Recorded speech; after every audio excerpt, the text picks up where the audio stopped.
Hello. Looks like I'm the only one here. I'm sure you'll join me in a moment. Oh, got a bit of fluff hanging on my sweater. That'll never do, will it? Never mind. I'll get me crochet while I wait for you all to arrive. Oh, hi, Jill. You're number one today. Welcome. Everybody welcome when I get myself sorted out. Oh, hi, Ginger, Karen, June. Hello, everybody. I've just plonked all my yarn on the desk. Hi, Ian. And, as usual, got it in a muddle already. Wouldn't be me, would it? Yes. Well, I'm not feeling too bad about my house today. After watching that lovely video from Star Lily Creations where she shows where she sits and creates, I don't feel too bad about the mess I sit in. I feel quite, she's my hero and she lives like I do. Hi, Monica. So if you haven't seen the video, I've put it on my Urban Gypsy page. If you want to see what she's like. Hi, Nancy. That lady is so creative. I am just so green with envy with her. Yeah. Oh, organised chaos. What's that, Ian? I think it's organised. Everybody else thinks it looks like a muddle. Hi, Esther. Hi, Handmade Designs. Hi, Connie. Hi, Chris. Well, I'm just happy to have heat. They've been working on the gas mains all week. They've kept turning off my gas. And, oh, thank you, Chris. This yarn was actually a gift from, oh, gosh, gone out my head. But the yarn was a gift, and so it's, and I love it. And I got this the other day from Everything a Fiver. And these I've had for a while. So I'm feeling very coordinated. Hi, Joyce. If I leave my house in total chaos, Ian, I can find everything. And, oh, thank you. I've got to get my notes out, haven't I? With everybody's name on, because I'm clueless and I forget everybody's name. Oh, you'll have to excuse me. Right, let me get my little thing out now. Some people I remember, other people, sadly, I've got a brain like a flea. Right, Naomi. Oh, dear. I know I've had these beads quite a long time, Ian. And this was from a gift of yarn that somebody sent to me. It's Sirdar Indie. That's all I know. And the sweater I got from Everything a Fiver. Yeah, I've been frozen all week. I've had no gas for most of the week. Hi, Strawberry Bonnie. Hi, BB. Hi, Nancy. Hi, Sandra. Hi, everybody who's missing. Yeah, it was a very quick pattern. I think it was I don't know whether it was a Karen pattern or a lion pattern. I know it's a free pattern anyway. It was a super chunky, yeah. Yeah, oh gosh, yeah. I'm happy to have my gas back. I was freezing. It's not been a very warm week. And and also not only that, I didn't have a shower for 2 days.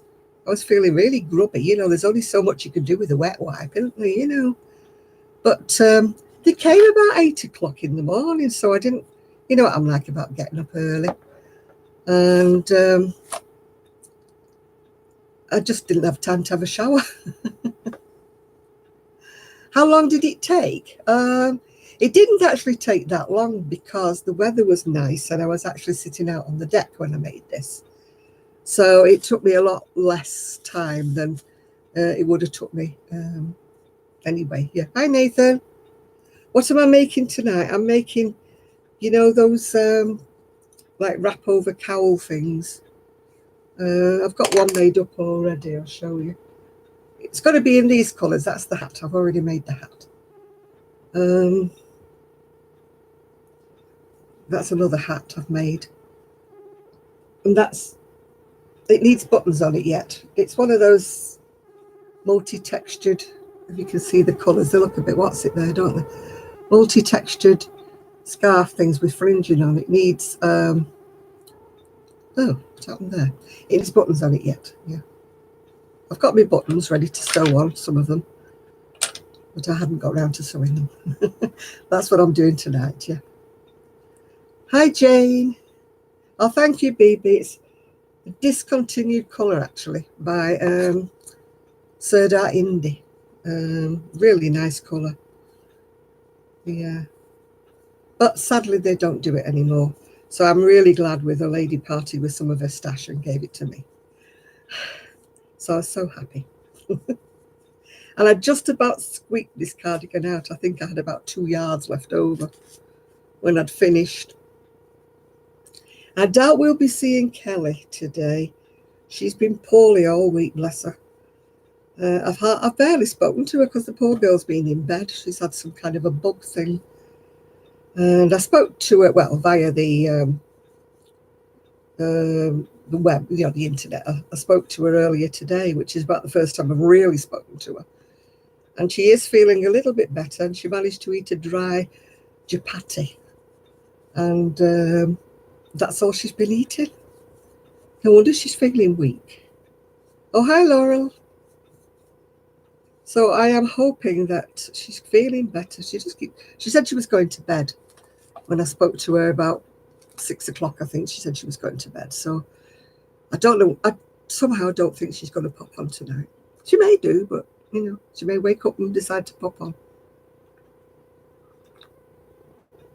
But she started with this about. No, she said she's not felt like eating, Ian. I mean, I keep telling her she needs to have something if it's only to get her strength up. She started with it on, I think it was either Tuesday or Wednesday.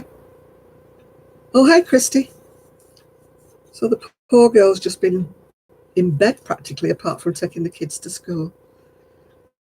So I've not really been bothering her. I've just sent her messages saying, I hope you're feeling better, which is all you can do, really, isn't it? I was supposed to go on Friday, but she wasn't feeling well. She said she postponed it because she went back to bed, which I wasn't all that sort of bothered. I know it sounds awful, but I really didn't want to catch her bug if she had something catchy. And, oh, hi, Christy. Hi, Ladybug. And, you know, if it was something viral or whatever she's caught, I don't know. She doesn't really seem to know. She just feels very weak and wobbly, and you know, it could be kind of like a stomach flu, I suppose, couldn't it, really? But poor Kelly seems to be very susceptible to catching everything that's going. We'll have to build up her resistance. Yeah. Oh, thank you, Christy. Yes.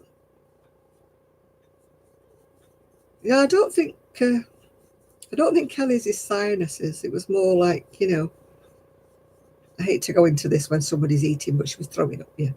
So it was that kind of a bug, yeah. Hi, Sharon. Yeah, so it's been a kind of a weird week, you know, with having no heat, and it's been a good excuse to cuddle Gigi.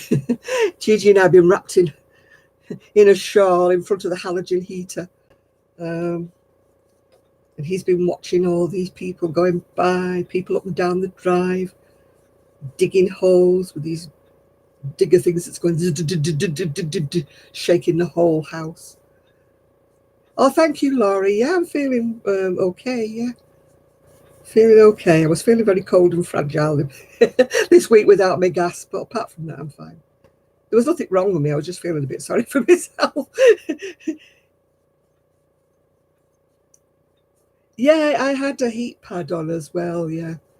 And but when Gigi and I curl up in a shawl, he keeps me warm and I keep him warm, yeah. Yeah. This little halogen heater, actually, you know, it throws out quite a bit of heat. Oh, it's a bit flopsy today. I wouldn't just washed it. My hair. I didn't have a shower until about 4 o'clock. And it's always a bit floppy when I've only just washed it.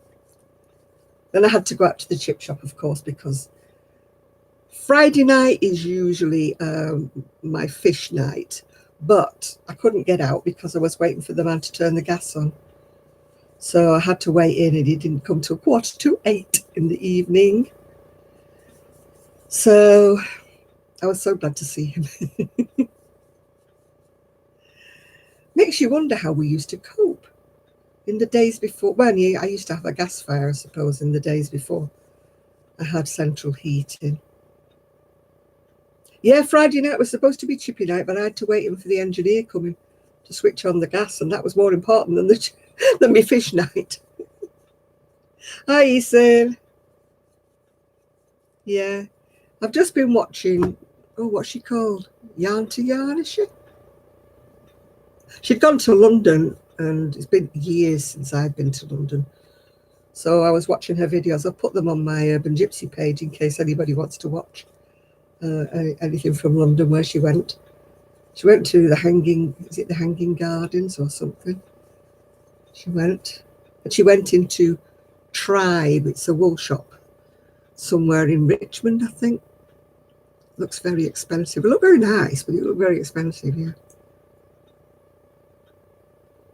Hi, Ethan. Hi, Lydia. Yeah, I put it on my Urban Gypsy page if anybody else wants to watch her. She lives in Penarth. I never knew that. I used to go to Penarth when I was about 16, 17, because me and my friend had holiday romances with some guys we met in, oh gosh, where was it? Someone in Wales, anyway. We went on holiday one time, and we met with these two boys. It was all innocent. We were only, 16? Well, hello there. You're doing some stained glass. Oh, right. Right, I shall have a look for... Oh, Kyle, yeah. Somebody told me about Kyle. Who was it? Is he the lefty crocheter? Left-handed crocheter? Yeah. Oh, Christy, I hope you're all right after surgery on your shoulder. Yeah. Yeah. I know Miguel's coming, but he's coming in later. He said he'd be late to the live today. Yeah, I think Kyle confused Miguel with him being a left-handed crocheter. So I think that's what he got confused with. A friend of mine's just had a shoulder operation. It's the second one. She's had the other one done. But I was only 16. It was a holiday romance. It carried on, actually. We used to write to each other, very romantic. We barely saw each other, but we used to write to each other. It was all romantic. When you're 16, it was his, isn't it? And we used to go to Penarth well, not to see them. We used to stay with his mum and dad and his sister. And he used to clear out, and well, one of the lads that my friend was going out with, he used to clear out and go and stay with his friend. So we stayed in with his sister and everything. It was all nice, yeah. Yeah, I remember Penarth and getting on the bus and going to see some kind of a castle or something. Because they would at work, the lads. I don't know why we went down, really. I often wonder what became of them. Because they'll be our age now, possibly older. You know, we're lost touch. We gradually grew out of each other, as you do with a holiday romance at the age of 16, yeah. And yeah, but it was nice while it lasted. And then I went to St. Ives and had another holiday romance with another guy, and for goodness sake, I can't remember his name. But he was from London, and I never saw him again. I went down to London and saw the guy that I'd been going with my friend, if you know what I mean, but we only met up for a drink, that's all. Yeah. You're good to go, Marcia, right? Go where? Where are you going? Yeah, holiday romances. They're the only two I've ever had, really. I never had any holiday romances as I got older. Mine was with my ex from being about 19, I think, when I met him. So I didn't really have time to get many holiday romances in. When I went abroad with my friend later in life, I was contemplating getting divorced. So I just didn't want any kind of man anywhere near me. So I didn't have any Turkish romances. Yeah.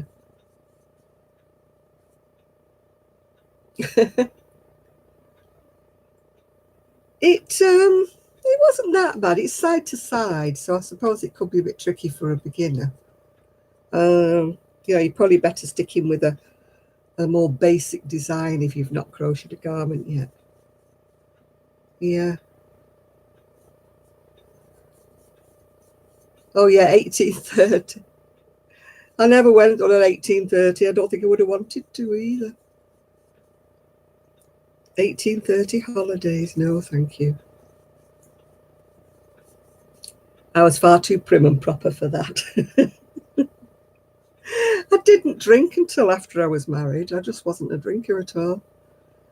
I always say having a son made me turn to drink, but that's just the way it was. Yeah. No, I was never one of those, that went out drinking when I was young. I used to go dancing. Oh yeah, I saw a beginning. I haven't watched it, Ian, but I saw that he had a top-down sweater.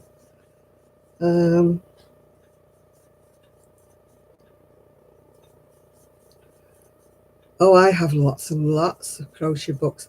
I keep meaning to sit the whole of one day and just look through them all and put, markers in the patterns that I like, because I get a bit overwhelmed. I think, oh, I remember there was a pattern and I remember seeing it, and you're thinking, where did I see it? What book was it in? And yeah. Yeah, maybe striped, or maybe in a fleck, or not a random kind of yarn, not a cake yarn, because they're no,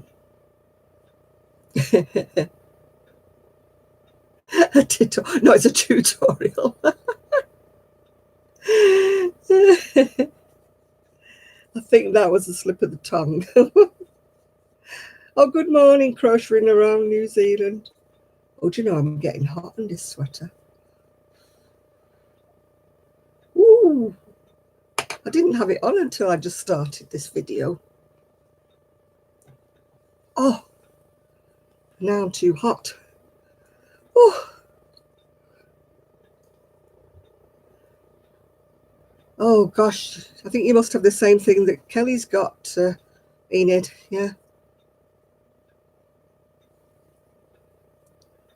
I've took it off. I was too hot. Hi, Cheryl.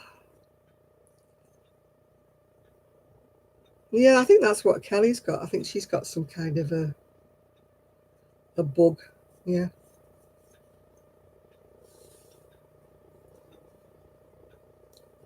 Yeah, well, I was going to go and see Kelly on Friday, but she wasn't feeling well. And to be honest, I didn't really want to catch anything if she had a bug.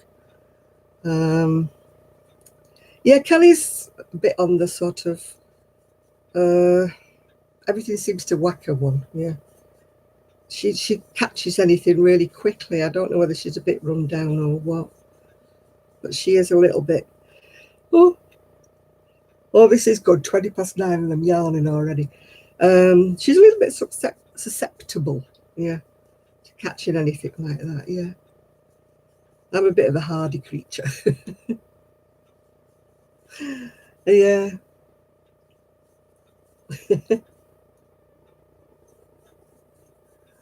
Yeah. I think you'd have been all right at Kelly's with that, Enid, because she's been the same. I'm made of sterner stuff. I don't usually get anything. Yeah.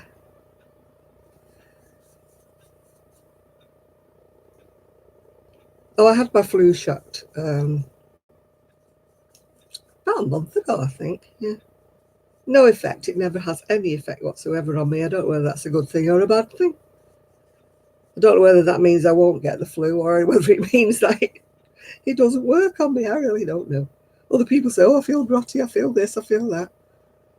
And I never feel anything. Yeah. It's very rare I feel ill. I feel down. You know, I think we all do at this time of year. I feel terrible when the clocks go back. I feel really, you know, I like daytime. I like bright lights. I like sunshine. I just hate dark mornings and rain. And it's hard to feel enthusiastic, isn't it, when your rain's chucking down outside and you look outside and it looks like it's evening and it's like 1 o'clock in the afternoon. Yeah. Oh, me bones. Yeah, me old creaky old bones. Yeah. Yeah, weather does. I mean, they say the moon affects your mood, don't they? That's why they used to call people ages ago lunatics, because it was something to do with the waning and the whatever, and it was something to do with the moon. It affected people's moods. You're disappointed with the wool? Or the wool factory? I've never used them, I don't know. I've never used them, the wool factory. I'm working on like one of those cowl things that go around your neck, yeah. I've been having the flu shot for at least 10 years. And like I say, I don't know whether it's it doesn't work on me or whatever, but I never have any symptoms whatsoever after I've had one. Yeah, it is something to do with the full moon, isn't it? Everybody goes a bit loopier. Notice I say loopier because, you know.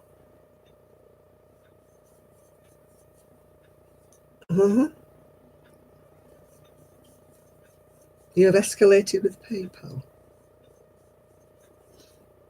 Touching wood. I get these stupid messages telling me that they're from PayPal. But when you look at the header, they're never from PayPal. They're always some clown that wants you to, you know, give them your details and that. And you think, oh, I must think I'm batty. I just send everything to PayPal. There's got a place called Spoof at PayPal. I just send everything to them. And then I get a little message back saying, thank you very much for letting us know, we will look into it. So I always think everyone I report is one less that's going to try and scam somebody else. Yeah.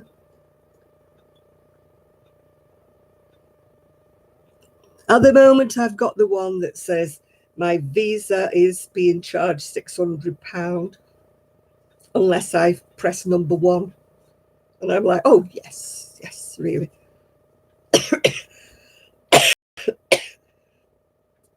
I don't even have £600 for them to to take out to me.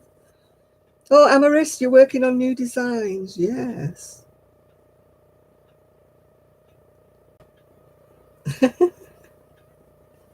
What, you squeezed your arm tight? Well, at least you wouldn't feel the needle, would you?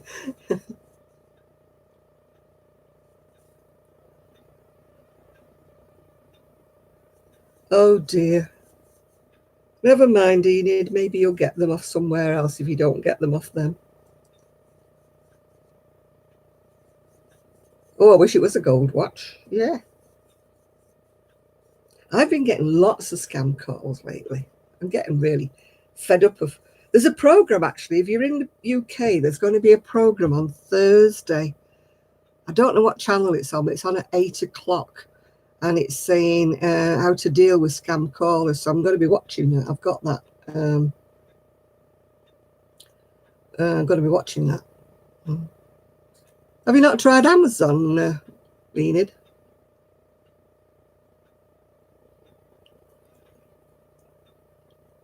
She charges, Purple Linda charges me about £7 or £8 to ship me an order out, yeah. Yeah, so I'm going to be watching that programme on Thursday, definitely. I've got a thing on BT where you can block the calls, but you know, every time I block one, they pop up with another blooming number. And then I hit 100 callers and I couldn't block anymore. So, yeah. Oh, good evening, Teresa. I'm sure if you ask about Enid, somebody else will have them. Oh, you do. You get them from the bank. I said, it's okay, I'll pop in. And they're going, oh, no, we can do it for you online. We can do it for you here on the phone. I'm going, no, it's not a trouble. It's only round the corner of the bank. I'll pop in there and I'll sort it out there. But I said, listen, do you think I'm blooming daft? Yeah.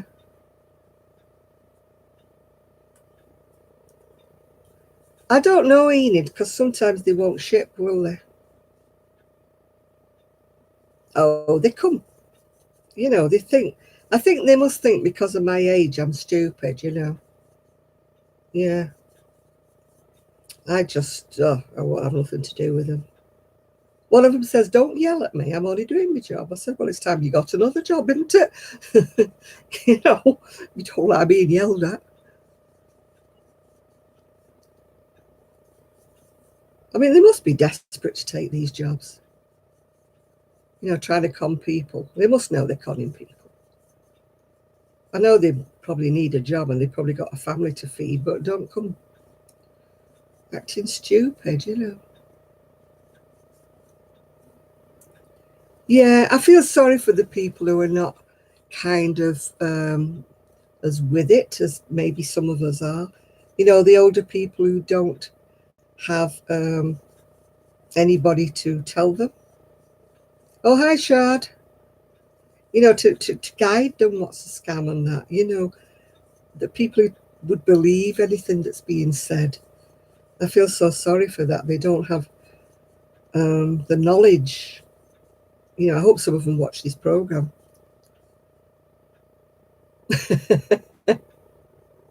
No, I don't carry a gun. No, I do my shouting with words. Oh, the IRS, yes. And I said, well, it's not the IRS. I said, it's the HMRC. So I said, you've got the wrong initials anyway. And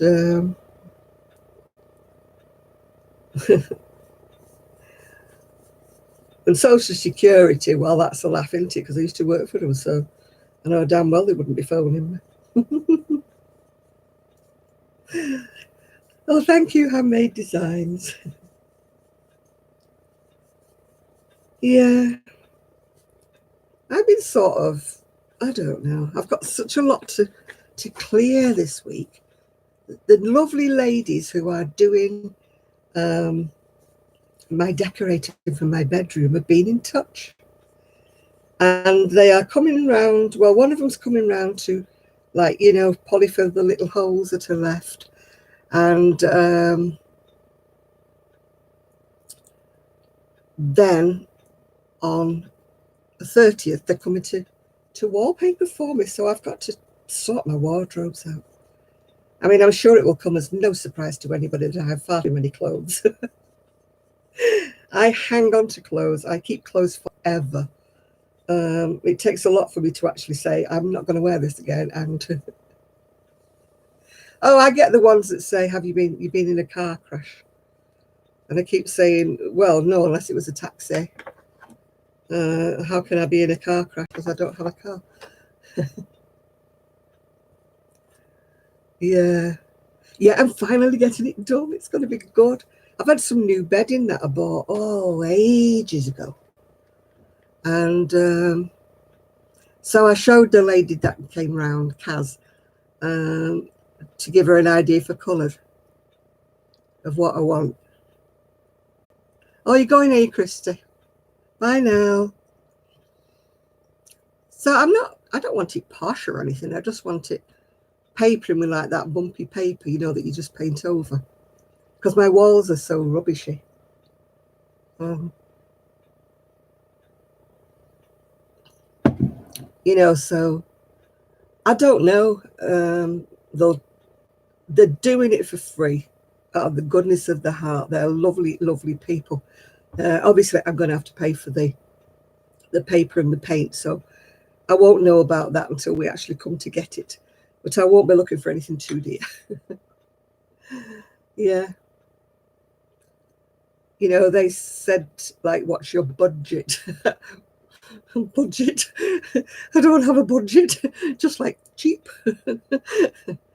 Yes, I'd been inquiring for ages over anybody who would do it for a reasonable amount, because decorators, I just can't afford a decorator. I would really love to give people the trade, but oh, I shouldn't say that, should I? I'd be calling, I'm begging, and I'd be doing poor little me, so I shouldn't say that. Sorry about that, people. Yeah, so they very, very, very kindly offered to do it for me, which I am so, so grateful for. So I've got to get the paper. Yeah. Oh, socks. Well, I've always been a knitter, so I didn't find socks hard to do, but yeah, you should make up a name that's like one of those, you know, very long Polish names or something, or Ukrainian names. And, you know, that's got all consonants in and no vowels, you know what I mean? Hi, Laurie. Hey, Nathan. You know, you've seen the names, haven't you? They're about that long, aren't they? They don't have any vowels in them. You should tell them one of those. Oh, 90210. I see you watch the programs that I used to watch. I used to like that program. It was such a shame when he died, wasn't he? He was only young, wasn't he? The bloke that was in it, Luke something. I used to like the girl that was in it. She called Sharon Daughter. She was very, very pretty. Oh, yes, Sandra, I'm very, very grateful for them. Yeah. They're both lovely, lovely ladies. Both lovely. Yeah, what was he called? He was only young, wasn't he? Luke something or other. Luke Perry, was it? No. Yeah, Luke Perry, that was it. Yeah. There's been so many people in that sort of industry died young recently. Yeah, they're still doing it. Yeah. Yeah. It won't be anything posh posh, you know. It's only going to be like, you know, done white paint and lilac and whatever. And I've got the bed in nice already, and I've got that.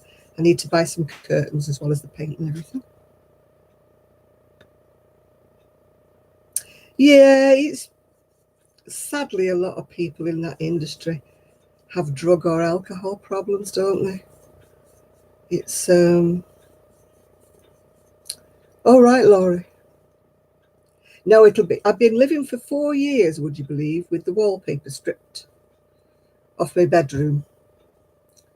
So kind of, I've not had any pride in my bedroom and my stairs for about 3 or 4 years now, because it's just a mess. And you know, I spend as little time as I can in the bedroom. I just get in and sleep, if you know what I mean, because it's just depressing. So it'll be lovely when it's all. I'm choosing lilac, of course. Lilac for the walls. I've got lilac and purple bedding, and I'm having white paintwork. So it won't be anything super duper, you know, fancy wallpaper or anything like that. But it'll be nice, and it'll be done, and it'll be nice and clean. And that's all that matters to me. Yeah. And they did mention about they would put a coat of paint on the hall for me, because that was all newly plastered. So that won't take a lot of doing. It'll just be a quick swish over.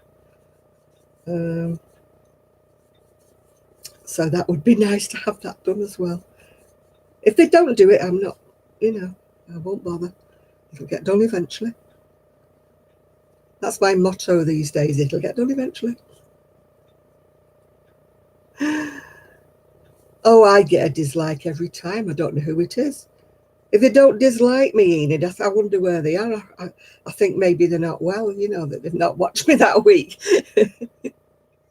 I always get at least one dislike.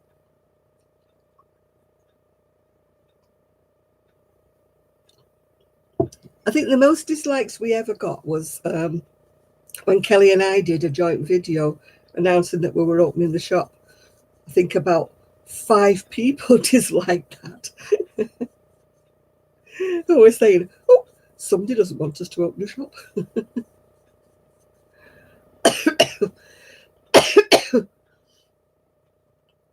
No, I don't do that. Oh, thank you, Virginia. Yeah, no, I don't have a PayPal address or. Yeah, it still counts as a view, even though they put dislike on it. Yeah. I mean, I just don't do that. I just move along. I don't know whether you all do that.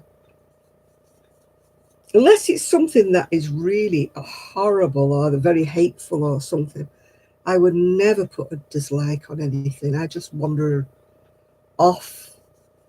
Oh, I'm doing one of those, you know, like neck cowl things that folds over with buttons. That's what I'm doing. I just don't carry on watching the video. I just wander off. And, you know, it's...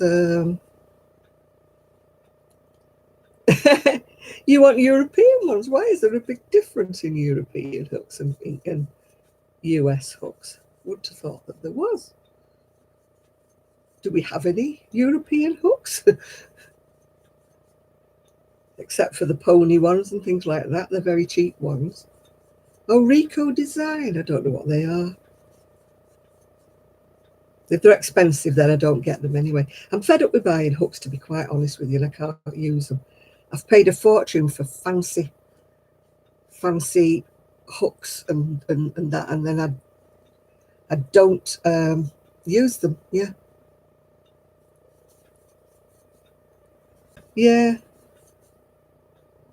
So I don't think we have any anymore. We used to have Aero, but goodness knows where they were made, but they don't have them anymore now. We get Pony, but I don't. Like everything else, I suppose that's made in Japan as well, or China or somewhere. You know, I don't think we actually have any English hooks. Unless you get the handcrafted ones in wooden, you know, where they're hand whittled and handmade or something. Yeah, oh, I've still got a lot of my vintage hooks that I will not part with. A lot of my Aero ones. You do occasionally get them popping up on eBay, but probably only in Britain, because they were more or less a British hook, I think. Aero. But they went out of...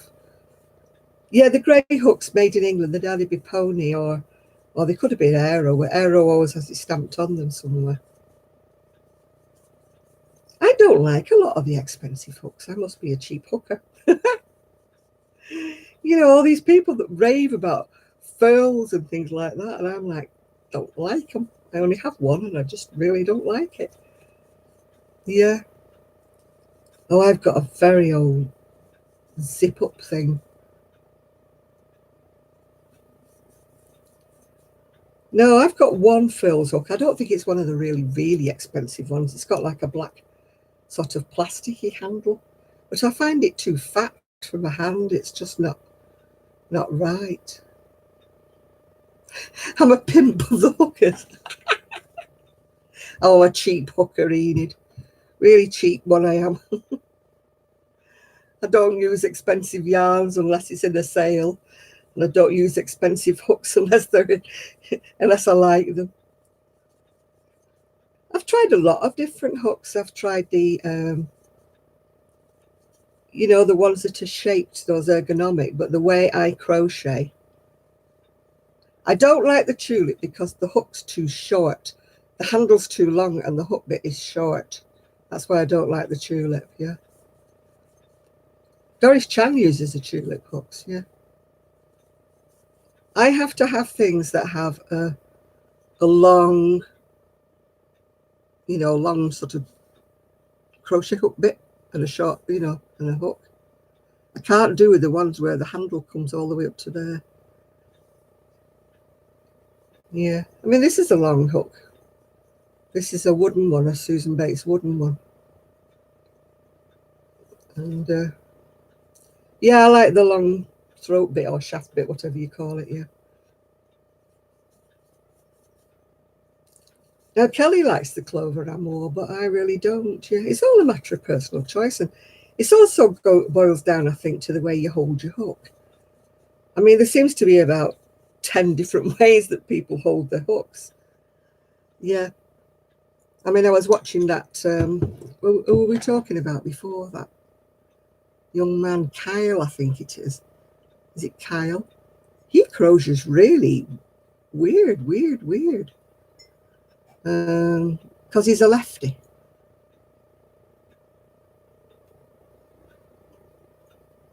Crochet hooks anatomy. Oh no, I've not seen them.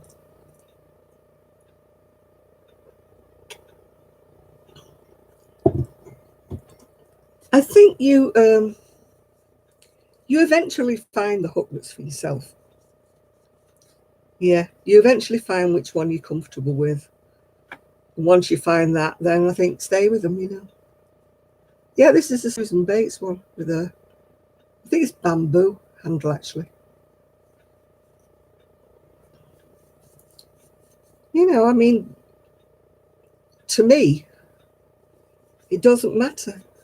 It's not the hook that makes you crochet well, it's your expertise that makes you crochet well. You know, if you're using the cheapest possible hook and the cheapest possible yarn, and you turn out something that's gorgeous, then, you know, what does it matter? It's still gorgeous, isn't it? It's bamboo, I think, this, yeah. It doesn't feel like wood, yeah. Yeah, I just automatically go for the Susan Bates. All right, some yarns, some hooks stick on, don't they? You know, they just like won't flow, if you know what I mean. Then I do change hooks then until I find one that works, yeah. Yeah, my older hooks, now I've had these Susan Bates for years. They're really smooth because you wear them smoother, I think. The only ones that I do is I do love some plastic hooks when they're in the big ones, you know, the big fat size hooks. But I must do like a Uri Geller on them because they just break in half at the throat plate. I'm always breaking in half the plastic ones. What they called something light, crystal light, aren't they? Crystal light. I break them in half. And I still haven't got to grips with me Tunisian yet. I was supposed to be doing that. It was one of my aims for this year, was to get to grips with Tunisian crochet. And I didn't, so I'm a big failure with that. So it'll have to go on next year's sort of wish list of what I want to do. Oh yeah, I do invest in hooks because I like to have at least two of every size of the ones that I like to use, just in case I I lose one or something like that. I don't know what grip I have. I can do the Tunisian and I quite enjoy doing the Tunisian, but I cannot get my tension right. If I get my tension right widthwise, it's wrong with, lengthwise. And do I have no, I usually only have one or at the most two. Yeah. There's some really great Tunisian stitch videos on YouTube. I've seen them all, yeah. And, with all the different stitches in Tunisian, and I'm thinking, I'm subscribed to them. This is the stupid part. And every time I see one, I think, I must do that one. Must do that. Yeah, if you remember when Sue was here, she did a whole blanket done in the like the entrelac in a Tunisian stitch, but she didn't use a a Tunisian hook. She managed to do it with just an ordinary hook that didn't have a throat plate, yeah. So she managed to do that because she only had about 10 or 12 stitches on when she was doing that ultralac, yeah. I've done ultralac in knitting when I was, I used to knit an awful lot. I had a beautiful mohair sweater once, done in black and cerise and turquoise. It was gorgeous. But I grew out of it, and also it used to itch me to death even with a t-shirt underneath it.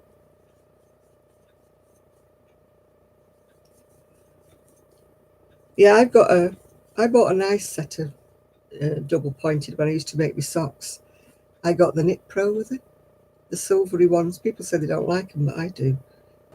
I don't like the wooden ones. They look a bit bendy to me. You know, the ones that everybody had with the Knit Pro or something.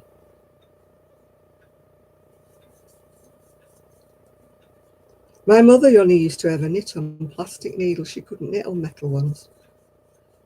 And she used to break them for fun. But surprisingly enough, she didn't knit with her needle under her arm, so I don't know where I got that from. Because she taught me to knit, but she used to knit free, with the needles wiggling about. And so I don't know how come I evolved into sticking my needles underneath my arm. I'm making, those necker things, what they're called.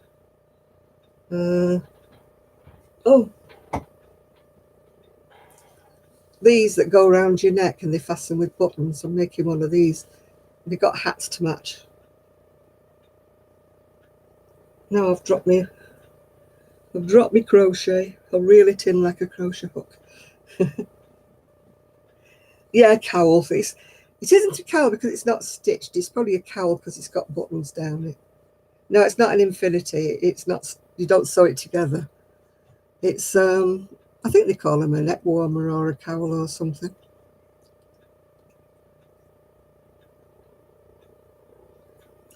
Now, infinity ones are the ones where you where they're all sewn together. I think I've got one that's an infinity, I think. No, not that one. No. Oh, I know, it's on the mannequin. A neck wrap with buttons, that's it, yeah. Now, all of my knitting needles go like that because I bend them around my bust when I'm knitting. They all bend.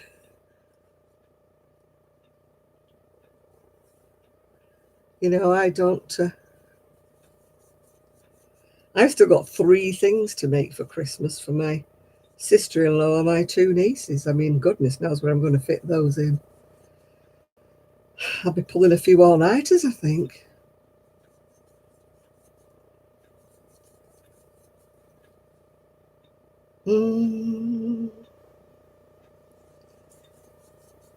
Yeah, I think I know what I'm doing for my sister-in-law, but I have no idea what I'm doing for my nieces. I've done the blankie for my great niece. She's got a hat and a scarf that goes with that.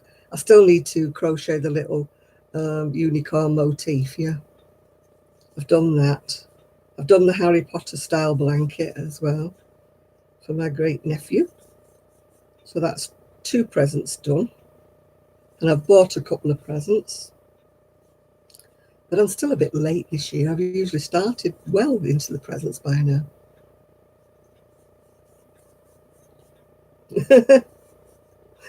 Well, it's probably quicker actually than doing the knitting. People used to look at me funny when I was doing the knitting because you always finish it with 1 stitch on the needle. So it looks like a curtain. You get all these little squares hanging with 1 stitch at the top when you're doing ultralock knitting.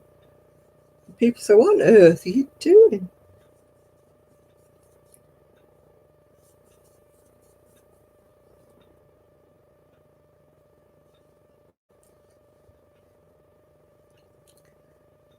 Yeah, I've got 3 things to do. I wish they'd make their mind up what they want.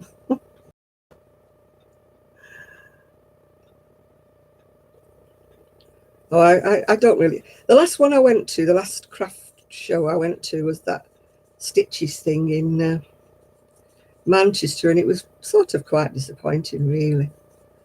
I'm glad I didn't have to travel far. I enjoyed it. It was a nice day out, you know, but as far as being a wool place, excuse me, as far as being a knitting or a crochet place, it was sadly disappointing, really. There were so many other crafts there. The place I would like to go to is Alexandra Palace, sorry, in London, the Ali Pali. I believe that is a good show.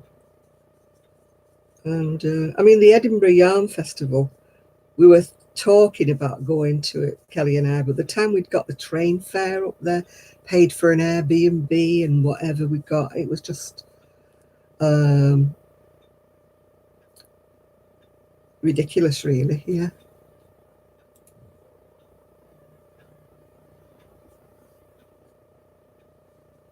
Yeah, the trouble is when you go to craft shows and that, you have to be careful what you video, because some stalls don't want you to video them. Sometimes there's music on in the background, and so you've got to delete that. And it's hardly worth making a video, really.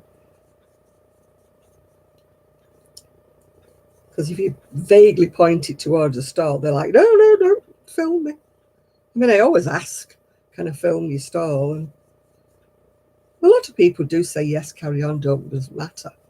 But Kelly actually got reported to security by this bloke. Anyway, security went and asked, and they said, no, it's fine. She could carry on videoing. This bloke's going, no, no, no, you can't video in here, blah, blah, blah. And Kelly's like, oh, do something wrong, But I said, it doesn't say anywhere no photographs. It doesn't say anywhere no videos. So we just carried on. Although I must admit, I was just so tired when I was walking around there that, I got fed up of being, when I'm walking, I walk like that sort of thing. So my video was going, so it wasn't exactly a very good video anyway. Yeah, I always make sure there's no music in any of my videos now. Not even the telly in the background. I mean, somebody was in one time when I was making a video, and they had the television on very low and the door closed. And somebody put a remark on saying, you really shouldn't have your TV on when you're making a video. And I'm like, my God, you must have ears like a bat, because I couldn't hear it, and I'm sat in here next to the TV. I thought, God.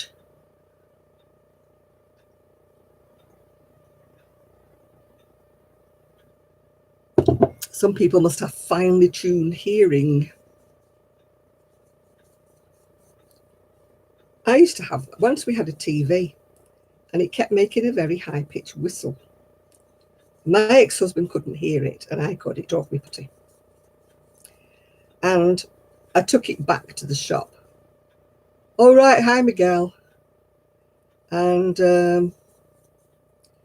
they said they couldn't hear a thing. And the engineers had it on the desk thing for about a week, and they said they didn't hear a whistle. And then he put some kind of a meter on it, and he said, you are hearing the high-pitched noise that a dog usually hears. And I went, oh, thanks. You're telling me I've got dog's hearing now. The show in London, I don't know, Lydia. I've never been to it, but I'm sure if you Google Alexandra Palace craft show, it'll give you a lot more information on it there. Yeah.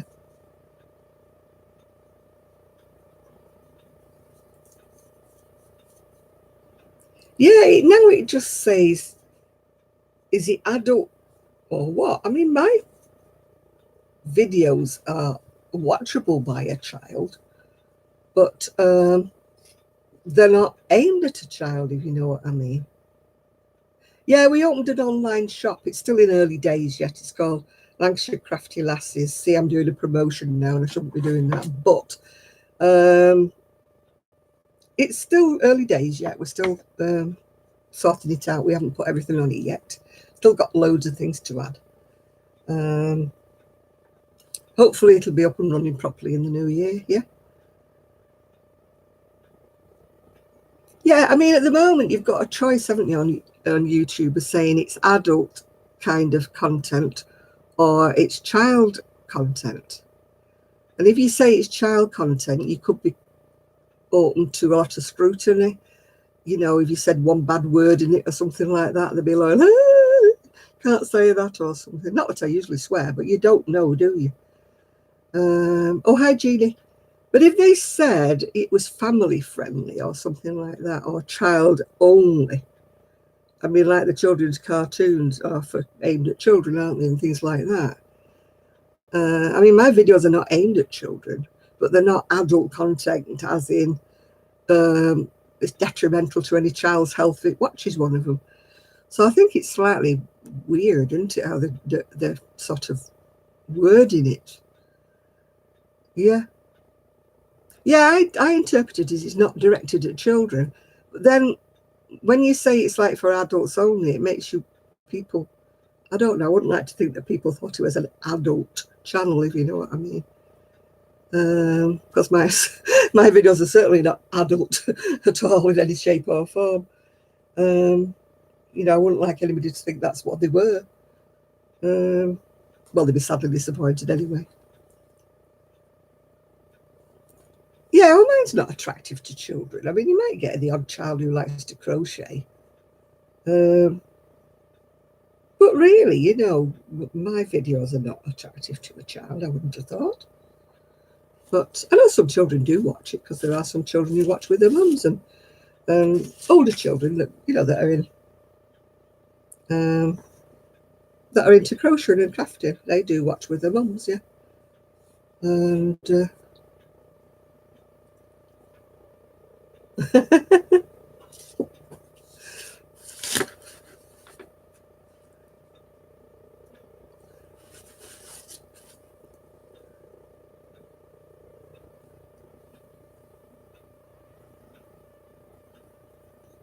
oh well, they have bots that listen to bad language. Oh, hi, Juanita.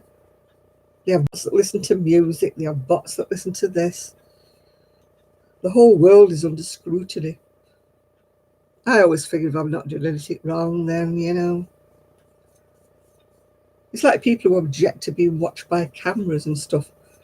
I feel safer if there's a camera on me, because I think if anybody tried to mug me or attack me, at least they'd be on CCTV. You know, I feel safer with a camera watching me. I'm not doing anything wrong. You know, they can watch me all they want. I'm not shoplifting or doing anything, you know.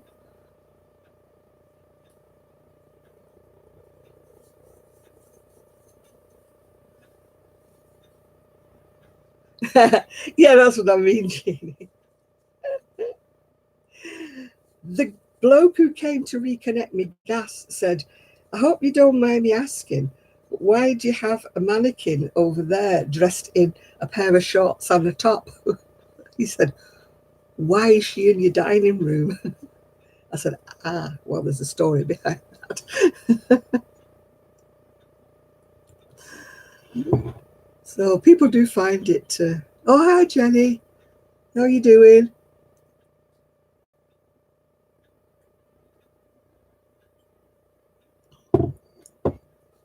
Good show. Kelly's still poorly. She's gone to bed. She's still poorly thick. Why have you got no heating like me?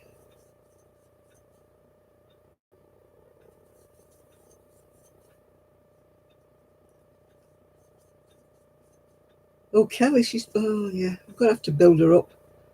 I'm going to have to put her on some tonics or something. Oh, some men who are hot. Oh, right. I'll shove them outside in the garden then. If they're too hot, so I'll just sit outside. Tell him it's nice in the garden. Put them a bench out there.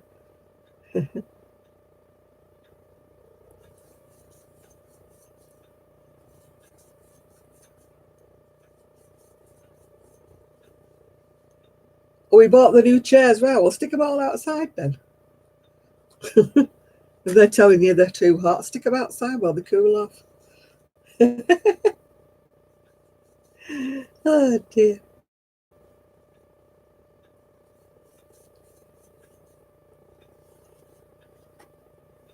Artichoke hearts and club crackers. What a mixture, Sheb.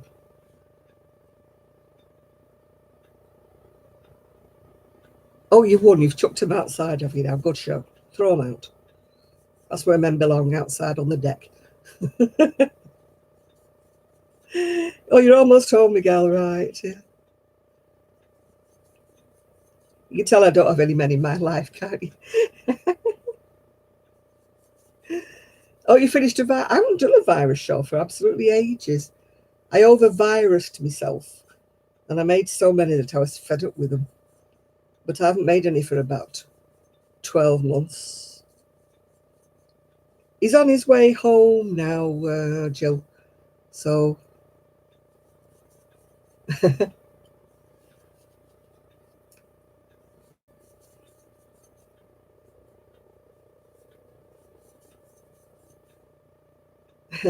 it was a commission, so you had a motivation, yeah. Yeah, payment is usually a motivation for me. Although I haven't had any of those for a while, I must confess.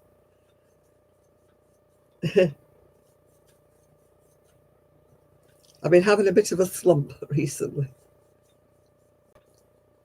I don't mind doing commissions if it's something that I want to make, but I don't like doing any commissions. They stress me. After the last one I did, it really stressed me out. You know, when they choose their own pattern and they choose their own everything, and no. I only like crochet what I want to crochet. I'm a very, very selfish crocheter. I still haven't got over that brown silk from years ago that I could not get attention on. And then she was so rude to me afterwards. You couldn't crochet, why did you take on the commission? Oh, that brown silk, it would not stop sliding about. And every time I made it, I was on like 3 sizes smaller hook. And every time I picked it up, it just went, oh, it was horrible stuff. And it was £13, a very small ball. She went mad. She went, you should have took the commission if you couldn't do it.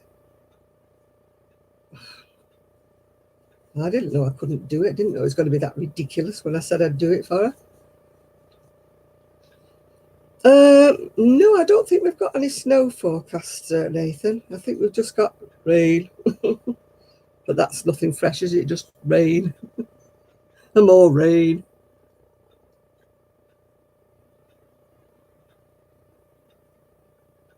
I'm not looking forward to snow. I've got 3 hospital appointments coming up, so I hate going to them in snow. Not that I drive, of course, but I get a bit worried with the taxi driver when he starts sliding about. You know, I'm like, oh yeah, it was nice, wasn't it, in Prestwich and Cheetham Hill, those videos, yeah.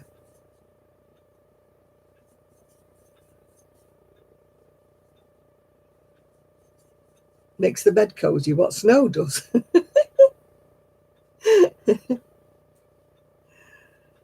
You want to find a live? I haven't been to a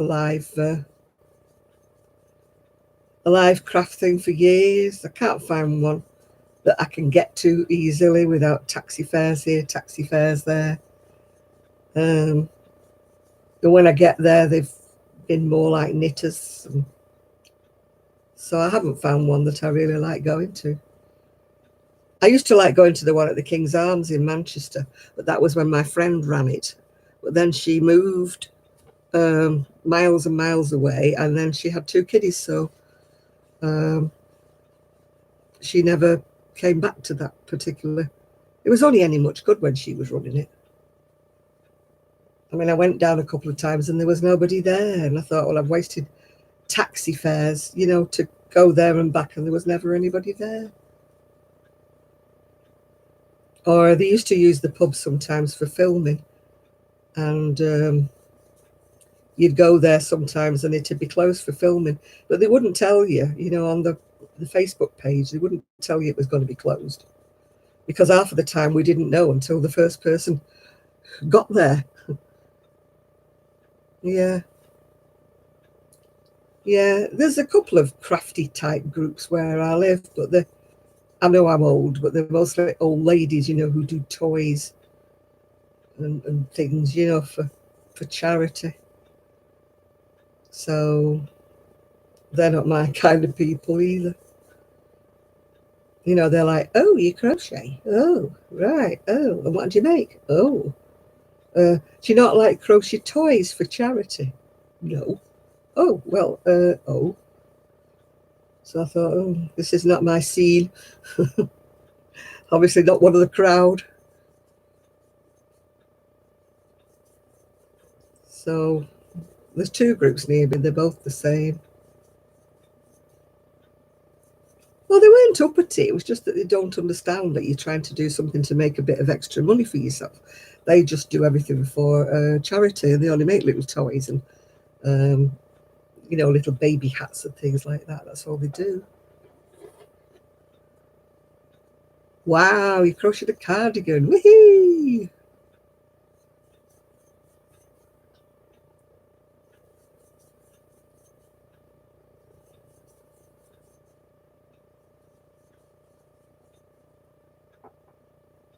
Oh, some of the quilts are absolutely gorgeous, aren't they? I believe the ones that the Amish make are beautiful.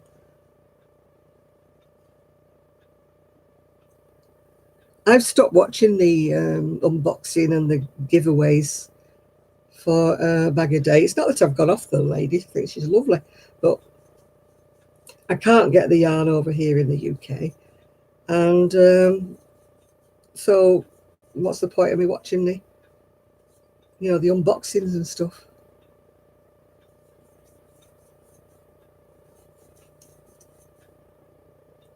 Yeah, I don't blame if they can afford it. It doesn't bother me. I'm not one of these nasty people who puts horrible comments on her page just because she does giveaways. I just don't watch because A, I wouldn't enter a giveaway. I always think that I'll save giveaways for people who really need the yarn. And as you can see by my stash, I don't really need the yarn, so I don't enter anyway. And also, I'm in the UK. Postage costs, you know, if I won anything like that, would be too exorbitant anyway.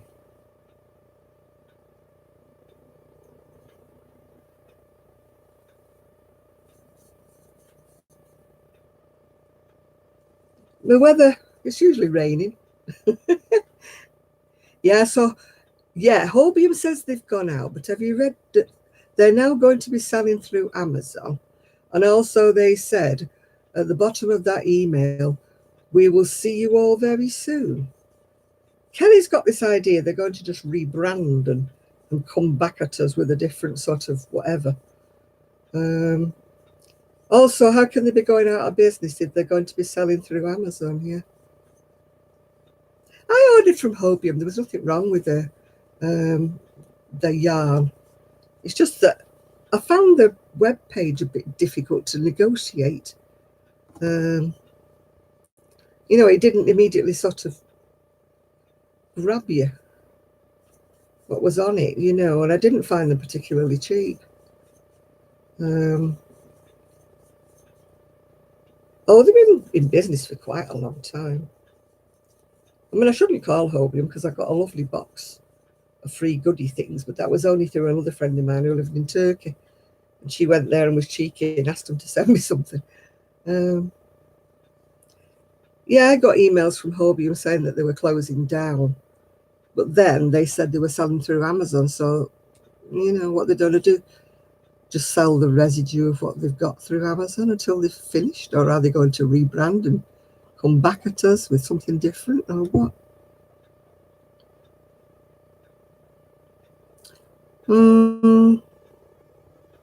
Now, they weren't as easy to get. I mean, everybody moans about the price of postage when you get them from ICE and that. But if you work it all out and you know, you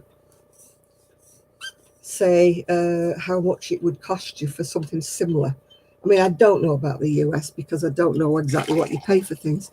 But I know in the UK, Irish yarns, even with the postage added on, is still cheaper than we can pay for in the UK. Yeah, I know that the lady who ran Hobium wasn't well. I got told that by another friend of mine that lived in Turkey, and she hadn't been well for some time. The lady who ran Hobium, so maybe she decided to just call it a day if she's not well.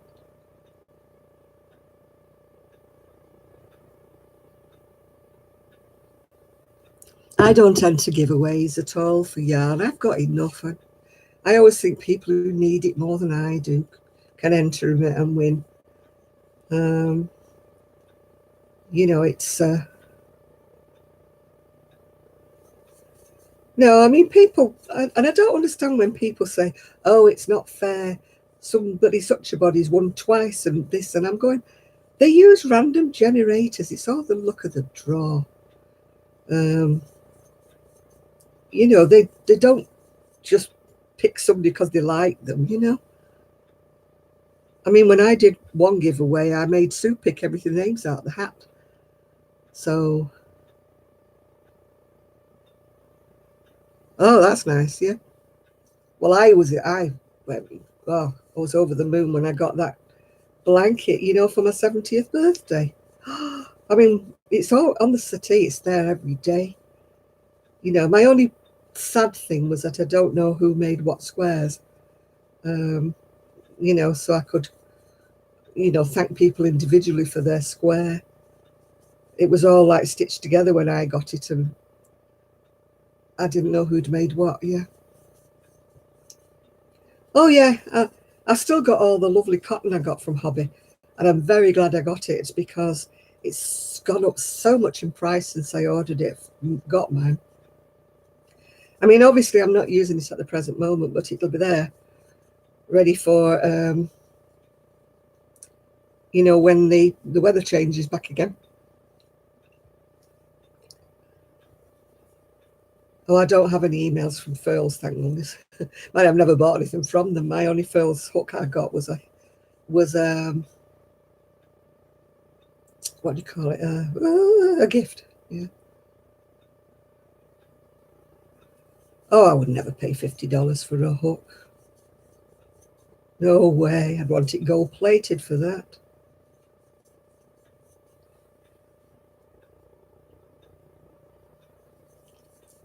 Yeah. I don't often watch these hauls either, where they go around shops and that, because they're in America and I can't. Oh, my blanket was 4 years ago when I was 70. I'm 74 next week. So it was 4 years ago I got my blanket. Yeah. It was such a big surprise. It was gorgeous. Yeah.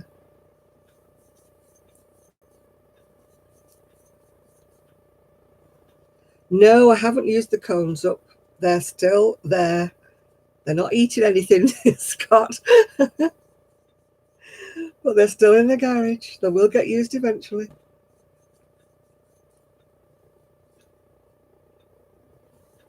I'm going to use them up, obviously, doubled up or tripled up or quadrupled up, to crochet with.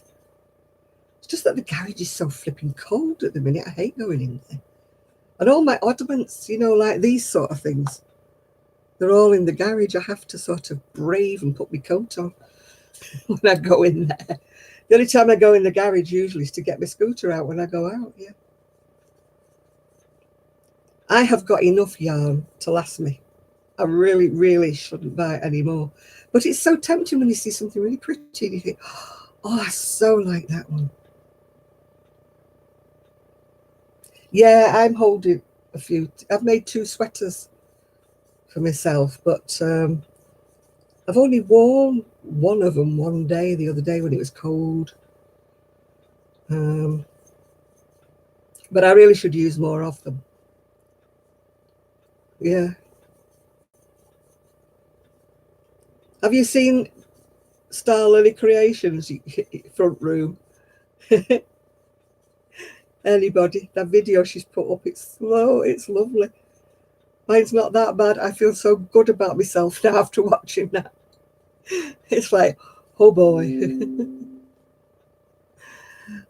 I sit in a mess, you know, but I don't sit in that kind of a muddle. I can understand why she does, though, because her stuff is all full of coordinated colours and fancy yarns and everything. So I can understand. Yeah.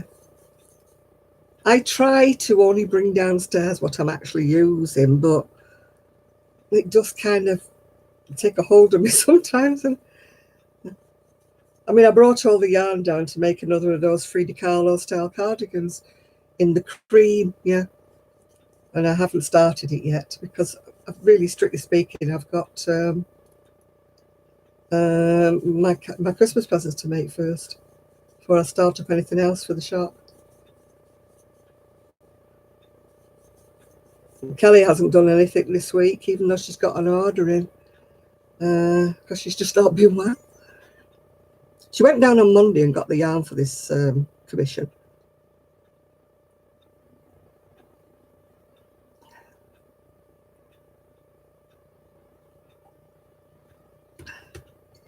I have to order my yarn online because there's really little choice around here.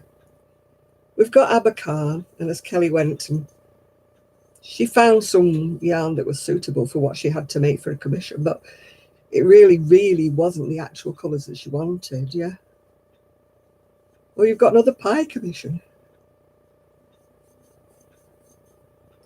Oh, I don't. It has to be something special if I buy anything expensive. I've still got 3 beautiful skeins of yarn that are very, well, expensive to me, not to other people who do buy it every day. But I thought they were expensive. But I'm sort of afraid to use them. And, you know, afraid of messing up with them. Because I only bought 1 skein of each of these colours, and there really isn't enough to make me a shawl or anything like that.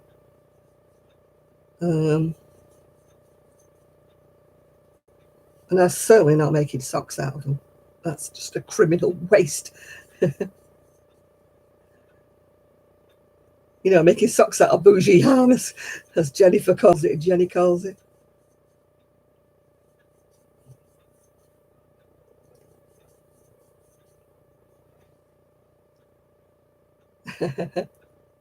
Stop saying, you know. That wears me up, Jenny, you know that. You know.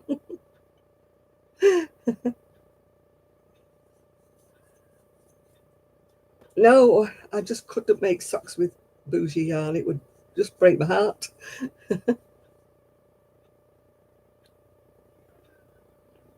Yes, Scott, honestly, I've got 3 skeins that I paid. Well, I didn't actually pay because I was gifted the money to get 2 skeins from when I went to Countess of Blaze in Manchester. And they were about £20 a skein, which I wouldn't have bought. I wouldn't have paid that. But I was gifted the money and told I had to buy a couple of skeins for myself. And they're so pretty that I just won't use them. They are gorgeous. They're gorgeous. Stodgy is usually what you would call something like suet pudding or dumplings. That's the word I associate with stodgy.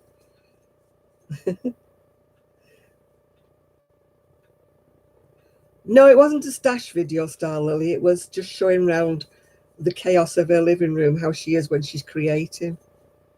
I've put a link to it on my Urban Gypsy page if you want to watch it. If you can't find it, it's on her page, Star Lily Creations. It's all one word, Star Lily, by the way. She called it after her grandma. Her grandma dull and uninspired. Yes, dodgy food is what I would call that. Or you say somebody's stodgy. Usually means they're a bit plump and very boring. Oh dear.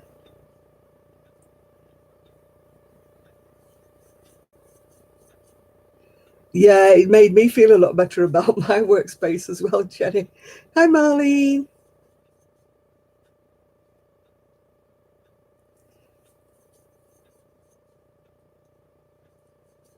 Yeah, I don't normally pay, well, not for one skein of yarn to make socks with. £20 to make, I mean, I know lots of people do. I used to always use that, what was it called? It's a German sock yarn. Forgot what it's called now. Oh gosh, I can't think what it was called. I used to love their sock yarn.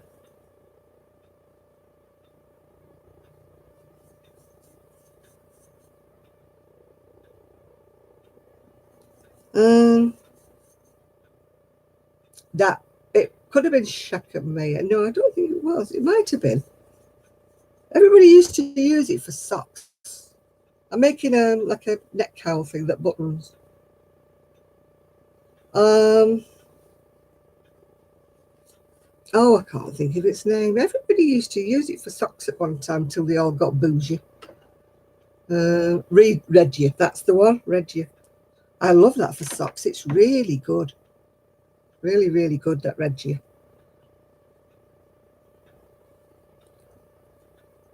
I've got socks in that I made years and years ago. Yeah.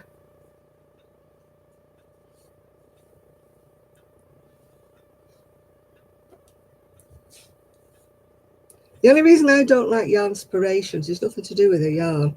It's the fact that when they bought out Karen, that they got rid of so many patterns that were on Karen. You know, the ones that were done by Doris Chan and that. So many patterns I used to love from, and I'd saved the links to these patterns. I didn't print them all out, and then when you come to look, they're gone because after Yarnspirations bought them out, then they got rid of all the patterns that I liked.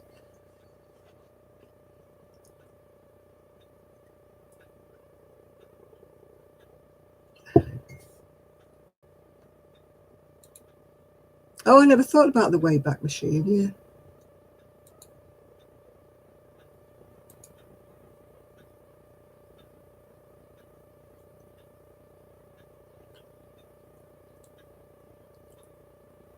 Yes, that one's one for my great granddaughter. I've got to make the unicorn motif yet, Scott. I've made her a scarf and a hat to go with it as well, but I haven't sewn the motifs on yet.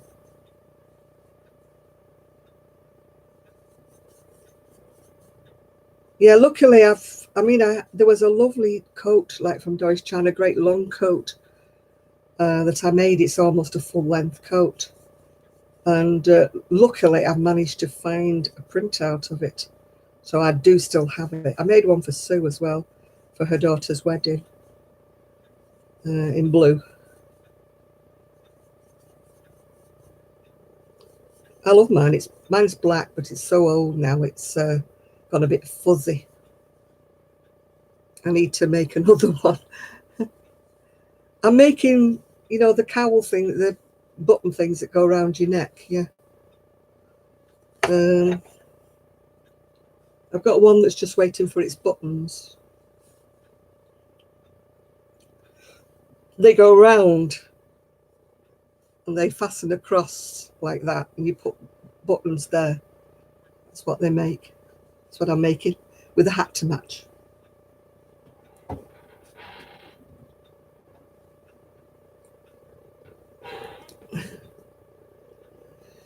I've got some red ones ready to make another one, but they're in fancy ones and fancy yarns and that. These are just in the plain yarns because not everybody wants fluffy. I love the ones with all the different yarns in them, the ones that are fluffy and the ones with bits sticking out of them, but not everybody does. So I'm just doing a couple that are in just plain yarn. I've been in the garage to find the buttons, even though it's freezing. That's for the purple one.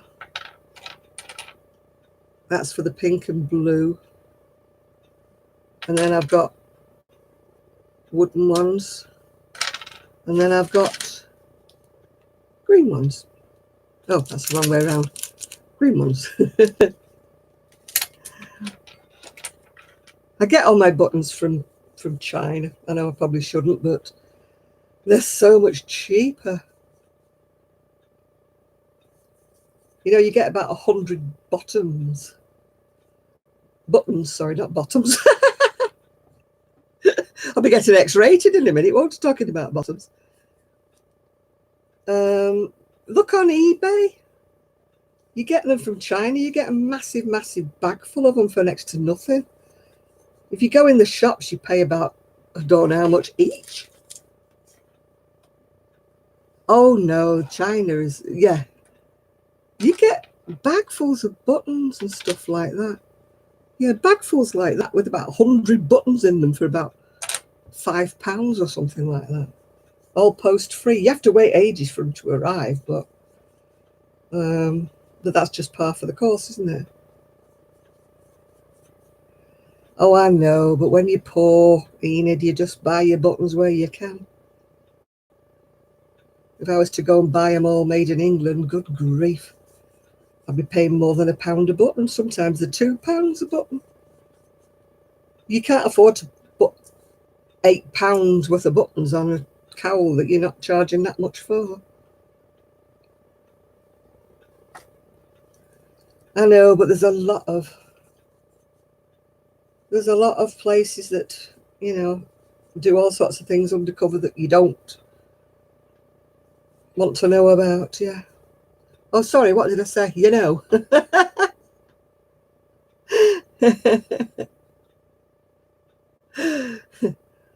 Oh, yeah, buttons belong. Yeah, I know who you mean. Oh, dear.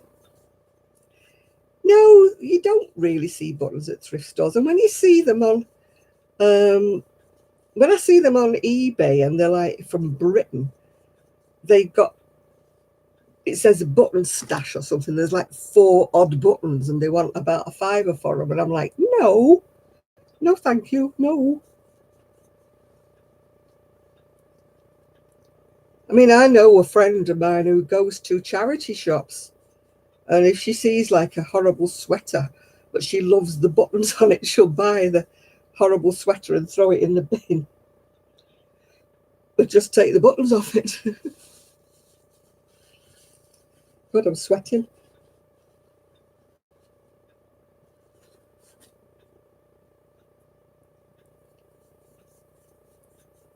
Yeah, she finds anything like that.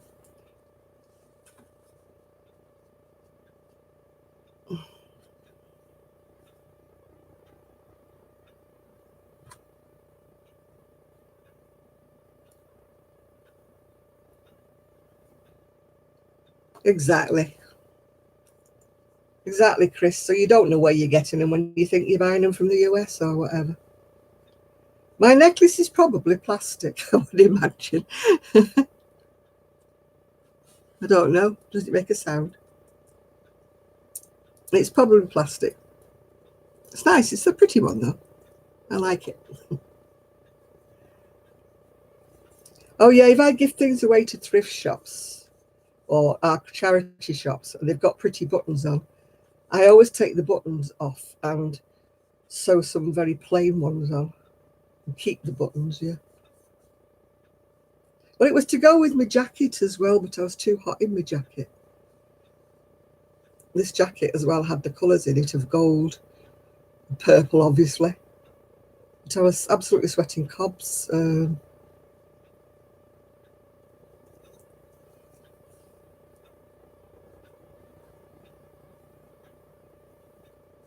Yeah. I still have a few buttons left from when I had the shop, but they're usually just plain kind of baby buttons. I gave a pile to my friend the other day.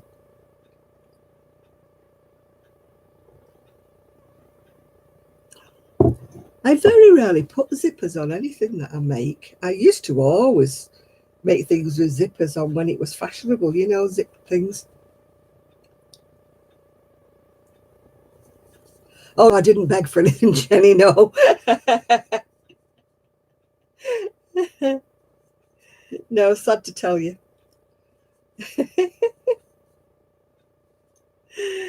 I doubt it, Jenny. We're presuming it's a she, but we may be a he, you never know. Yeah, no, I'm not begging tonight. I've left it off as a rest.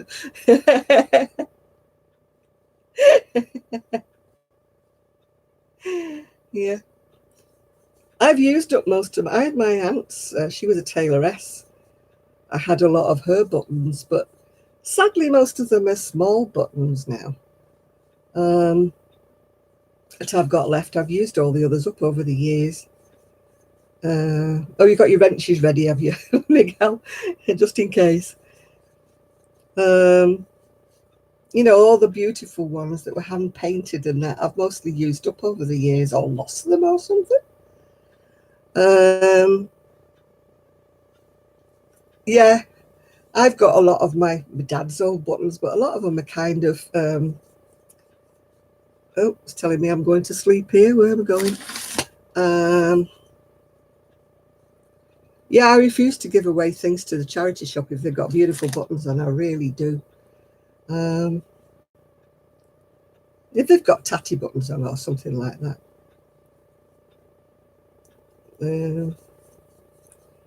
But yeah, I've got buttons and, you know, the old biscuit tins when biscuit tins were really tins. So those plastic boxes now or whatever they are made of cardboard.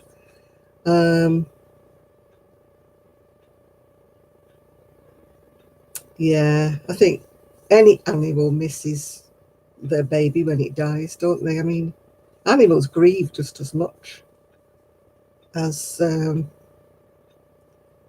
we do, I'm sure. Except when they get fed up with them. I mean, the little chugs down the road have all gone now. I think the mother was highly relieved because they were driving her potty. But they were ready to go, yeah.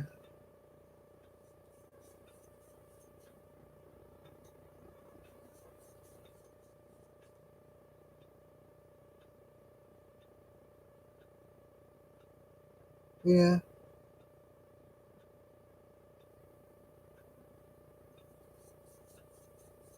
Yeah, it'd be nice if she adopts another one in the meantime, yeah.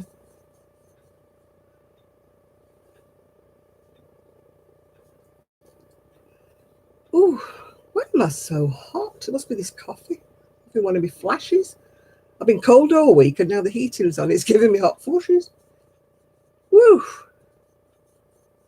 It's probably through being cold all week.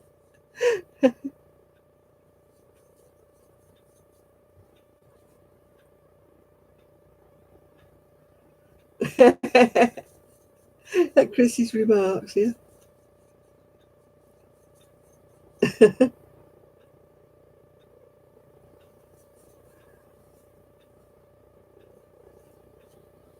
Well, at least it's nice today, Miguel. You won't get your water pipes frozen up, will you? Oh, Chris, I hate.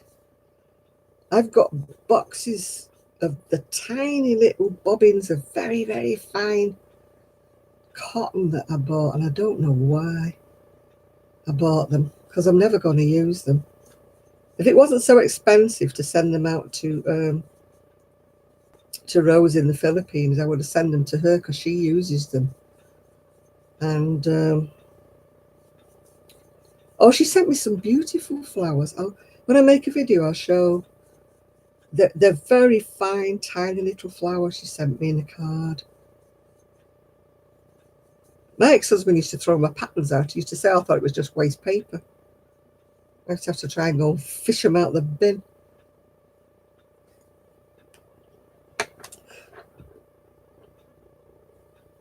Oh yeah, Rose's channel, yeah. Should see the little flowers she made me. Yeah, Kelly's still unwell. She's gone to bed, yeah. Well, it was touch and go about killing him at one stage. Hi, Patty. I didn't want to serve the time, though. I wasn't sure they'd let me.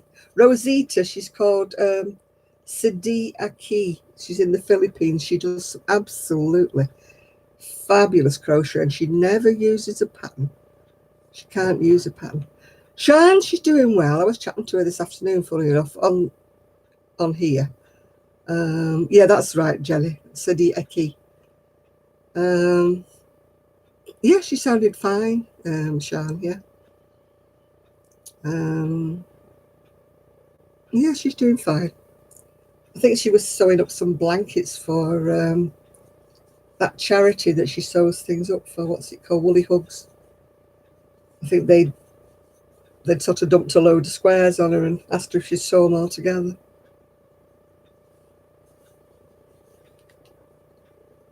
So that's what she was doing, yeah. Yeah, Karen used to be as well when she was doing her crochet, wasn't she? Casualistic. Not seen much of her since she's got herself a boyfriend. Hi, Nancy.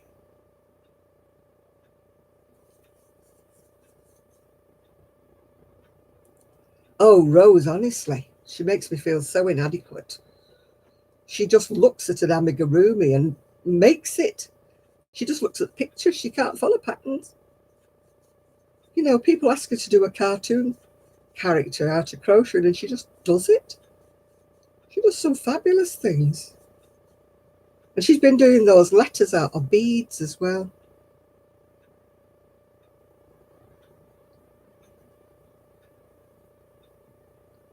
Yeah, her bead work, honestly, she makes beaded purses and beaded everything. Oh,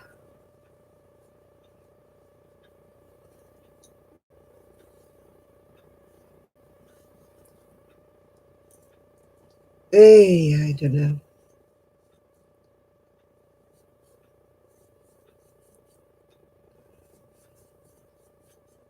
I was looking at Jenny. I was looking at Nicole's fingernails on that video she did with Dana. What's she called? Dana, that lady, the lady who drives a truck. Trying to think of her name now.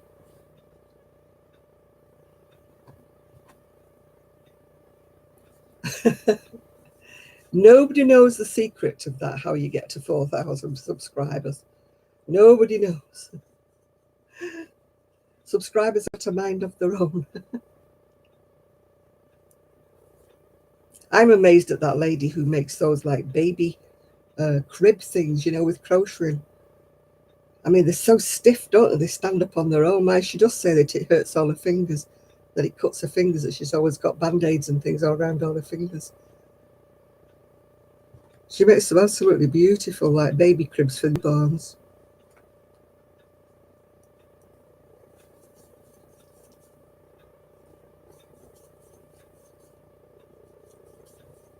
She sort of stabs her hook in somehow or another. I don't know how she does it.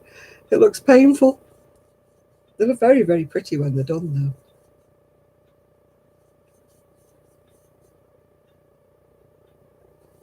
though.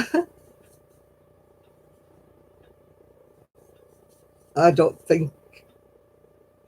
Do I watch her? No. Doesn't sound like I watch her.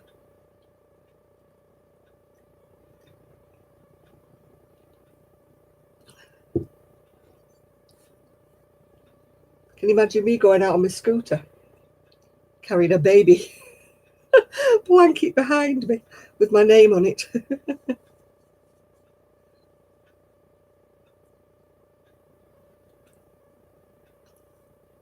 I watch Crystal now and again. I don't watch her when she does her giveaways because, like, I won't enter them anyway. As I said before, I'm in the UK and I've got enough yarn. I watch her when she does her tutorials. Yeah.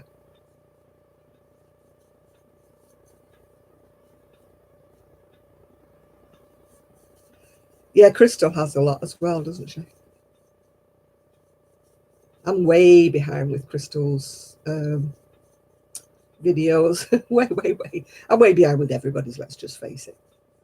I've got to the stage now where I just need to cherry pick and pick ones that look interesting, if you know what I'm saying. I watch bits of different people's videos rather than all the way through. You know, I watch the bits I'm interested in. Crystal's unboxings are all right if it's yarn that I can actually buy, but if it's all from America, then no, I don't watch them anymore.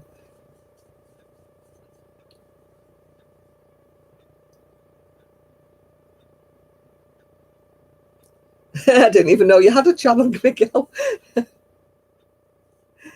Yeah. No, I'm not. I don't watch yarn hauls, really. No.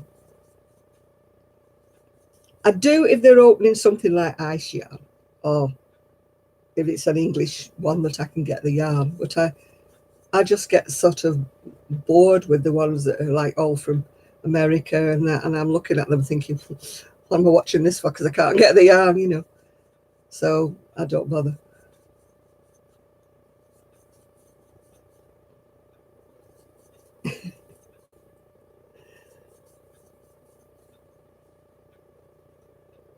Well, you should be glad there, Miguel. I didn't even know you had a channel.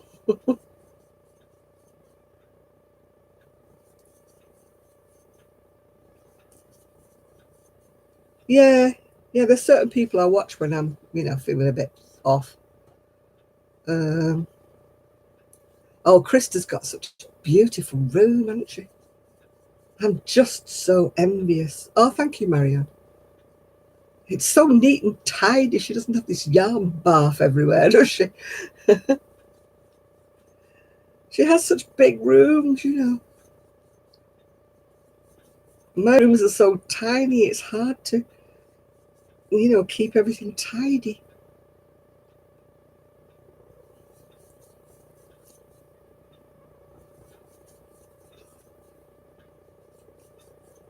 Yeah, I would love a room where I could have a lovely sofa and just sit in it and, just be surrounded.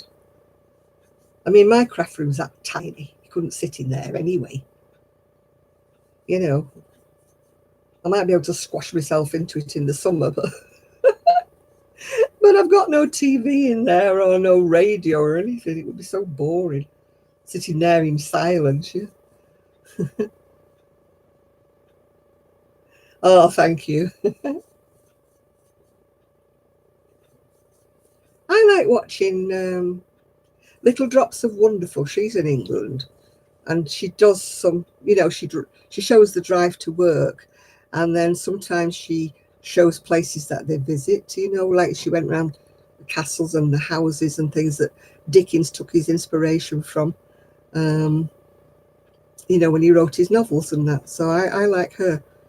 Is he called Little Drops of Wonderful or something?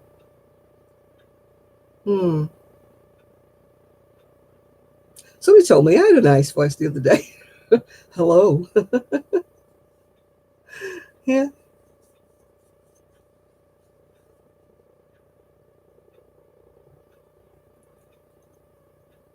A knitting chair. I use a recliner. That's what I use to do my knitting in. That's why I wouldn't crochet in my craft room, because I've only got a computer chair in there, like I'm sitting on now. I bought myself a new cushion. Oh, thank you, Nancy. I bought myself a new cushion the other day, but I think I'm too fat for it because I squash it. It's supposed to, it's supposed to support your bottom like that, and it's, you're supposed to hold your spine in the right position. But of course, if you're fat like me, you just squash the whole thing down. So it's kind of like a waste of time, really, but try anything once. I've got loads of cushions that I keep buying for my chair. I don't think so, Chris. It would be nice for anybody who was slim, I think, that wasn't heavy. But I just flatten it all out, The idea was there. Yeah, just make the cowl as wide as it wants to be. If it was a cowl that was being sewn, I would make it narrower. But if it was one that's wrapping over, I make it a little bit wider. Hi, Marianne. What am I crocheting? I'm crocheting like a a necker thing that's got buttons on it. Yeah. Let me put me cover back. I find these computer chairs are very hard on your bottom. There, I said it again, bottom. I'm going to get banned, aren't I? I've got all kinds of so-called comfy cushions that I've bought, and none of them are comfy. I flatten them all out. I think they're meant for somebody like Kelly that's got a smaller BTM. Oh, I've got a selection of them behind me. I keep swapping. Oh, I hope there's no caffeine in those. Otherwise, you'll be bouncing off the walls in a bit, won't you? Yeah. I love my recliner because when my neck hurts, I can rest it back and it's got like the headrest, whereas this doesn't. If I lean back on this, I'm at a funny angle now.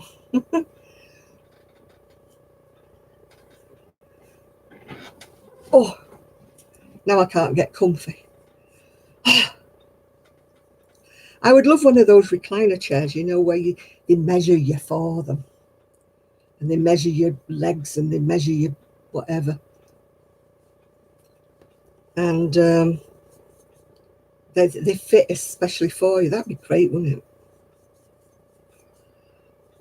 Have a bespoke chair in my dreams.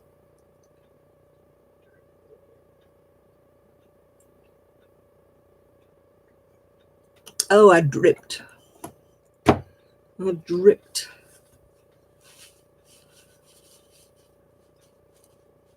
Yeah, I'm the same, Lydia. My legs are short. From my BTM to my knees, my legs are short. So chairs are always too deep for me. So I kind of sit there with my legs sort of dangling in midair. They don't fit, you know.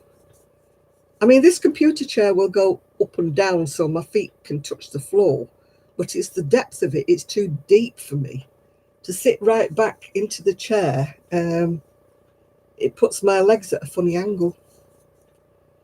But like everything else in this world, you only get what you pay for, don't you? Oh dear.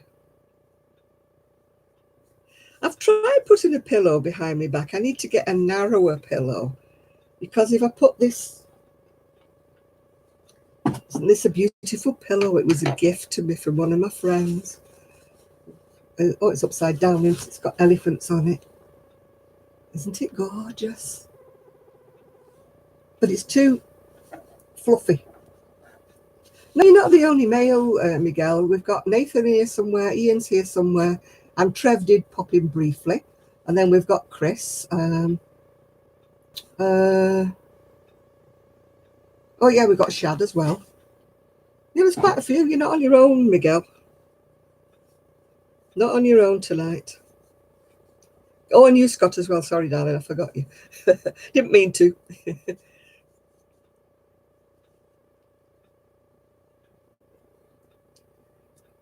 No, Trev popped in, but he's doing something or other.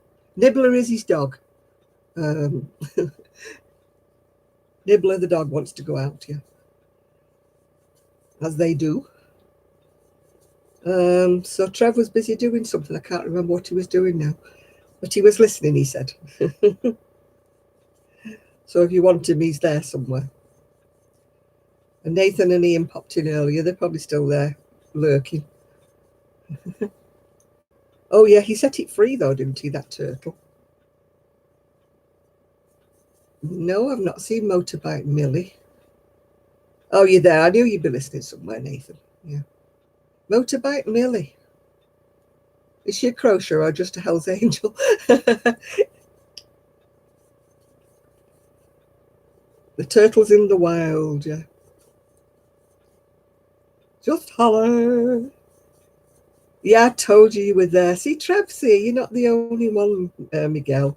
There's lots of males on here today. The lovely Trevor is here.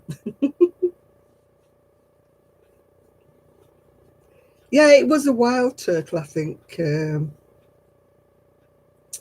Enid. God, I couldn't get your name out then. It was on my tongue and it wouldn't come out. Oh, how old will he be, Nathan, tomorrow?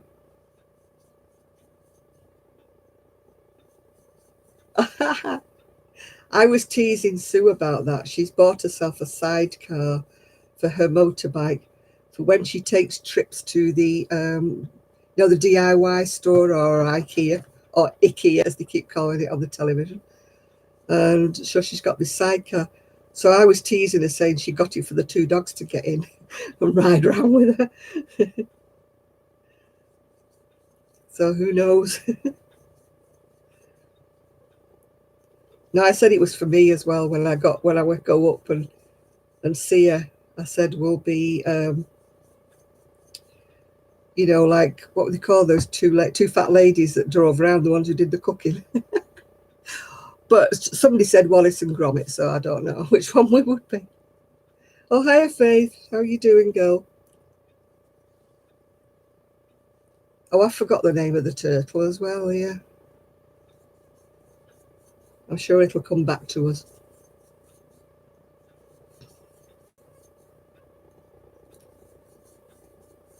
He's 11.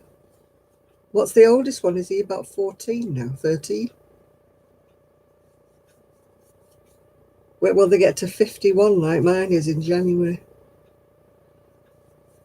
Makes me feel really old.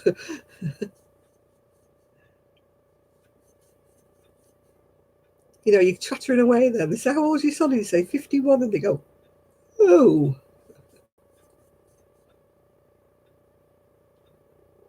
No, Shad's not British, love. No. Cataracts, yeah. Yeah. My mum had cataracts, but then she was an older person, obviously. Oh, I get confuzzled by everything. It's a sign of my age, I think. I have a very, very slow growing cataract on one eye, but it doesn't seem to be growing anymore, so I'm very lucky that way. Every time I go to the opticians, he always says, no change, no change. So hopefully that's the way it will stay for a long time. My sister-in-law's had both of her cataracts done.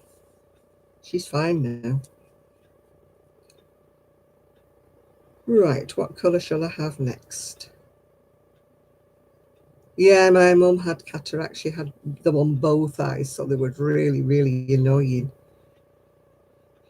Because my mum was always a crafty lady. She always wanted to knit, and she was getting like, you have no sound. I don't know what you've done, Faith. Maybe if you go out and come back in again, yeah. Ah. Do you think chaise longs are comfortable? They never look kind of comfy to me. They always look a bit, I don't know. What am I trying to say? A bit like Victorian overstuffed. A bit hard like horse hair. You had both your cats made into racks.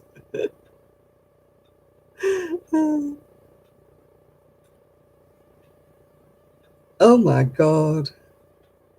Did you not tell him they were vegan chicken nuggets? Yeah, they're what the Victorian ladies used to go, ah. And they had the faints because they had the corsets too tight, didn't they?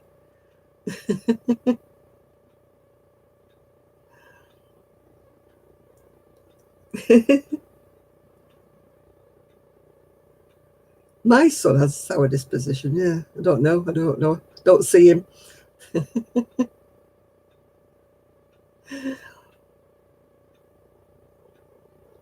Oh, of course the guys are welcome here. We're not sexist or elitist or whatever you want to call us. We don't have any rules and regs except don't be cheeky. Don't be rude. That's the kind of people we are.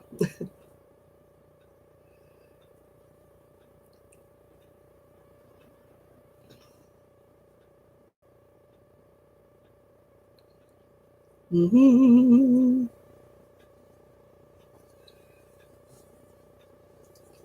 Yeah, everybody's welcome except trolls, yeah.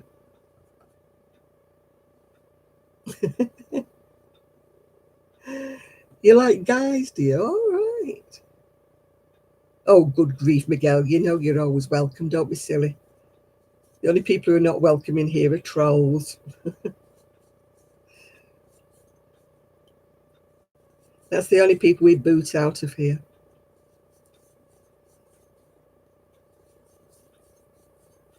We don't like trolls, none of us. I like everybody. I don't want to marry any of them, but I like everybody. Oh, dear. I know it's a misogenic when men don't like women, but I don't know what it is when you don't like anybody. Yeah, I like yarn. That's right. That's fine, Miguel. I like yarn. At my age, I don't want any more people in my life. No. Oh, I've got an odd button here.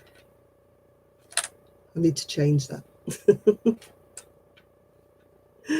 Yeah.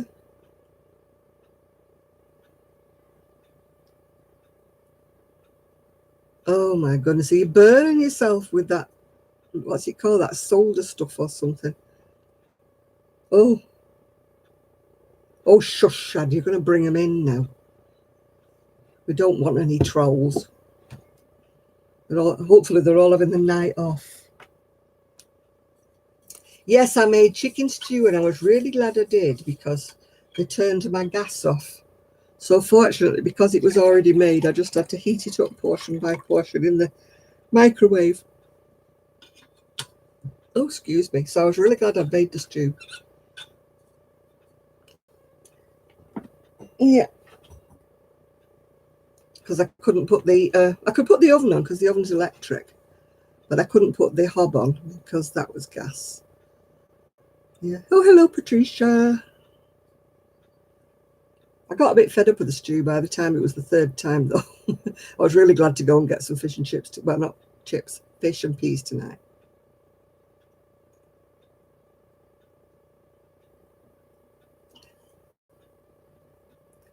The Johnny M casserole. What's one of those?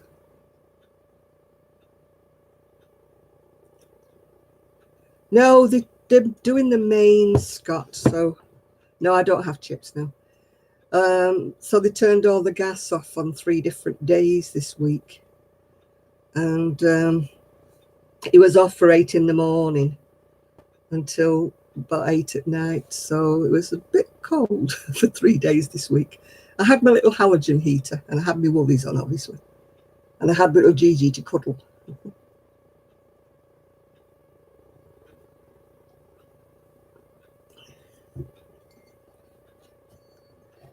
Oh, that sounds nice. What time do you want me round, Trev? I hope you're doing roasted potatoes. Yeah. Can't have roast lamb without your roasted potatoes and mint sauce. Ooh. Why did I pick a button that was odd? I'm going to have to go back in the garage. I am so stupid. Yeah, they're just doing the mains, so they had to turn everybody's gas off. So luckily, microwaves come in very handy. My oven was electric, so that came on. And yeah, he charges extra for any of his lifeblood that gets on his stained glass. Yeah.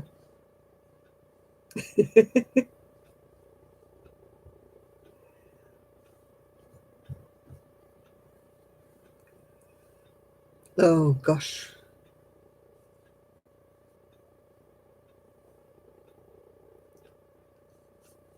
Oh, Kelly would be the one to ask. I think she bought an air fryer. I'm not sure. Did she buy a casserole? I don't cook, Shad, so Miguel, so you're asking the wrong one. I really don't.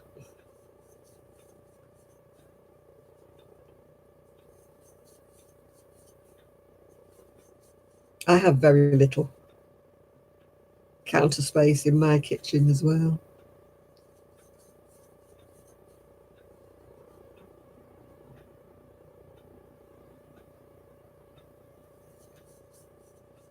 All right, Jane. I mean, I had a deep fat fryer, but I put it outside and let the totty men, or whatever you want to call them, the gypsy men, take it away because I didn't use it.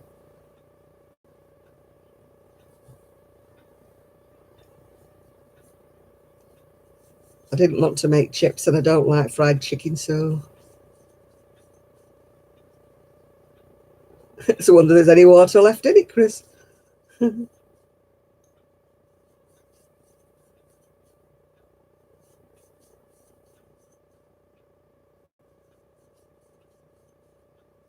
Since I don't do much cooking, it's to me any.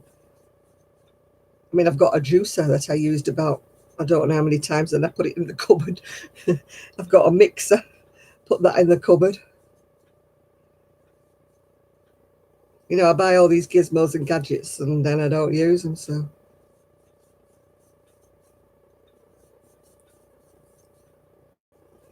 I'm just the world's worst cook. I'm not a bad cook when I start, but I just can't be bothered these days. Kelly's the one who does all the cooking from scratch. She hardly ever uses anything that comes from the shop well made.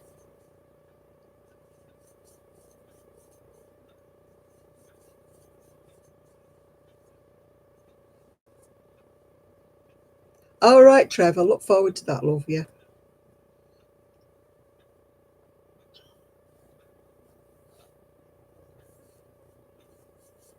Oh, yeah, I love. I always rough my potatoes up after I boil them. I just shake them about a bit inside the, um, what do you call it, the colander, so they're roughed up a bit. And then they get a nice crisp on them, don't they? Oh, it is hard to cook for one, yeah. You know, it's sort of, I don't know, it seems a lot of things to do just for one meal for one person. Yeah, you parboil them. You don't boil them till they're really soft, Faith. You just boil them a little bit till they're a little soft. And then you shake them dry, and then you put a little bit of flour on them, and then you make sure the oil is hot. I put my oil out on the top of the cooker first to get it really spitting hot before I put the potatoes in. And then I put them in the oven then.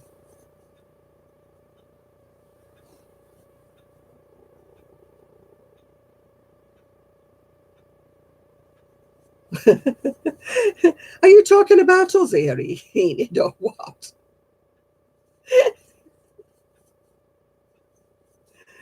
Oh dear. Or are you watching something on the telly?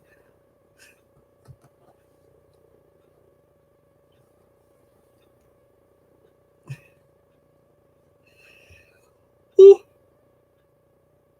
oh.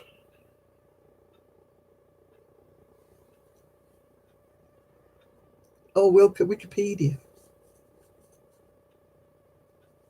Oh, I could eat roast potatoes all the time. I love them. Absolutely love them. I don't like the frozen ones though. I'll use them if I have to, but I prefer to make my own. But I very rarely buy potatoes unless I get them for baking potatoes.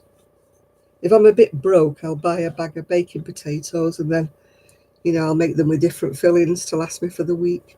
Bit of salad and that, and then you're all right. Yeah.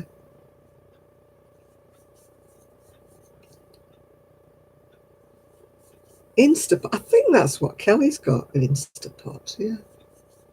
I don't think she's got an air fryer. I'm not sure. Oh, she's the cook, not me. She's always making things to make sure the kids have got, homemade stuff. Excuse me.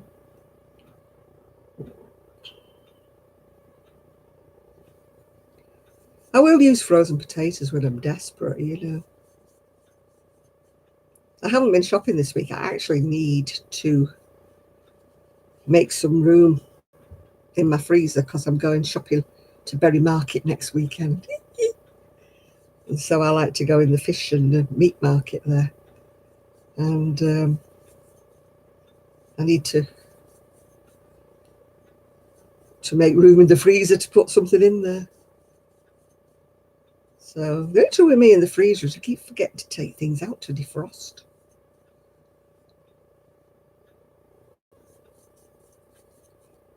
Yeah, the soup mix. They haven't had any soup mix in the Tesco's. They only have that casserole vegetables, and it's not the same as the soup mix.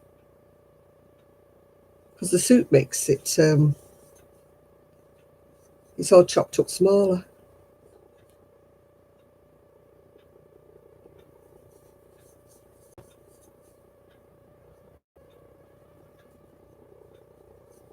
I'm going to Berry Market,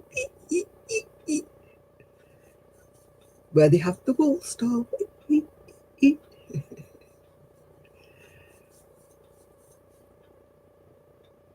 I'm going to get tempted. Ooh, ooh, ooh, ooh.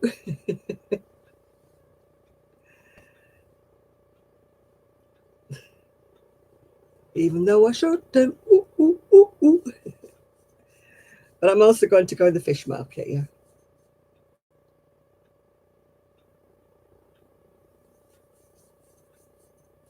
I like getting fresh fish from there, from the market. It's so much cheaper than the supermarkets. Absolutely.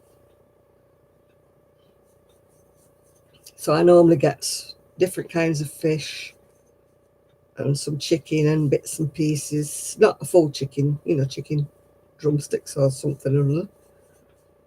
And then I put them in the freezer, bag them up in small portions and put them in the freezer. And that'll probably be my Christmas meat, actually, what I'll get.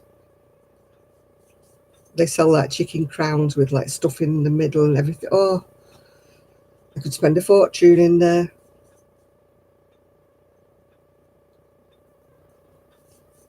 I like my soup maker if I get the right ingredients, but I just can't be bothered chopping everything up, yeah.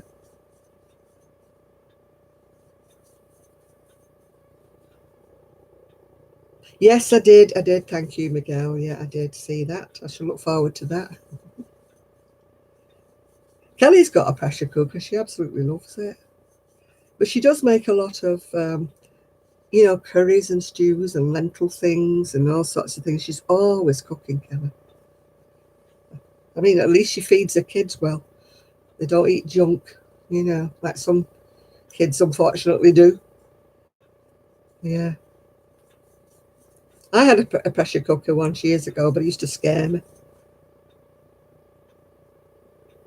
It scares me when it starts going. I always think it's going to blow up. I always forget to soak the beans, Miguel. I buy them and then I forget all about them. I mean, I'm not a lover of Indian food, but I do like dal, we make with the red lentils and that. But I don't think you have to soak, I don't really have to soak dal or lentils or not. And I used to like barley in soups as well. My mum used to always put a load of barley in the soup.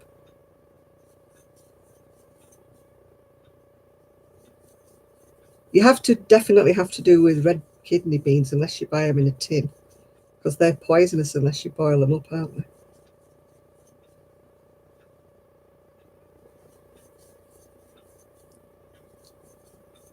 Oh, my mum used to use a pressure cooker all the time to cook the vegetables in. They cook veggies in about 5 minutes. When I was first married, I used to use them because you put potatoes in one like trivet and vegetables in it. I used to put carrots in one, like sprouts or cabbage in another one. And then you've got like your 3 vegetables if you've put your chicken in the oven or something.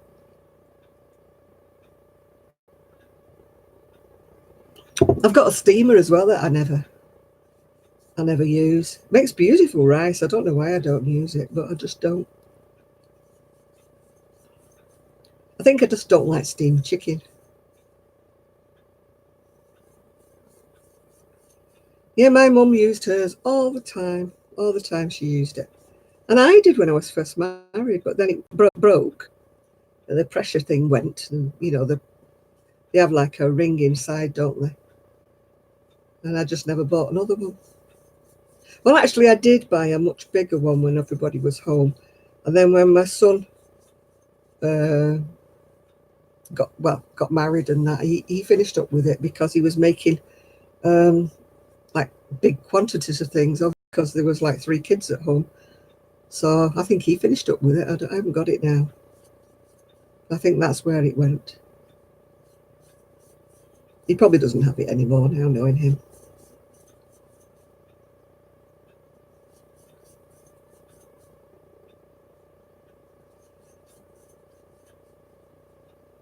I've seen that Ninja Foodie. It looks wonderful, but it also looks very expensive, Nathan. I think Father Christmas will have to have a few helpers for that, yeah. That Ninja Foodie. Be wasted on me because I don't cook anyway, so.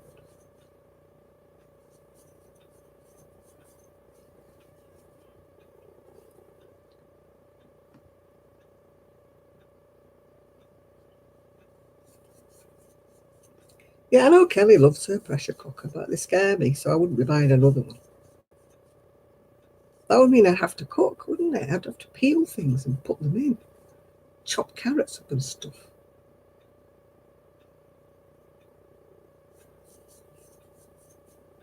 I used to like putting things like brisket, if you know what brisket is in the US. It's like a joint of beef it's rough and tough if you try to cook it, in the oven. But it's lovely if you do it in a. What do I eat? I eat instant food, beans on toast, egg on toast, ready meals. That's what I eat. Yeah, brisket is lovely in the slow cooker. It's horrible if you try and cook it in the oven unless you do it in a water and stuff. Oh, hi, Mimi. Hi, Mimi Catdo. I love jacket potatoes, but not in the microwave. They have to be in the oven where they go crispy. Yeah, braising, you have to do brisket like that. Yeah, any of the cheap meats. My late sister-in-law on my husband's side, she lived out in Abu Dhabi for ages, and the meat they used to get out there was kind of, you could never get a steak and stick it out on the grill or something. But she used to marinate all her beef and stuff, steaks and that, in red wine overnight. And she said it used to make it really tender.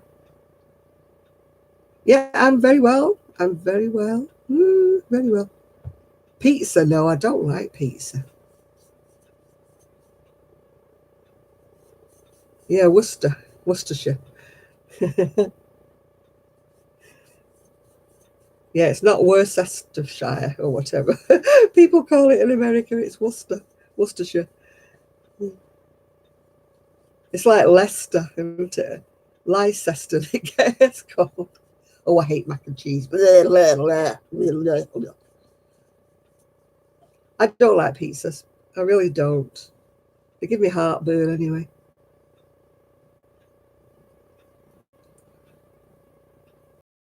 Tastes similar. Is that something to do with a?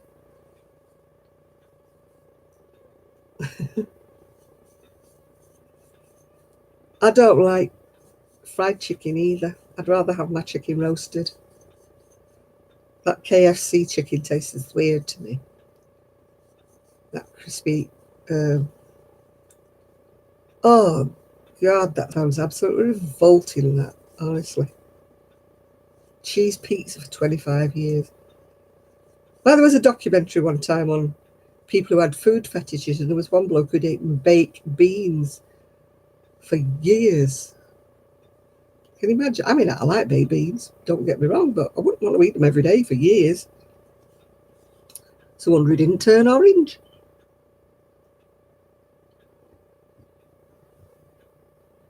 We just have KFC and it's horrible.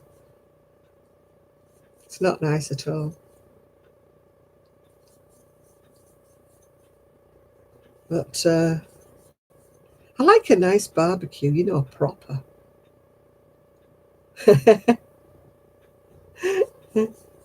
Oh, KFC is awful.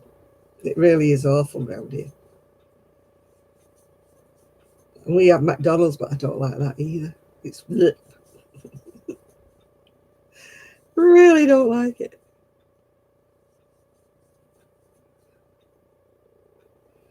Yeah, KFC's horrible. When I go to Kelly's for lunch, we sometimes have Subway sandwiches, and they're quite nice.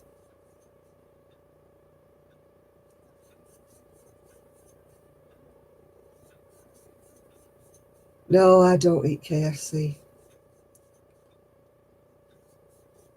Yeah, that kid who just had chips and something, didn't he? You have to have a varied diet, don't you? Oh no, our Subway's okay around here. We're lucky we have a nice Subway. Is it me or do they always taste salty? KFC. That stuff they put on the outside of it tastes really salty to me.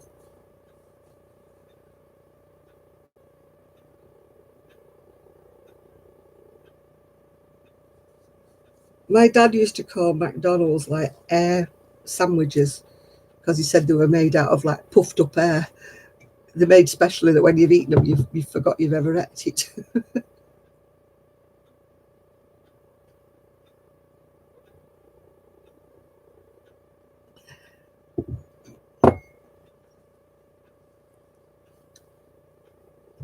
No, our Subway around here is quite nice, yeah.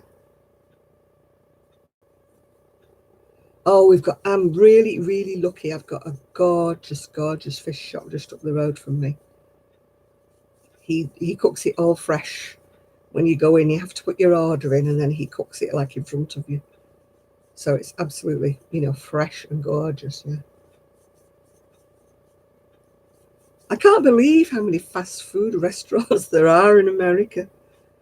I mean, when Jennifer goes out in the car sometimes and she shows me, this is the drive-through, that's the drive-through, and I'm going, how many drive-throughs have you got? How many, how many places have you got? Yeah, we don't have any seafood restaurants here. There. Yeah, no. We have quite a few food places here, but they're not like drive-throughs. You have to go and get it, or they'll deliver it if you're ordering a certain amount. But you need your chocolate, do you know, Nancy? I haven't had mine yet. Man, it's only 11:30 yet.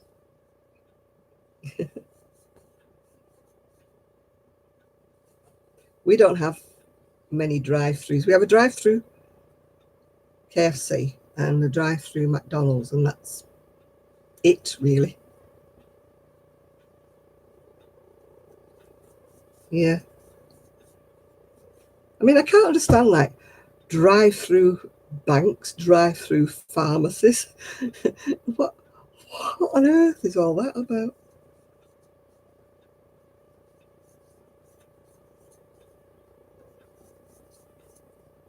Oh, we have malty vinegar here. I don't like it on my fish though, because it makes my fish go a bit soggy. So I don't like that.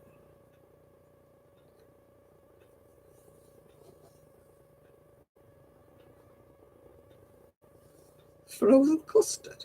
Ugh. We have frozen yogurt here, but it doesn't really catch on.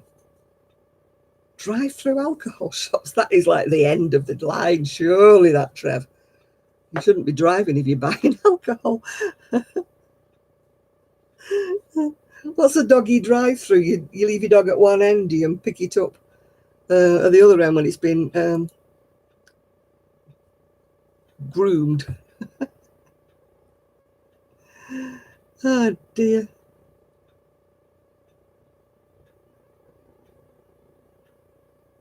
Oh yeah, they give you lemon with this fish shop here. They don't put it on, they just give you a piece of lemon and you squeeze it on when you get home.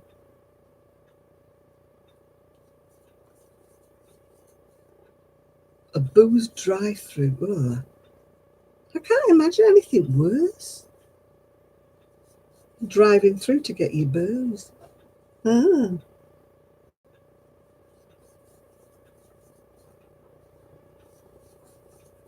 No, thankfully we don't have any of that.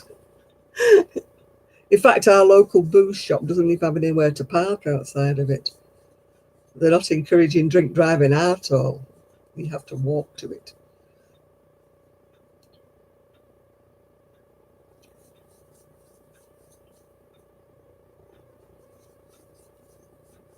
Drive through weddings.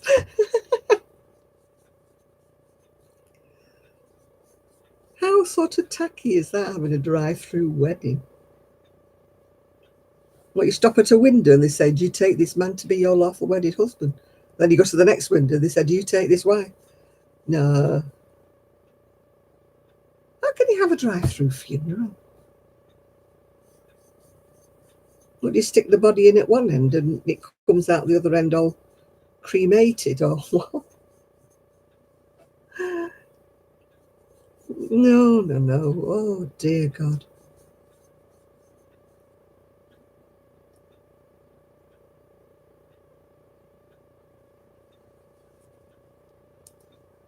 Oh, dear.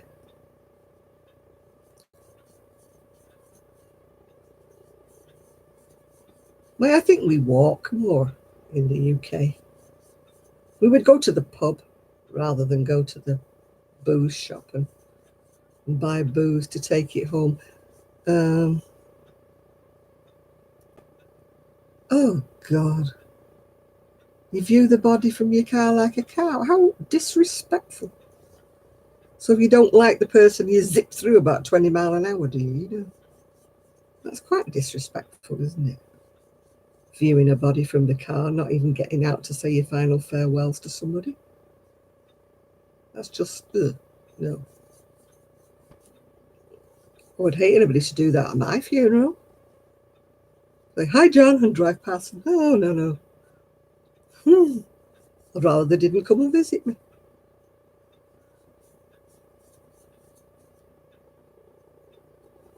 Oh,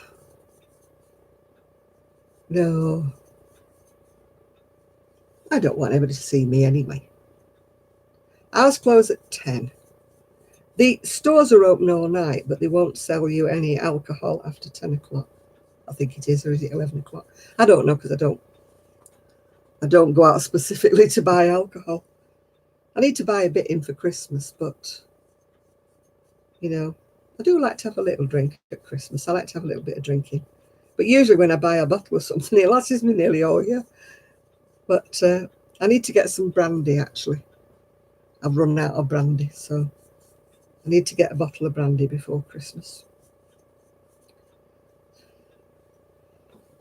I've got other things in. I haven't got full bottles, but most people don't want to drink when they come to visit me anyway, because they're always driving. So, if you said you want a drink, they always say, no, thanks, I'm driving, or I'll have a cup of tea or something. Baileys. I've got some of the cheap Baileys that's not been opened from last year. You toss a coin as you drive by. Oh, God, that is awful. That is terrible, Nancy. Well, that was if you hit him on the head. Bunk here. Pluck him on the head with a coin. If you didn't like him, I suppose you'd aim it, wouldn't you? No, none of my family really are. I mean, my son will go out and have a drink if he's going out, not in the car, if you know what I mean. But he doesn't go out every night or anything like that. He goes out for an occasion. If he goes to a show or goes to a concert or something like that, or goes out to a party. but he drives for a living during the week, so he doesn't drink during the week. Yeah. I will have a drink. I'm not a teetotaler, but I don't really as a rule. Yeah. So no, we can't buy it until 2 o'clock here. We can only buy it until about, I think it's either 10 or 11. The supermarket stopped selling, and the booze shops shut down.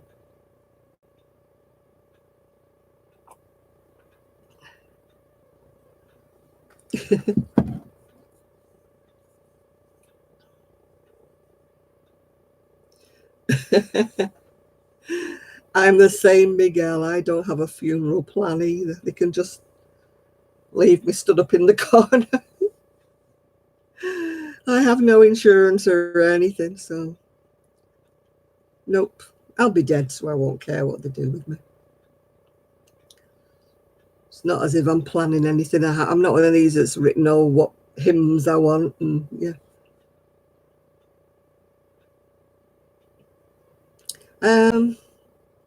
You can have your ashes scattered on your land round here or in the garden round here, but you can't actually bury somebody in the garden unless you put them under the patio, you know, in secret, like they do in the soap operas. Yeah.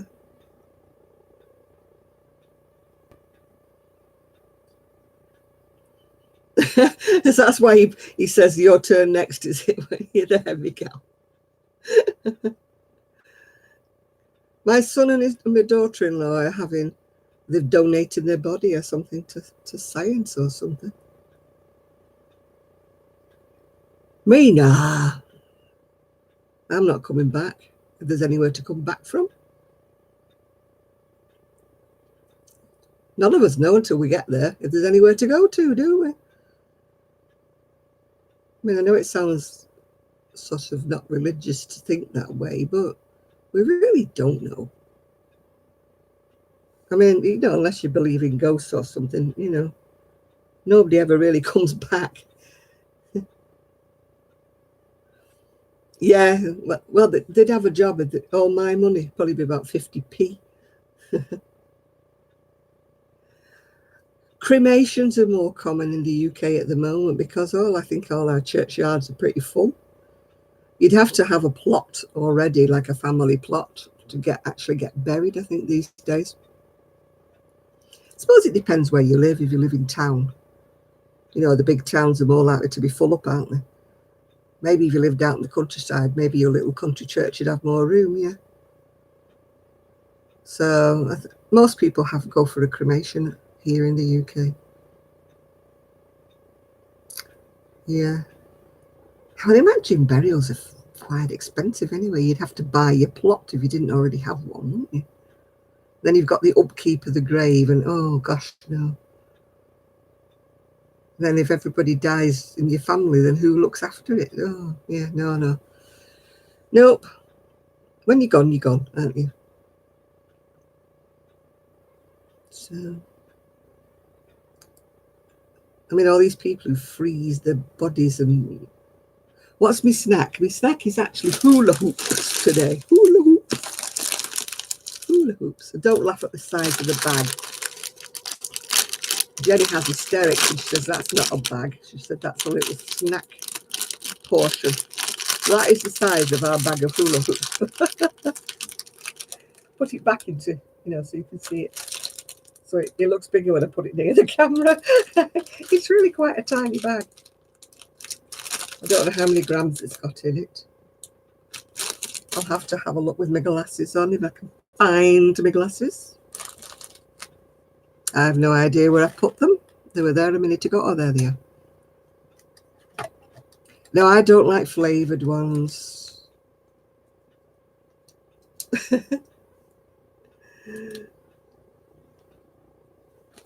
It's got 24 grams in the bag. But it's still got 121 calories in it.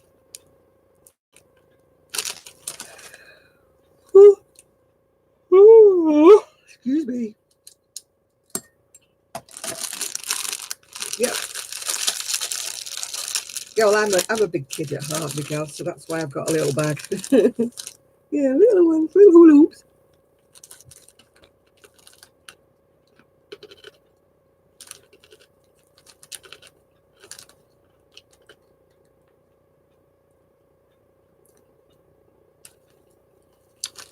I don't know if it's got any sugar in this. Oh, hi, Amanda. You had liver and back. I think you mean liver and bacon. Yeah, I thought you meant that. I like liver and bacon.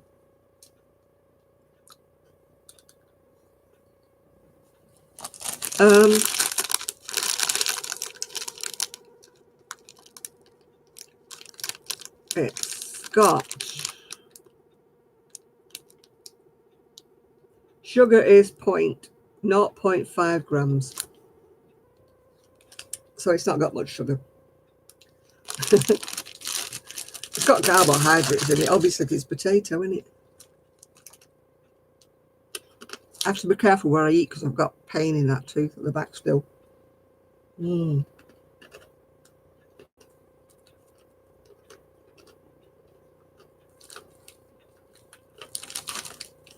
it's not. It's a portion. Things like this, we shouldn't be eating big portions. It's bad for our health.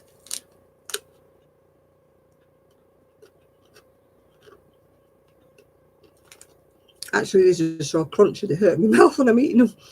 I don't know why I buy them.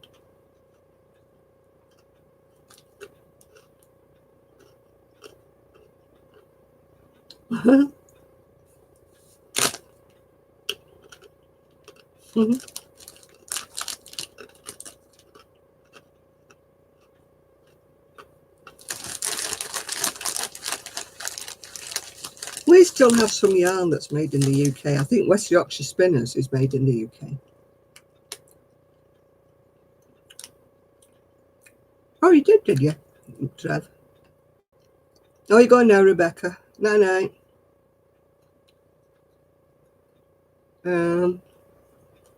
There's also a place in Shetland called Jameson and Smith that does Shetland wool. That's English. A lot of the hand dyers in the UK, they use English yarn.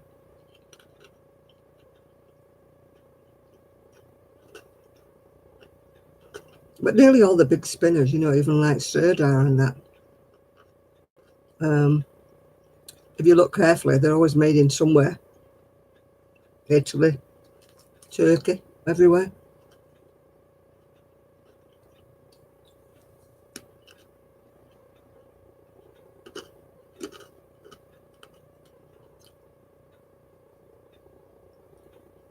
I think you have to buy, like hand-dyed stuff to get it made in England these days. Oh, night, Rebecca. Night.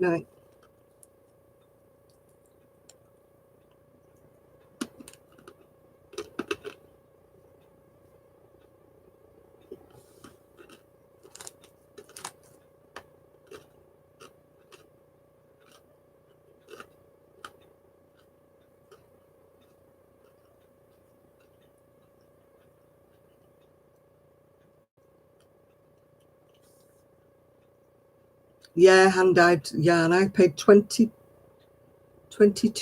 I think, a skein for some that had camel hair in. Yeah, I miss Kelly. I've been missing her all week. I've not been able to talk to her, really. She's been in bed.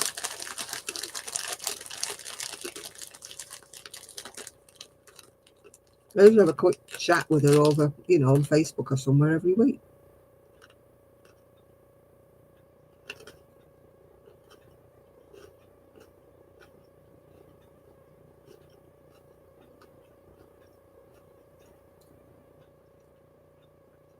We obviously don't have any cotton that's made in the UK because nobody grows cotton over here.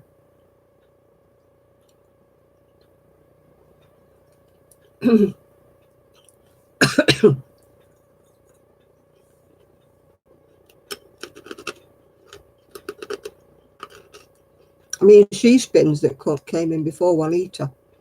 She spins all her own yarns and that she gets from fleeces. So her yarn would all be made in the US.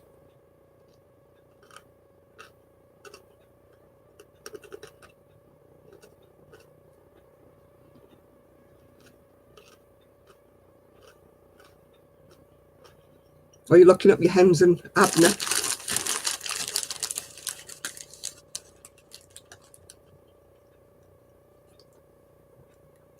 Yeah, a lot of our English yarns, when you look at the labels, are not made in England.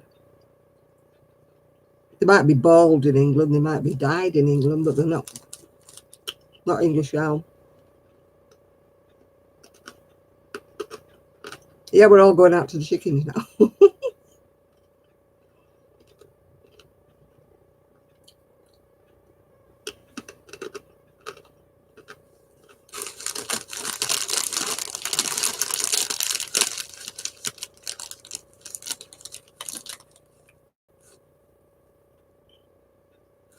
Well, she doesn't wander anymore. She's getting older. She's stopped to wanderlust now. Mm-hmm.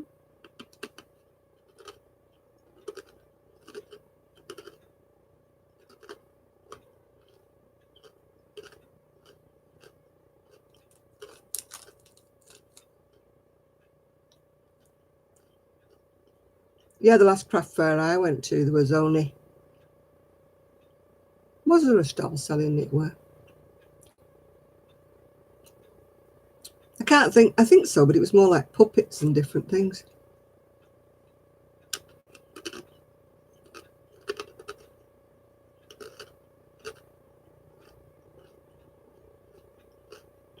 I have seen them, yeah. Well, that went down the wrong way.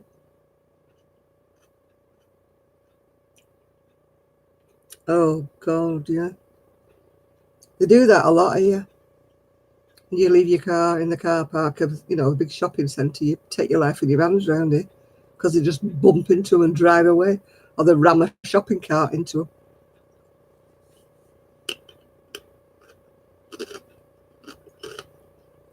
Yeah, when I go to crafts, they're all needle felting or, like you said, candle making, soaps, painting, stuff like that. There's very little in the way of wool.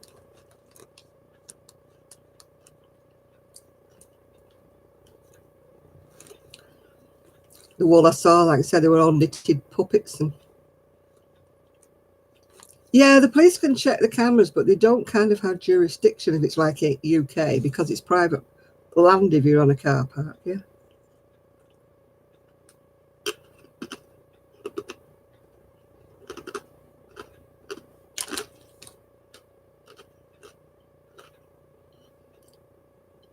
It's kind of hard to prosecute on private land.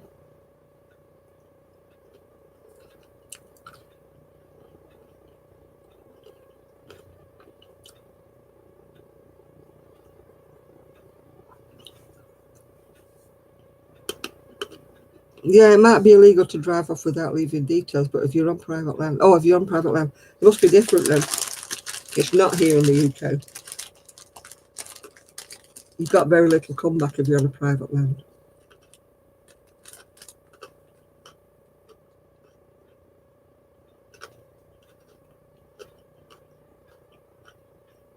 I think if you were in the UK, you'd be lucky if the police came out at all.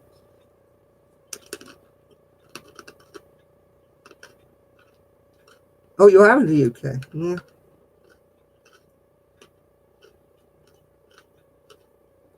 As I say, you're lucky if the police came out at all. The number of times when I had a car, people ramming trolleys in it, you leave it for 5 minutes, you've got a big dent down one side.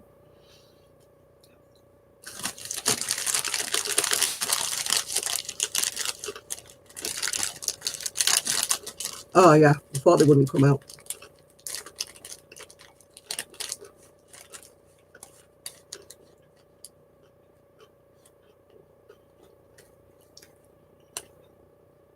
When I had a car, I never used to park near the entrance.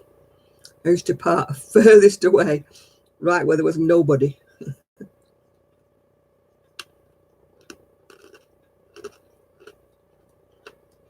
Well, thanks for that, Enid. I'm just eating my crisps.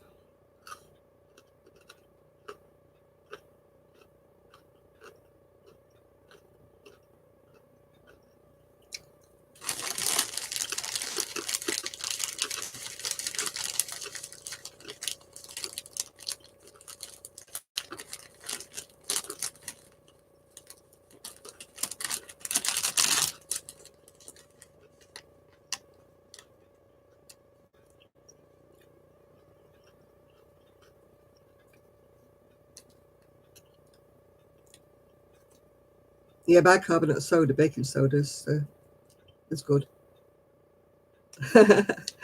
Cookie crisp. I think it's just plastic, actually. It's not an expensive one. Yeah, bicarbonate soda is what we used to put down when the cat whittled. Or somebody told me biological washing powder, leaving it dry, just sprinkle it on dry.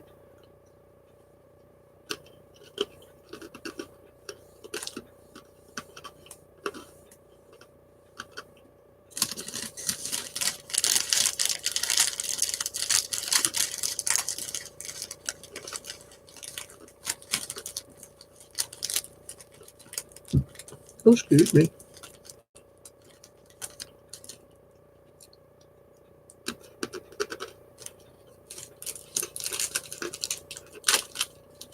These are hurting my gums. As my dad used to say, I'm dabbing, I finish these. If you gave him a sweet, he'd eat the sweet. Then he'd go and get another one and he'd be pulling his face. And I'd say, what are you eating them for? He said, I'm dabbing, I finished them.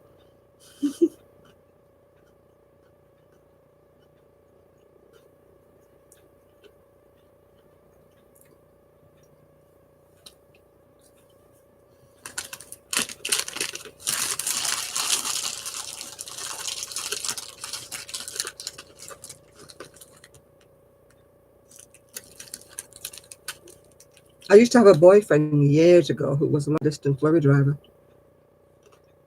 And I used to feel as safe as houses back, in the tractor unit, the front bit of the Arctic lorry. Feel like king of the road up there.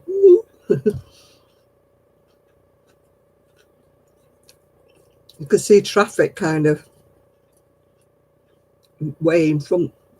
When you're in your car, you can only see that one in front.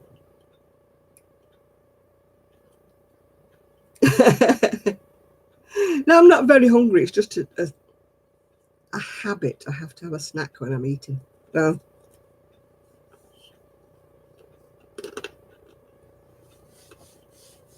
when I'm on the live, I have to eat. It's a habit, bad habit.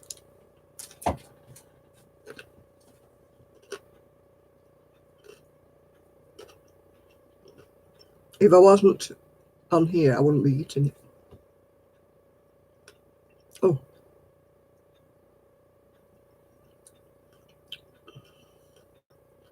That last bit went right up my tooth.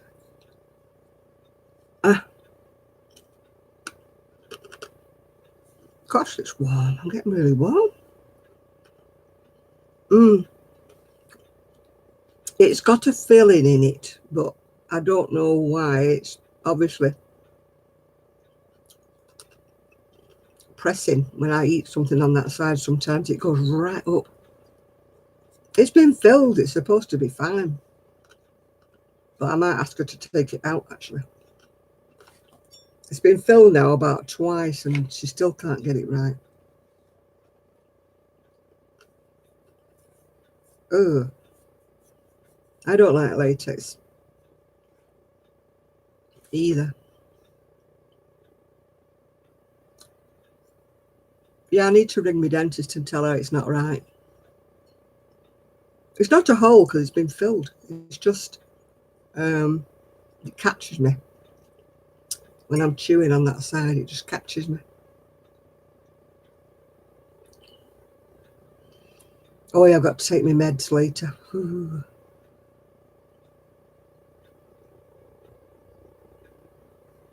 It's just, what she did was she filled it.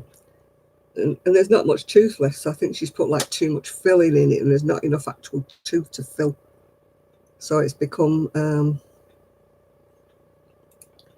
it's become, you know, really tender when I'm chewing it. No, it's all filling and no tooth. I think it needs coming out, to be quite. I don't want to lose a tooth, don't get me wrong. But I'm not paying to have a what do you call it, put in. What do you call them? Crown. I'm not paying to have a crown put in.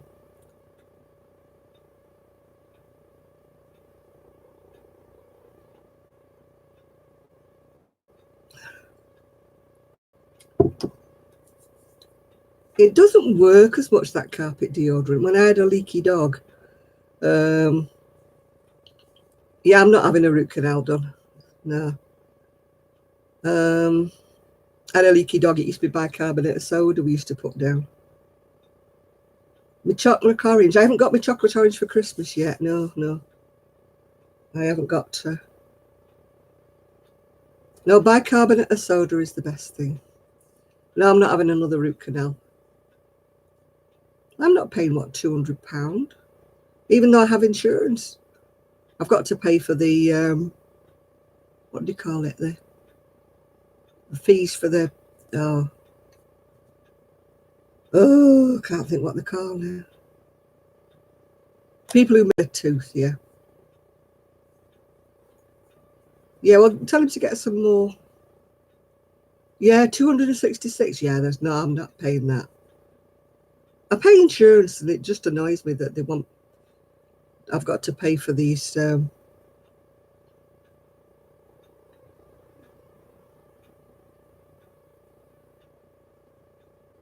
Yeah. Hello, Linda. Kelly's been poorly all week. She's been in her bed. She's not been doing anything. Yeah.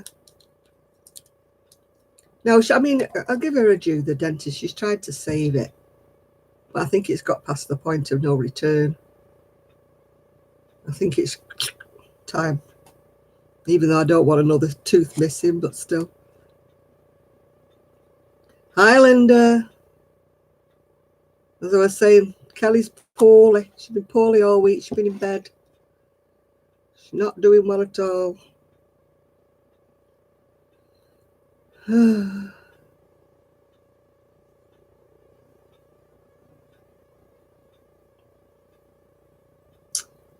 My teeth were fine for many, many years. And then all of a sudden, as I've got older, they suddenly all started going weird. I've always prided myself on having lovely teeth. They're not now. They're horrible. And they won't stay white. That's something to do with the drugs that I take. It's nothing to do with me not cleaning them or anything. No, I don't take magnesium, no. But they're yellow now. They used to be so lovely and white. And I don't want to try to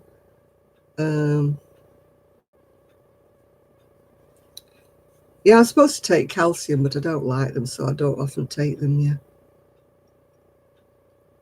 My son is 51, and I think he's only had one filling that fell out, so he took the tooth out himself.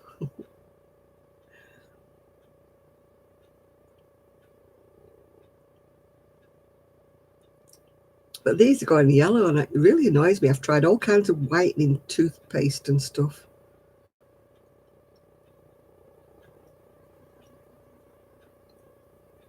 Yeah, some of the teeth, I mean, yeah, 1,200.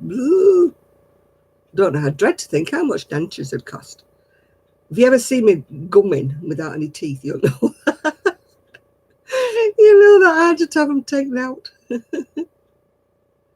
He took his own tooth out. Yes, he couldn't get in at the dentist. It tastes vile, Cheryl.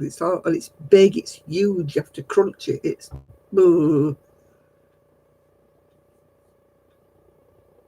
No, he took his own tooth out. He couldn't get in at the dentist, so he drank a load of Jack Daniels and pulled it out himself. So, yeah, they're horrible, my calcium pills. Where have they gone?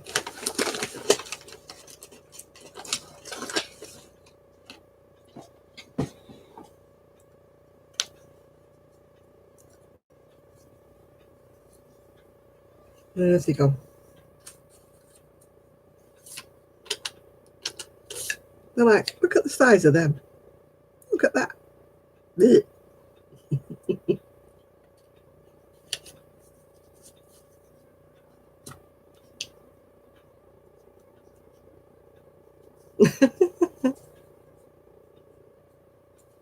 I've got, yeah, they are the horse pills. You're supposed to chew them and they taste. So that's why I don't like them. No, I don't have to swallow them. I'm supposed to chew them. And they're horrible. And I won't take them. I think they have chewable ones. Well, you know, like nice chewable. It's not chalk. So I haven't taken my calcium first. No wonder I'm falling to bits, is it really? There should be nicer calcium tablets than those. But those are the ones they prescribe you on the lovely NHS. Yeah. Yeah, oh, I'm actually going to pain clinic again on Tuesday, is it? Was it Wednesday?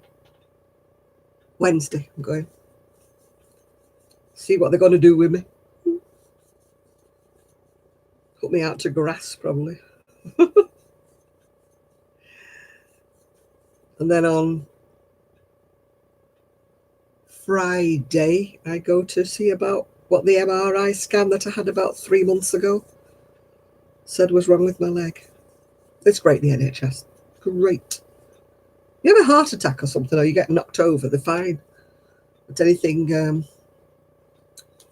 you know, that they don't consider grave, yeah.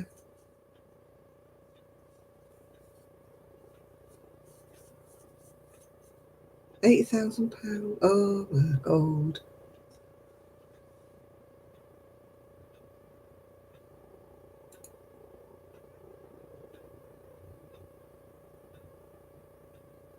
Yeah, well, that's what happened with me, Trev.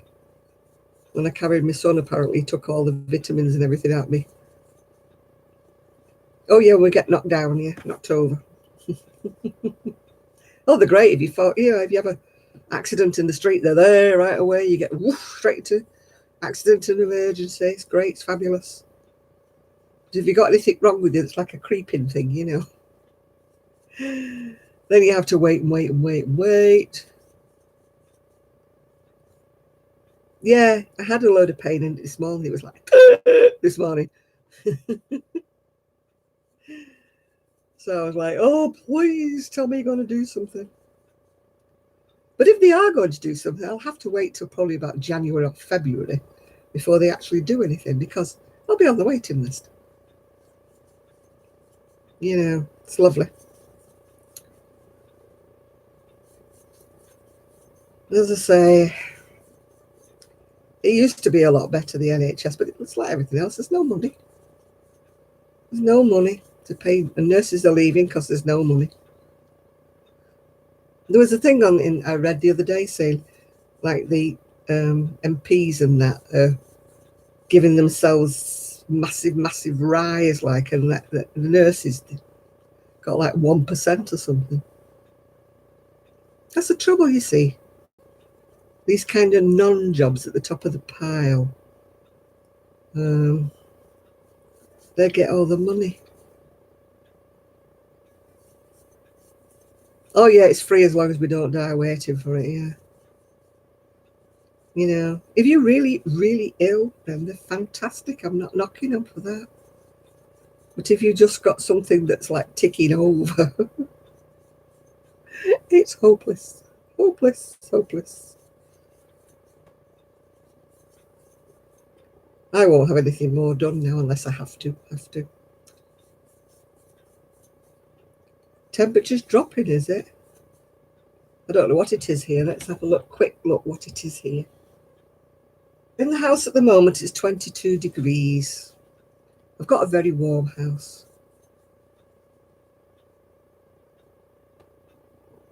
Oh, I know. I feel so sorry.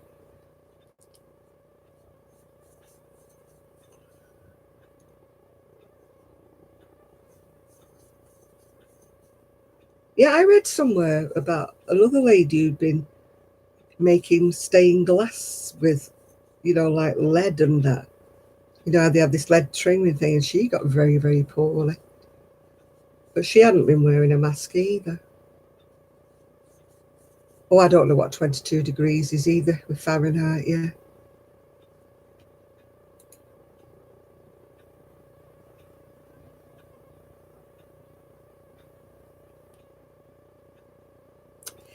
It's not been too bad today. Yeah, a pleasant day. It's not been too bad.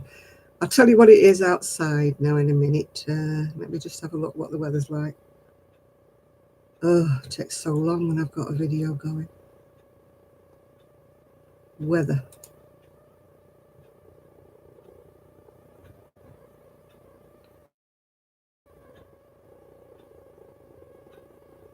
Oh, here we go. It's moving a bit.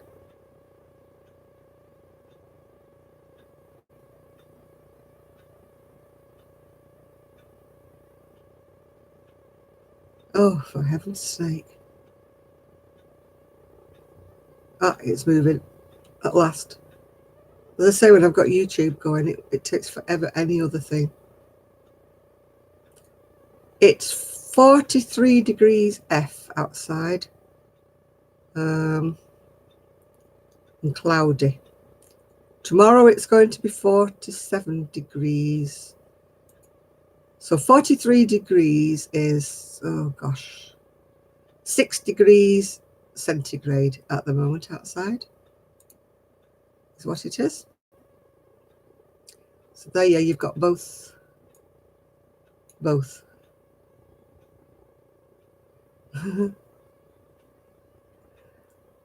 22 degrees C, which is, it's hot in the house, yeah.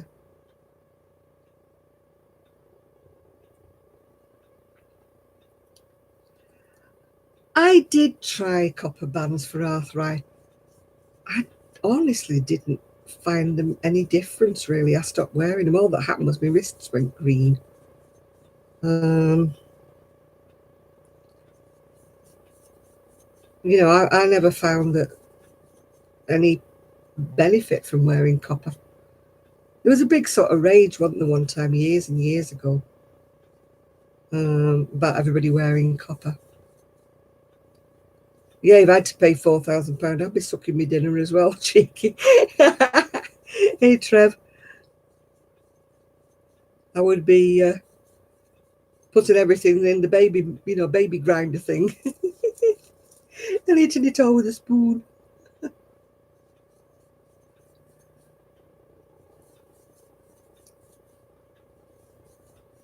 Yeah.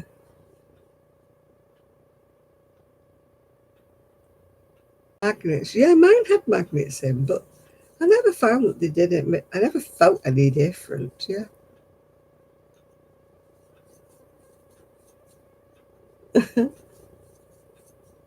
Are you going Shalene now? Yeah.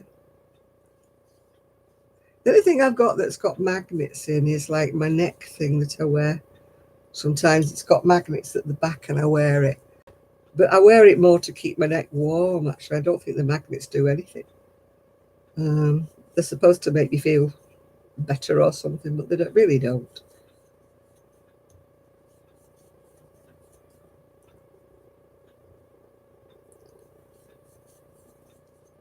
No, not copper socks, no.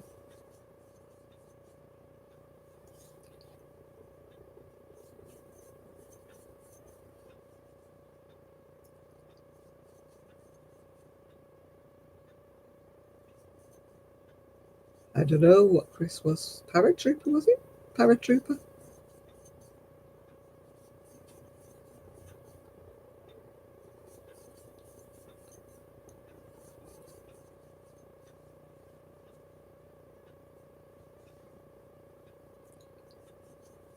Something I've never fancied doing, that jumping out of a plane. I am terrified of heights, I should say that. Terrified of heights. Takes me all my time to get on a plane.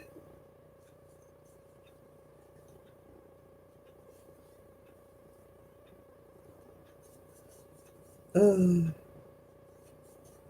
dad was a gunner in the war. I think he was in the Lancashire Fusiliers. I'm not too sure.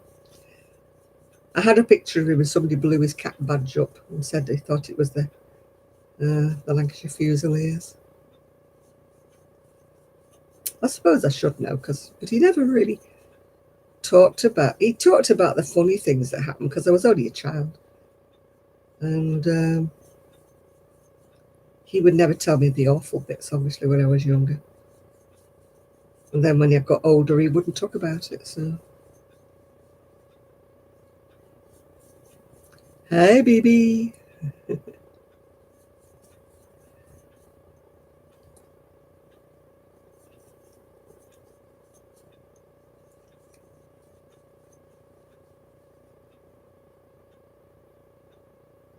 Your dad was in the Kings, yeah. I've flown in a commercial plane, but I'm not keen on flying. I only fly because I like the destination I'm going to. I don't really like to fly for fun, if you know what I mean. Flying for fun is not my thing.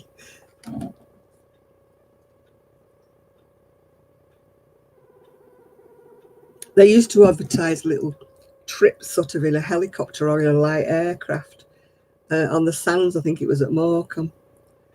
And my dad always wanted to go up in one of those, but no, my mother wouldn't go with him and I wouldn't go with him. And he wouldn't go on his own, so we never went.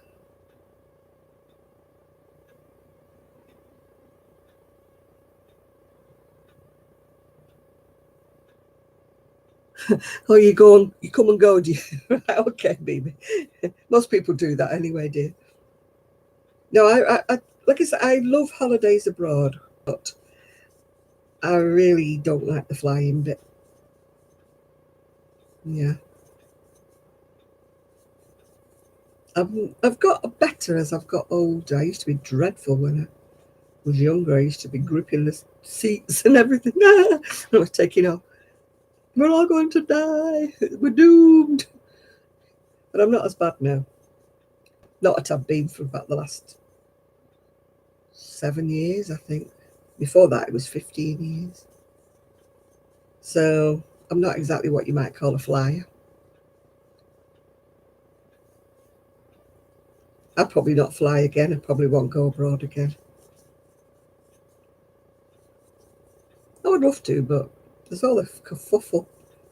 I have to get a wheelchair at the airport and stuff like that.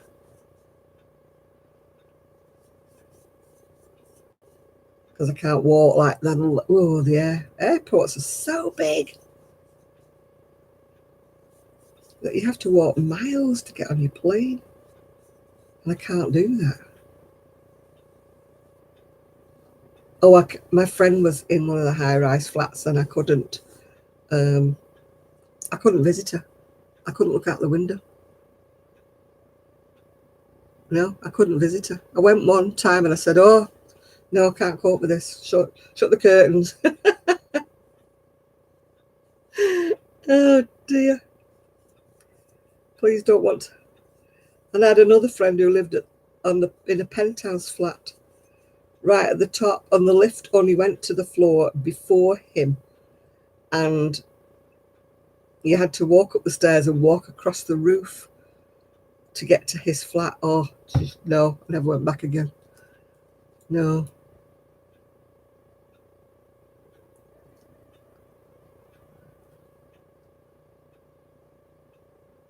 Oh, I couldn't do 24 hours. How's she going to do that? How on earth is she going to do that? She's going to be taking amphetamines to keep her going. Or making her like a neck warmer. Yeah, my passport expired about 5 years ago. I've not bothered renewing it because I can't really think that I'm going to go anywhere. If I do, I shall have to get another one, won't I? But I'm not getting one just on the off chance. I'm not paying all that money just to have a passport when I've not really got any intentions of going anywhere at the moment, yeah. Oh, it must be hard to keep it going for 24 hours. I couldn't keep it that long. Oh, I just couldn't do 24. Mate, if she's already done part of it, Chris, you wouldn't have to stay up 24, would you?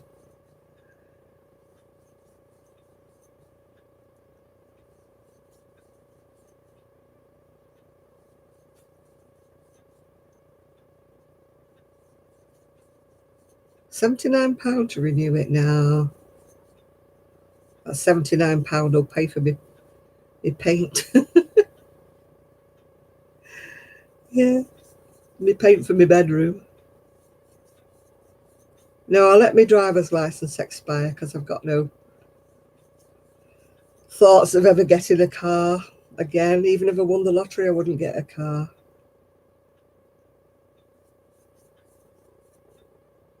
What colour what, Miguel?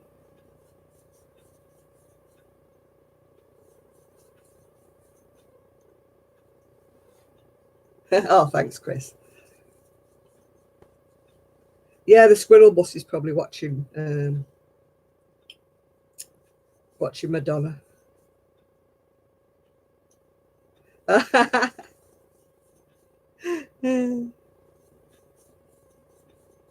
What colour of what, Miguel? What do you want? What colour?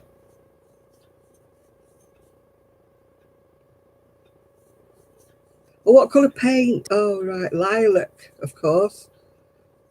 And I might have a feature wall of a darker, like a purpley colour. It's got to be lilac, hasn't it? What more? You know, it's got to be something purpley.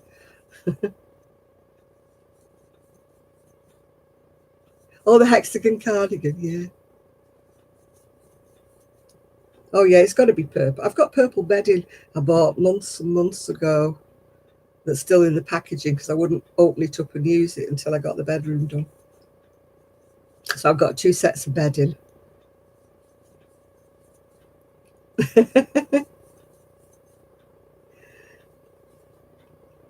Craft shows in England would really disappoint you. I hate to say this.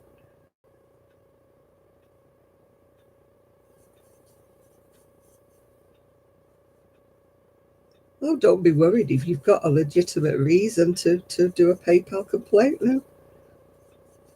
You've got a legitimate reason, haven't you?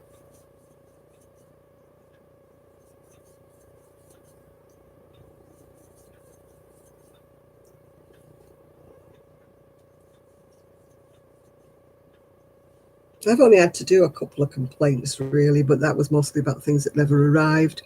And I'd ordered them through Amazon, so Amazon were very, very good.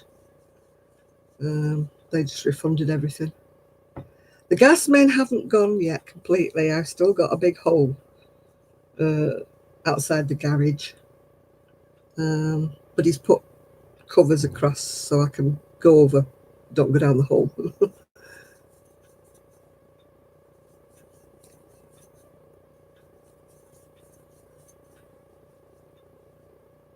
Yeah, PayPal are very good. They're very good at sorting out any problems. I think it was Kyle. Trev knows who you mean.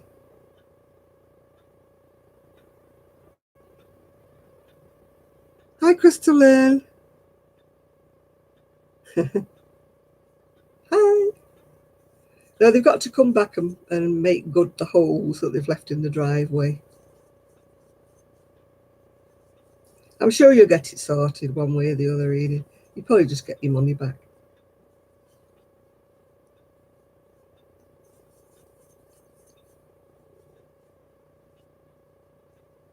Yeah, I haven't. I've got him earmarked to watch because I liked one of the shawls he'd made. Um,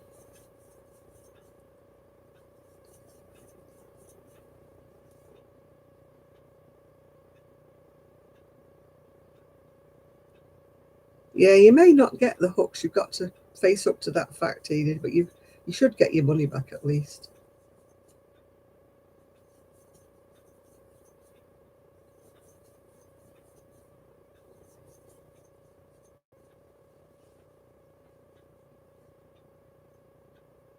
I think he's British,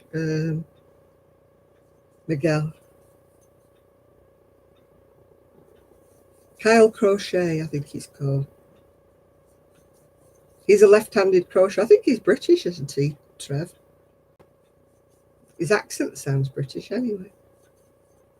I haven't really studied him. It's just I went and had a listen because Miguel was saying, was he English or Australian? And I said, I'm sure he's British.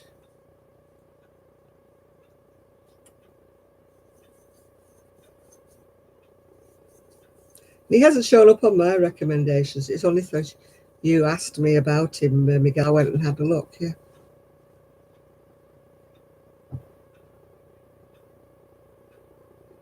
Yeah. Yeah, I thought he was British, yeah. Yeah, I like the shawl he was making. It looked quite nice. I don't know whether he's new. I've never heard of him until Miguel mentioned him. Oh, well, there you are. You've got something to sub to now. Don't you, Jill? A lefty. It's good, actually, that somebody is a lefty because there's so many people who say to me, I want to learn to crochet, but I'm left-handed. So it's good that somebody's left-handed. He crochets in an odd way, doesn't he? But I suppose that's because he is left-handed. But everybody crochets in a different way, don't they? So I suppose he's evolved his own style. I mean, I never say to anybody, oh, you're crocheting wrong, because you just evolve, don't you? You just kind of do what is easiest for you. Yeah, I'm right-handed, but I can watch somebody who's left-handed.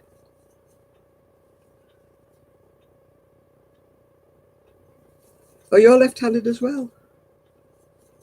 Or as they used to call it in the old days, you're cack-handed.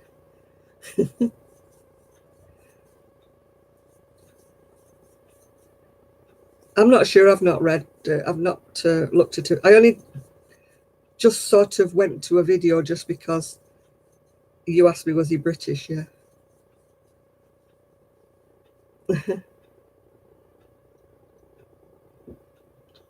Oh, bye, BB. I'll see you next time. I'll go and eat your dinner. You have to eat your dinner. Keep your strength up, Enid.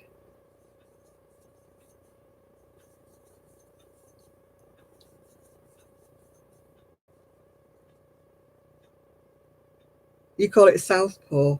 Yeah, that's a boxing term, isn't it? Southpaw.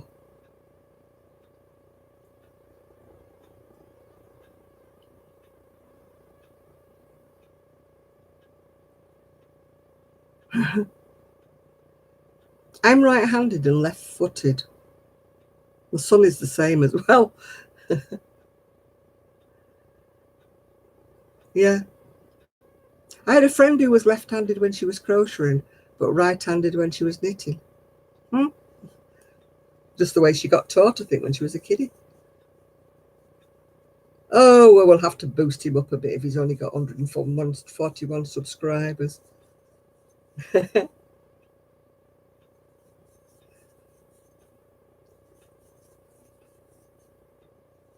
No, I think it was always called southpaw when you were boxing, if I remember rightly. If he was a left-handed boxer. A lot of people didn't like boxing, you know, having an opponent who was like left-handed. It made it awkward for them to box them because they never knew which way the fist was coming at them, if you know what I mean. Yeah, my friend, like I said, she was left-handed with her crochet and right-handed with her knitting. Yay, finished it. Yeah, we used to cack-handed, yeah. When my son was born, we wouldn't hand things to, because my husband was left-handed when he started off, but was forced by school to do everything with his right hand. So when my son was born, my ex would say, we're not going to make him be any way, left or right-handed. Just let him be what he was. And for a long time, we thought he was going to be left-handed, because if you handed him a toy or anything, he would automatically grab it with his left hand. So we did think he was going to be left-handed, but he wasn't. He turned out to be right-handed. But he's left-footed when he plays football or anything. He's left-footed. Oh, they used to tie hands behind back and stuff like that. Tie their hands so they couldn't use their left hand. Yeah. I mean, I don't think they tied my ex's hand behind his back, but they certainly stopped him from using his left hand for everything.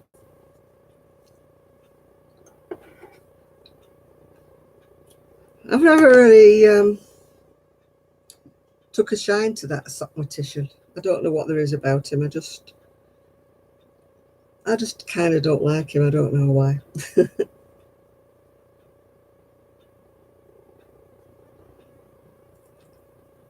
He's just never appealed to me.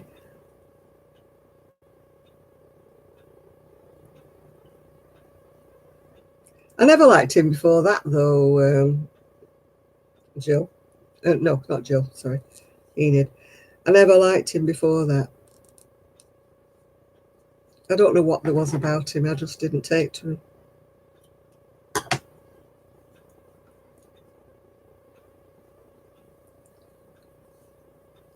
Yeah. I mean, I feel that way about Mikey. Everybody loves Mikey, and I don't. I just don't like the way he speaks and talks to everybody. And yet everybody's so in love with Mikey. Oh, is Mikey this, Mikey that? Nope. We've all got our preferences, haven't we? We wouldn't do to be all the same.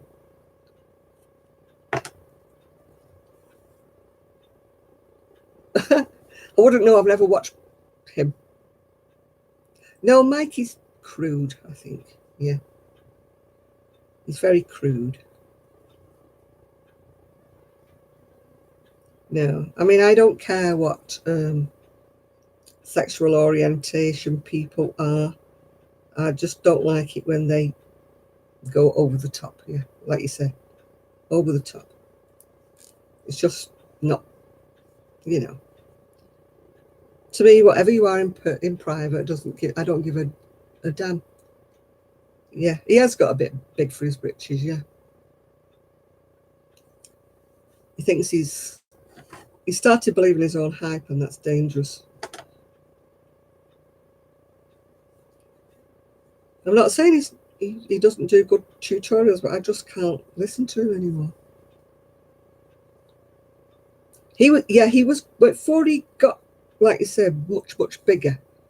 He used to be good before he got, like you say, believing his own hype.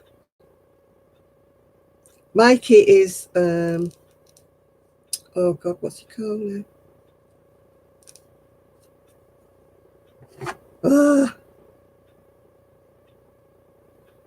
Yeah, Mikey has got this attitude that he's better than everybody else, and I just don't like that. Crochet crowd, that's it, yeah.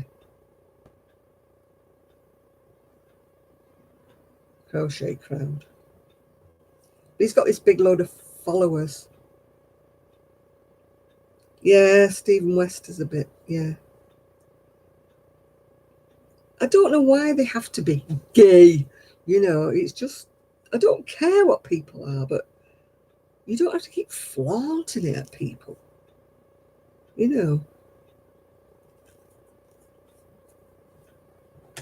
It's like me coming on saying, oh, I'm heterosexual, yeah. Who cares? Who cares?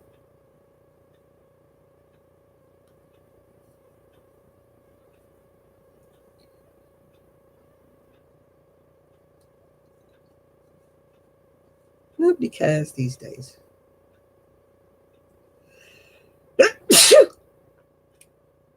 So why does he make a big deal of it?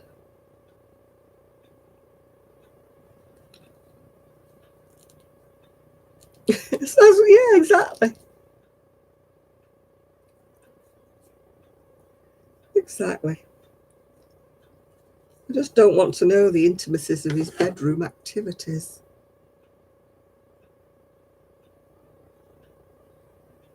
Ross. Oh, Ross is lovely. You mean smells great guy? That's Ross, isn't it? Yeah, Ross is lovely.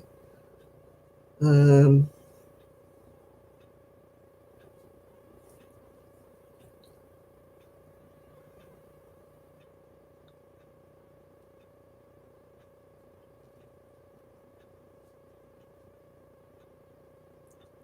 oh, I don't think I'll bother with a 5 minutes drive, Nancy. I think I'll leave them there. Leave them in Nova Scotia. I don't know whether I'm sub to Ophelia Talks. Yeah, it's the same in mine. Yeah. Yeah, Ross is lovely, isn't he? Who else are we thinking of? Oh, I know, the lad who's does cancer. Oh, gosh, what's he called? The lad who works, that's probably where you get him mixed up between Ross. The lad who is a cancer nurse. Oh, I can't think of his name now.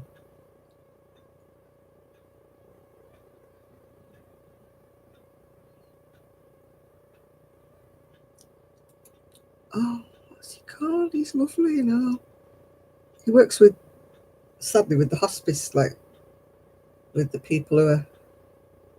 Oh, hi, Handmade Designs. He works with the people who are sort of like terminally ill. I'm trying to think of his name now. He's a lovely guy.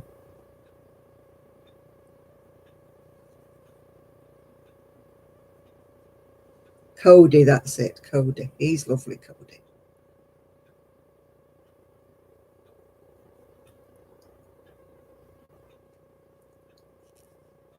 No, it's Cody, yeah. I don't know whether I'm subscribed to Ophelia, sure. Ross's channel is Smells Great Guy, I think. No, Zach's a completely different fish. Cody Ria. It's C-O-D-I. Ria, is it? R-E-A-H, I think.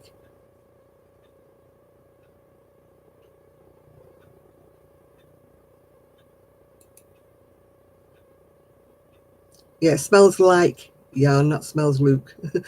Cody Knits, that's it. Yeah, he's a lovely, lovely guy. Cody.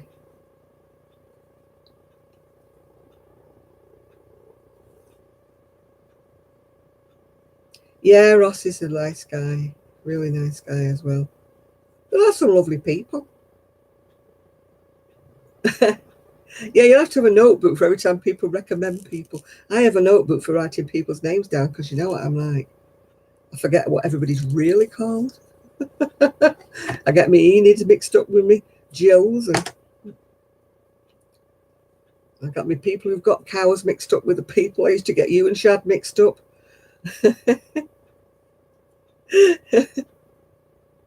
Ross doesn't crochet, no. He only knits, Ross.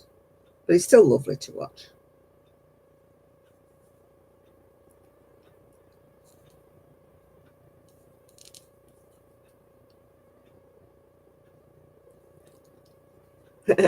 You like staring at Ross's stash? Woo! You're Miguel with the chickens, yeah. Shad's the one with the turtle, or he was with the one with the turtle. Cody Ria, that's how you spell his name. That's it, yeah. He is a lovely, lovely guy. If you watch him on Facebook, he was talking today about him, losing some of his patients, or some of his patients who he had to um, tell that they'd found other things, wrong with them, and he had to tell them that.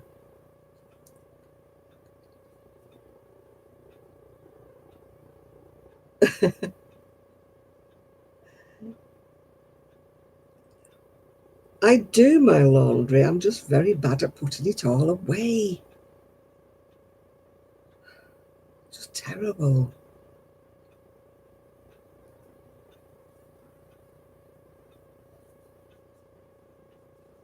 Yeah, I don't mind washing things.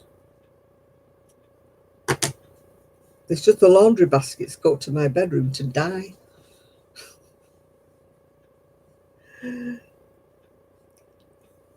I need to get it all sorted because, like I said, they're coming to start my bedroom and I can't have it in such a mess. Oh, it's further up. It's rear.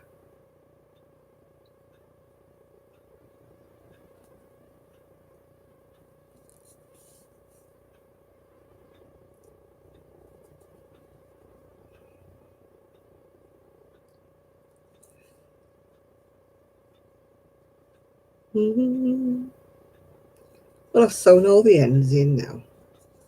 I'm not going to start fringing it tonight. Yeah, he was talking on Facebook about these people that he has to tell. Well, like him, that they're not going to get better, and he has the task of telling them that, they found other things in their body and that. And, he seems a very, very caring guy. I put things away when I lose underwear, and you're looking for clean underwear, and you've washed it all, it's not dirty. So you have to go rummaging through till you find a pair, Finished.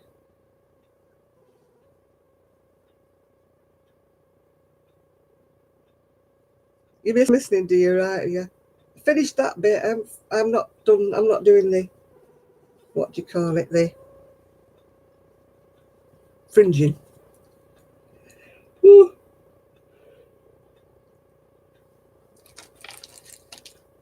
Putting green buttons on that one. No, I don't mind sewing the ends in. It's just when I get so many. Photographic memory. I think I've lost my film. How many did I chain? I don't know. I just chained until I had enough length. So that I just keep trying it round my neck and see if I think it's long enough, then I stop. Yeah, it's just stripy. I've done a hat to match it.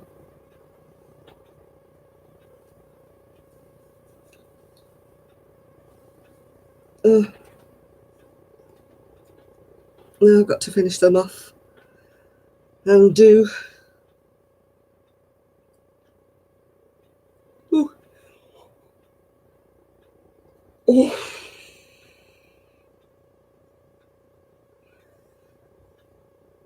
Yeah, it's finished. Now they're for the shop when I get round to it.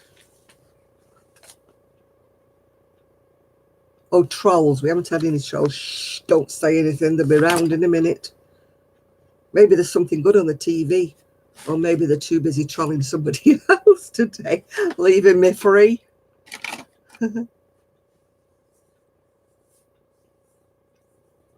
I've got to put descriptions on a lot. I think if I look, I think Kelly's done some photographs. And, well, you could weave yourself a wicker one, Trevor, couldn't you? If you were good at basketry.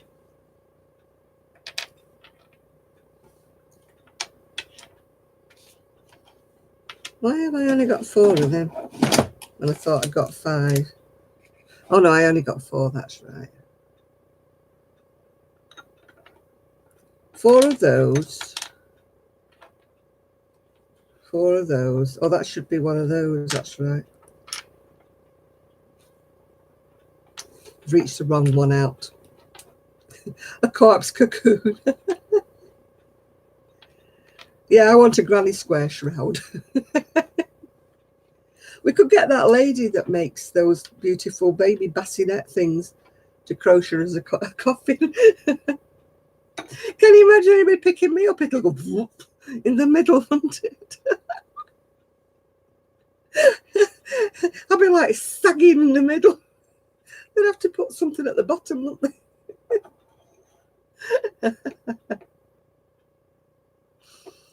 Yeah.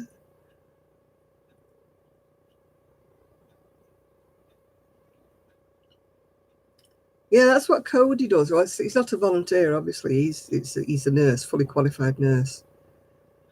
And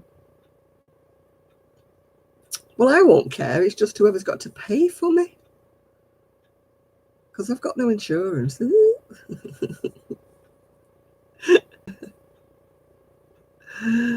Oh dear. I'm not even thinking about that. I'm 74 next week and I don't care. I'm living my life every day at a time, because one day it will be my last. One day.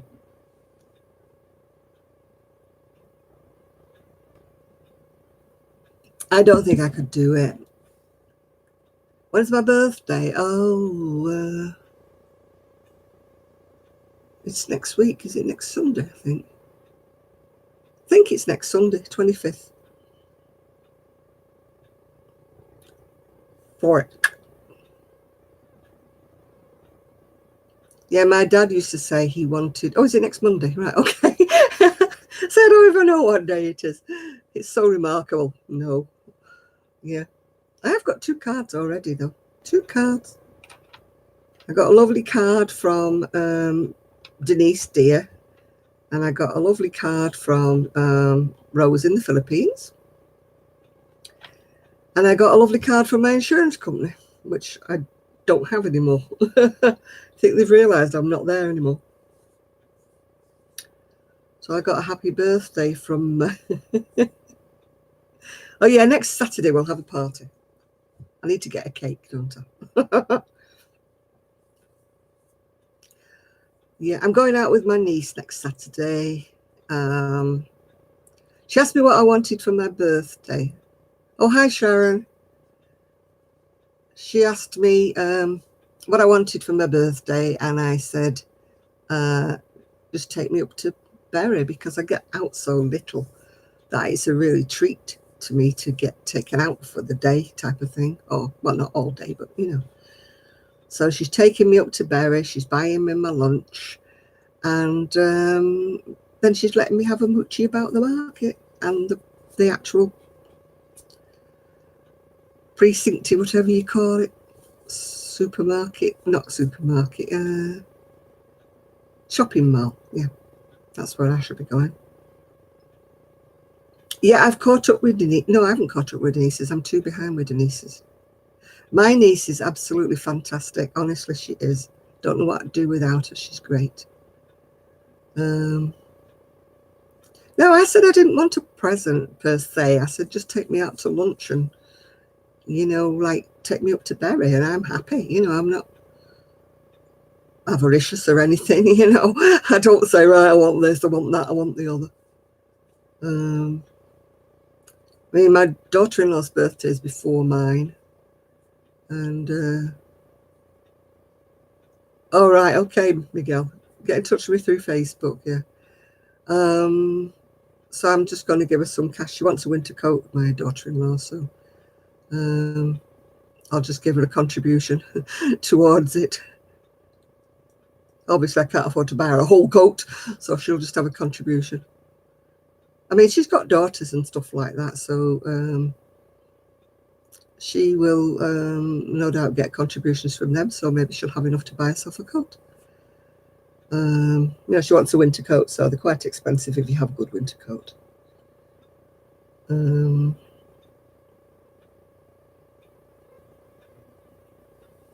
Yeah, well, I didn't want the money. I didn't want anything. Although my younger niece actually down in London asked me what I wanted, and I just said, "Oh, just get me a gift voucher or something, you know, for Marks and Spencer's or Amazon or something like that." No, not a goat, a coat. Don't you want a goat? If they get me a Marks and Spencer's voucher, I'll just get some new underwear. And if they get me an Amazon voucher, I'll just put it by until I want a book or something, you know, from Amazon. So But there's nothing I really want, you know. A goat. I think my neighbours would object if I had a goat. You know. No, it's not a goat, it's a coat. No, I don't want, like, you know, presents of, like, body stuff that I can't use because I'm very itchy. And there's not a lot of things I can do, like putting in my, you know, my shower gel and that I have to have very plain. Because anything with too much scent or stuff like that, I start itching, yeah. So people buy you gift sets and you just pass them on, don't you, really? You give them to somebody else for a present because you can't use them. And I don't, last year they bought me a lovely coat. Between them all for Christmas, they bought me a beautiful coat. So I don't need another coat. Not a goat, a coat. Yeah. But I haven't really worn it because it doesn't have an inside pocket, you know, for my purse. So I need to either crochet or stitch a pocket inside, because that's where I like to keep my purse when I go out on my scooter. I don't like to put it in my pockets at the side because they can fall out. Yeah. So I want an inside pocket so I can put my phone and my purse on the inside. Yeah. So it's a shame because I've just never worn that coat, and it's a really, really good winter coat. But I haven't worn it because it doesn't have a pocket, which is a bit of a stupid reason to have a coat for 12 months.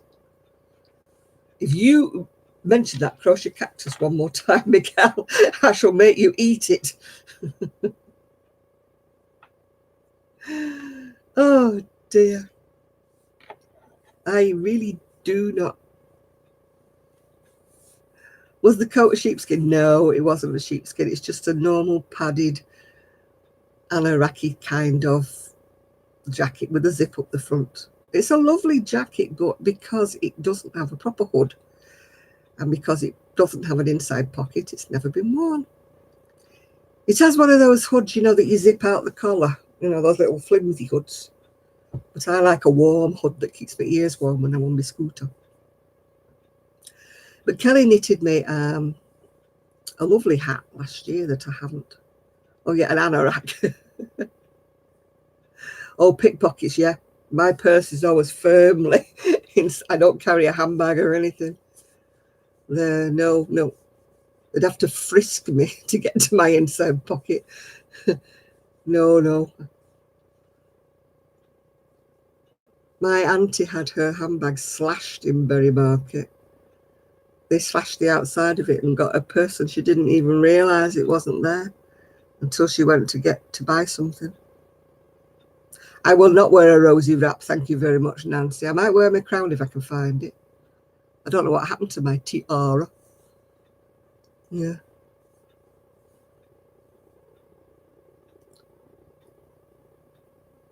Oh, I have to tell people in the supermarket so many times about putting their handbags in the children's section of the cart and then wandering off to pick apples.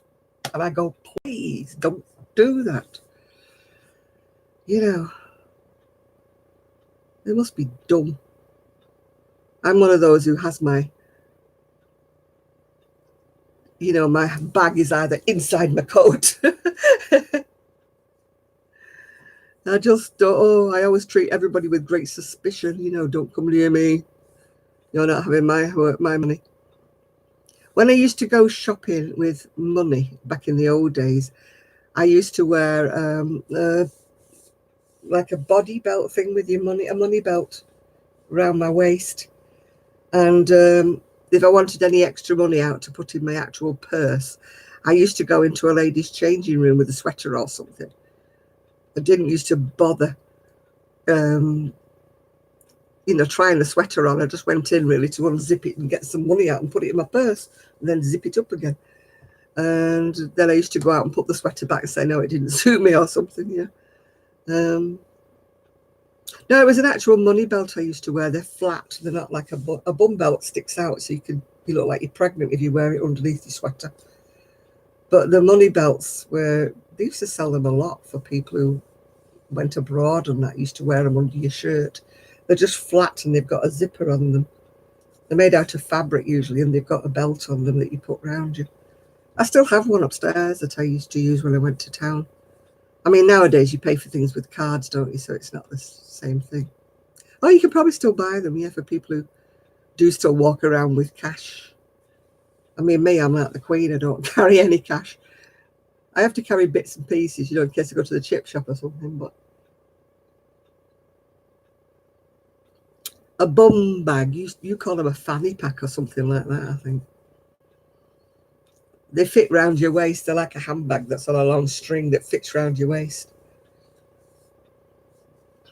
A lot of people wear them round the back, which is a bit silly because when you're walking along, yeah.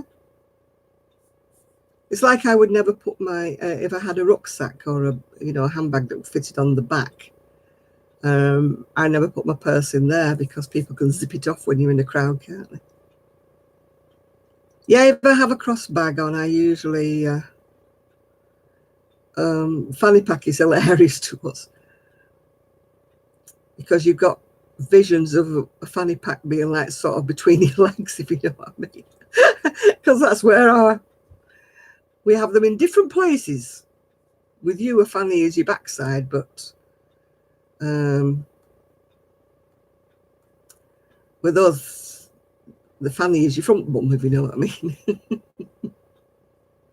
So that's why we always burst out laughing when you say a fanny pack. Yeah, a front bottom, yeah. That's how my friend's little girl used to call it. She used to say a front bottom because it was quite more pleasant. And my other little friend's little girl used to call it a foo-foo.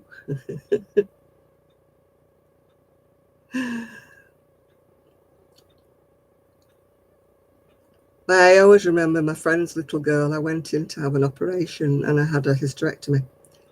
And I came out and she said, "How are you?" And I said, "I'm fine." And she said, "Did you have an operation on your Jemima?" I said, "No."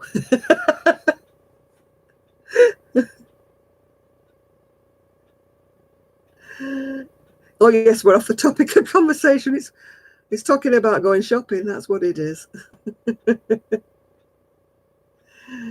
Trying to thwart the pickpockets that are around, especially at Christmas. They're out in the droves, yeah.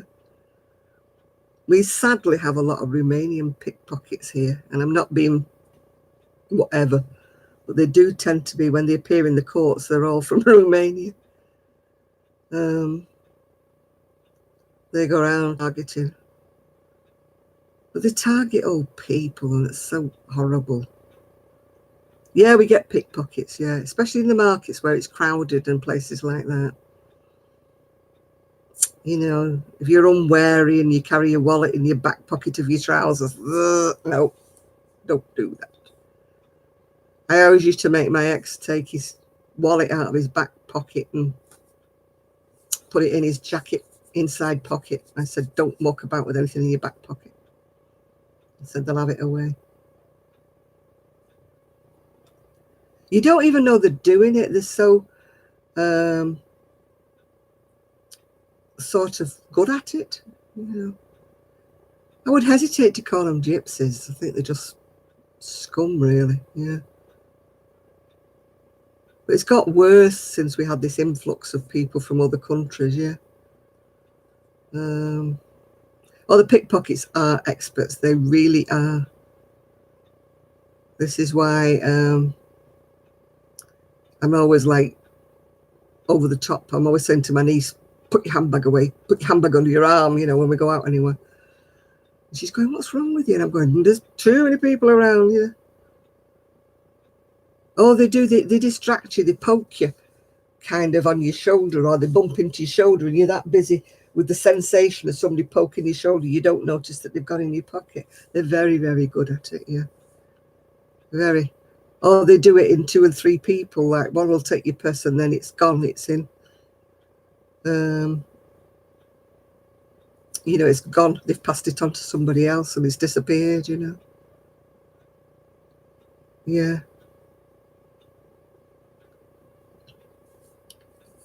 Oh, I mean, the shoplifting over here, they've got special coats and all sorts. The police don't, they do when they catch them.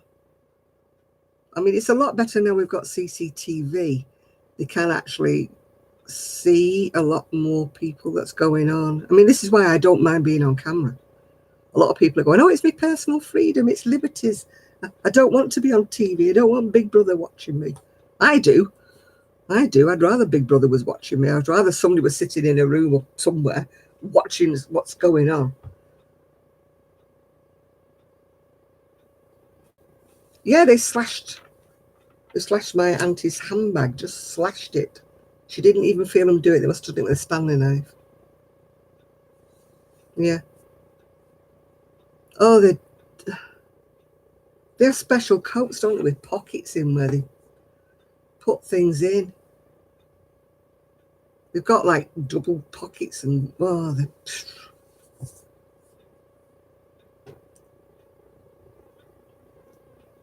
I put mine under my coat if I'm going anywhere with there's crowds. Yeah.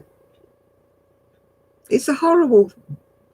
People will do anything rather than work. And I think it's terrible when they target old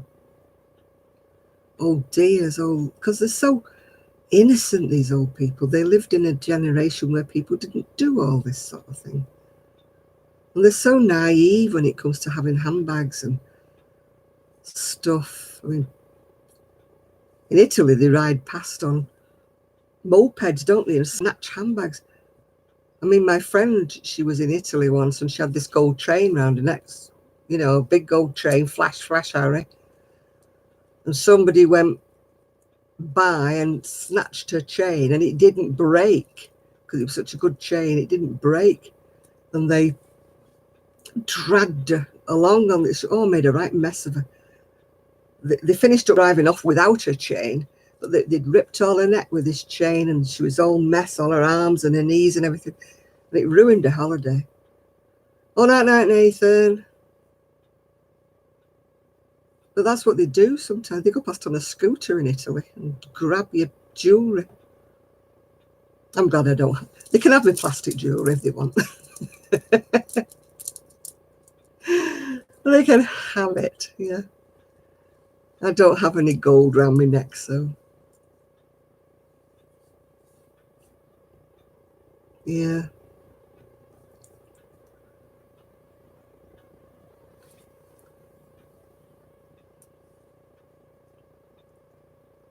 You're going to the movies. What are you going to see? My next door went to see that, the Joker. Don't fancy that at all.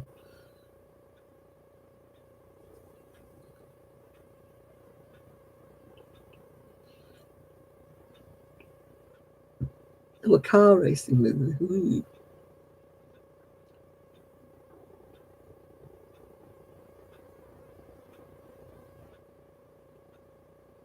Ooh. The movies. Yeah. My niece went to see a movie the other week. Or film, as we used to call them. Pictures. It was the pictures in my day, or it wasn't the movies. The flicks. Yeah.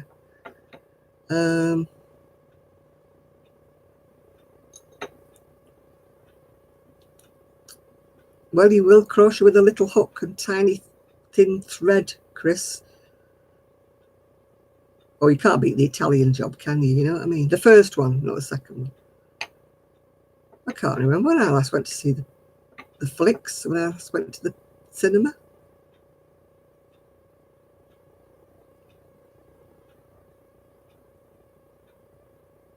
I think it was that thing about Narnia I went to see last time I went to the pictures. It must be about 15 years ago. Was it Narnia where they went through that wardrobe thing? The Adventures of Narnia or something. I think that was the last one I watched. I don't know what my niece went to see. I usually wait while they come out on DVD or something. I've never seen the Titanic. Mind you, I've never seen Jaws either.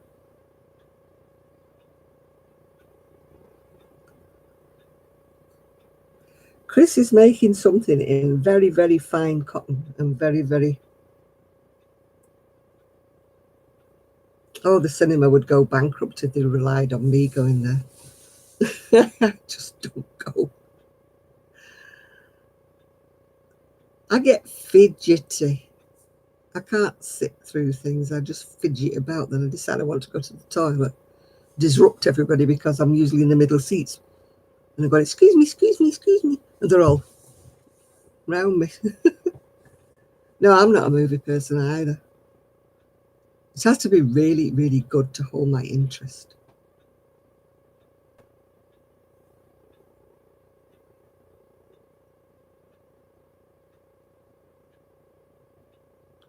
Oh, I couldn't take my crochet because I couldn't sit still. I also get the fidgets because I find that cinema seats are usually made out of like a velvety material. And they make my legs itch. I've got restless leg syndrome, so it's terrible for me to sit still for that long.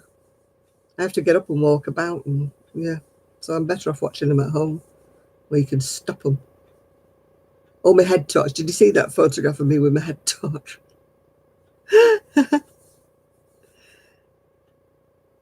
Yeah, if I do watch any kind of movies, although I was sick of all these Christmas movies, I don't want to watch Christmas movies. And I don't pay for all the movie channels or anything like that, so I'm not paying extra. Pay enough.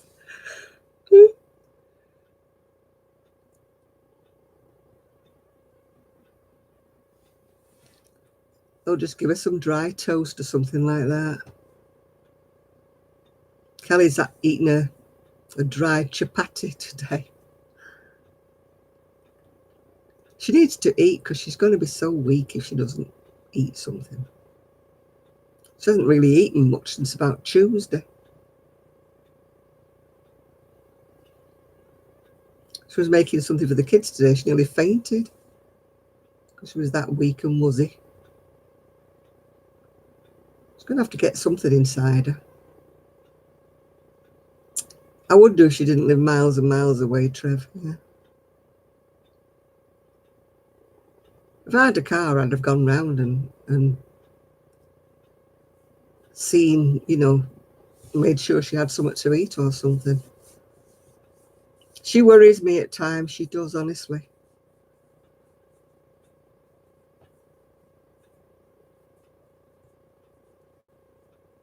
Yeah, that's what I mean, Sandra. This is why I worry about her, When she says she's not eating anything or she's not, what's it?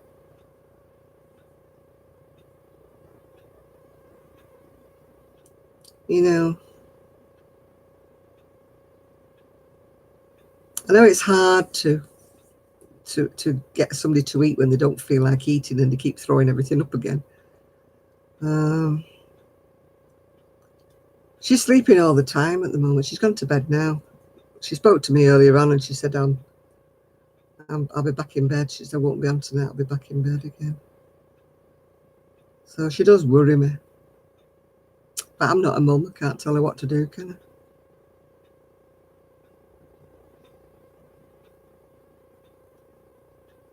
Well, it's okay sleeping it off, isn't it? But she still needs something in her stomach, yeah? I don't know what it is, whether it's a bug or what it is. All right, you have to go, handmaid. Right, okie dokie. Thanks for calling in. We'll see you later. Yeah, a bit of dry toast or something like that. I hope she's eating, having plenty to drink.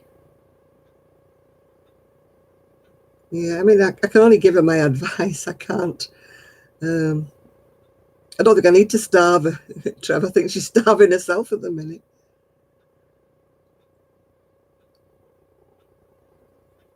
Still, let's hope she was feeling a little bit better today, but she was feeling very weak and wobbly. So I'll just hope that by tomorrow, Because I mean, she's got the kids at home Saturday, Sunday, hasn't she? So, and her mum's not been well, so she can't come down to help her. So,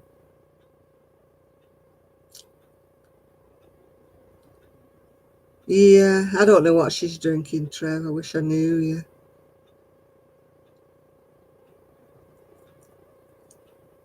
she's got to be even more poorly if she doesn't eat or drink something.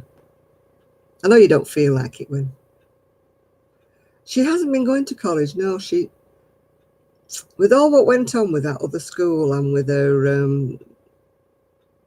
the school not filling in all the things that they were supposed to for the college, she kind of went off the idea of being a teaching assistant. Yeah. All right. Bye, Shad. Bye, Handmaid.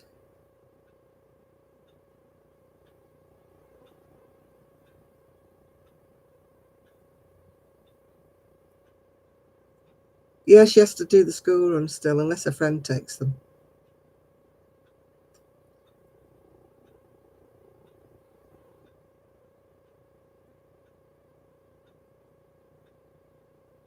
Yeah, the kids are settled in a new school now. They seem to like it. They're doing fairly well there, from what I can gather. I mean, they've only been there a few weeks now, 2 or 3 weeks now, but they seem to be settling in very well.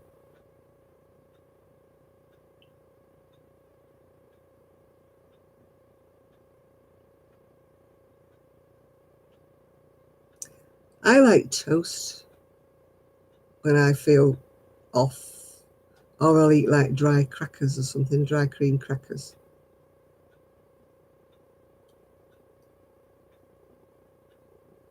And I drink loads and loads of drinks like hot Vimto and stuff like that. That's like a fruity drink. I can't drink coffee when my stomach's off.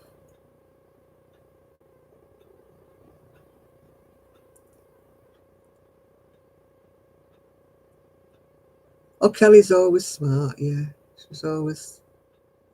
She's getting better with her colours. When I first met her, everything was really dark.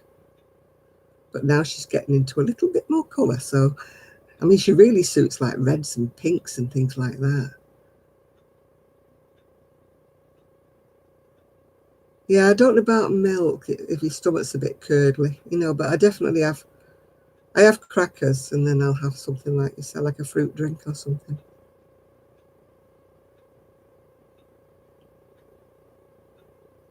Well, she's had to be, hasn't she, Kelly? She's had to be strong. She's not got a lot of help from anybody, really. She's on her own, really, with the kids. I don't know whether it's feeder flu and starver fever. I'm not sure which way it is.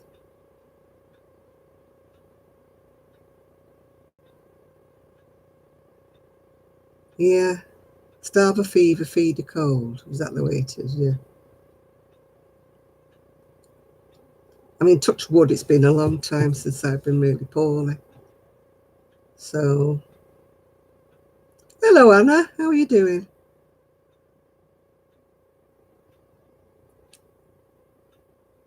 Yeah. I very rarely have anything that lasts longer than kind of like a day and a night, really. The last time I was ill was just before Julie next door died. I got one of those really bad bug things. It was kind of like a flu thing, but it wasn't flu. Um, and she made me some lovely soup, but I wouldn't let her come in because, her immune system was down, obviously, with her having the cancer. So she put it in the porch. So she was a lovely lady. Such a shame she had to die. Yeah. Hi, Sherry. That was the last time I was ill, so that's kind of went up for 2 years now. She died about 18 months ago. Yeah, so it'd be about 2 years ago that I was last really poorly. That was just kind of one of them viral buggy things that I had.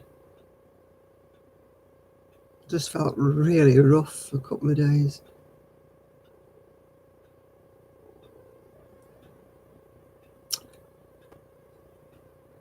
Oh, hi, Sherry, yeah. Yeah, so it's been a while since I've been ill. I should touch wood, shouldn't I?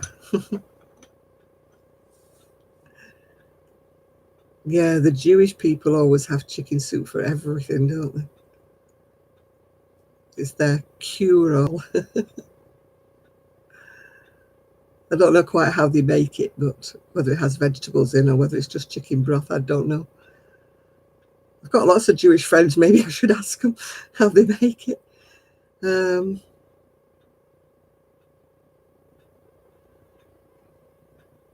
hmm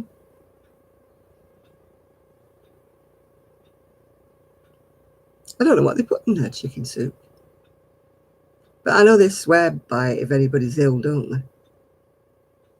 They swear by this chicken soup that they have. I don't think it's like chicken stew or anything like that. I don't know what they put in it. Maybe it's just chicken bones and chicken. I don't know. Gosh, I've got a red nose. I keep poking it, don't I? You don't have to count the sheep, are you, Trev? Well, I hope you don't have to count many before you drop off. Yeah.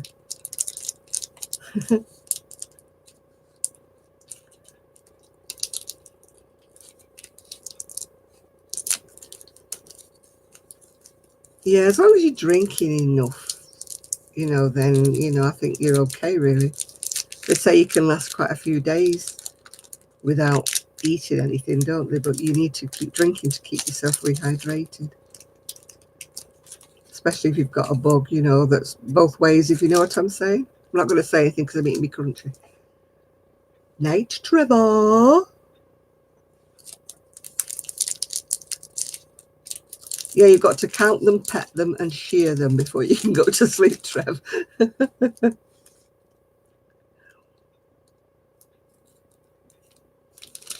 at that crunchy.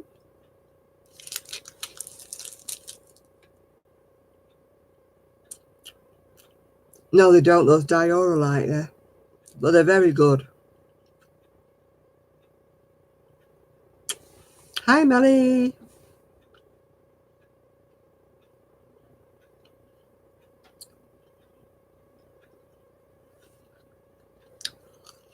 That's something I've never had a yen to do, spin yarn or dye yarn.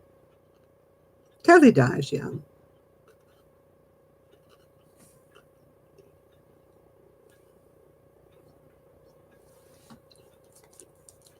Yeah, those Diorolite.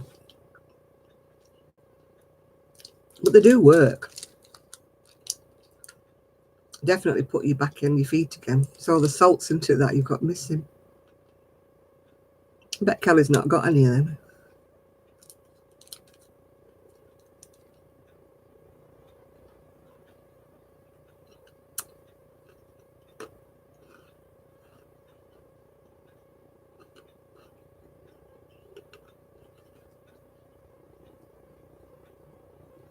When I go abroad, I always take some of those with me.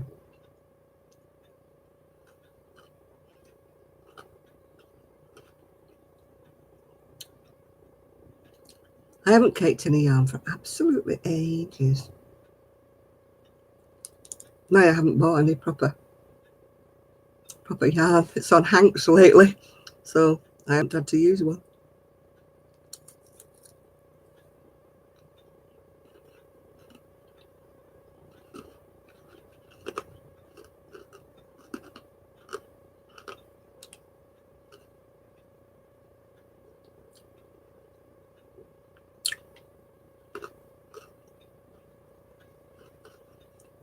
Yeah, when I went abroad, I took Diorolite and I took those, what is that it's called? The ones that stop you going. Took them with me. The last time I went abroad, I was in Skiathos and I didn't need them. I didn't have any kind of upset tummy at all.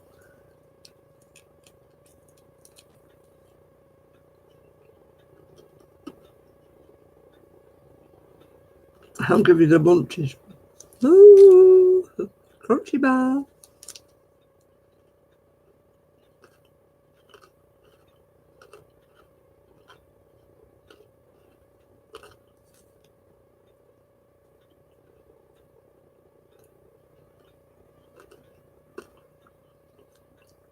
Not, no, I'll leave skeins as they are. I only like caking up, you know, when you get to half of a ball and it's sort of like collapsed in the middle. I'd rather do them into cakes then, because then you can stack them up. But you know, when you get sort of, you know, a ball that looks like that, that's got all flopsy, I don't like putting that in my stash. I'd rather wind that into a ball, yeah. But I usually tend to wind them by hand and make them into a ball like that. But they do stash better if you do cakes. Yeah.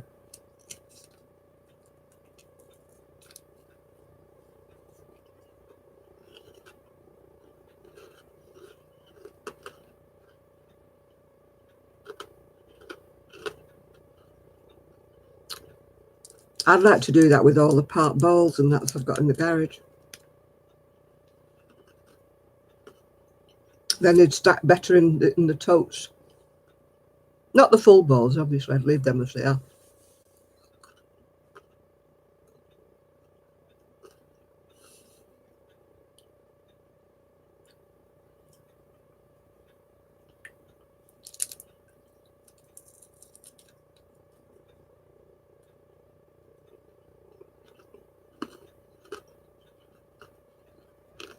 Yeah, cake yarn just comes straight out of the middle, doesn't it?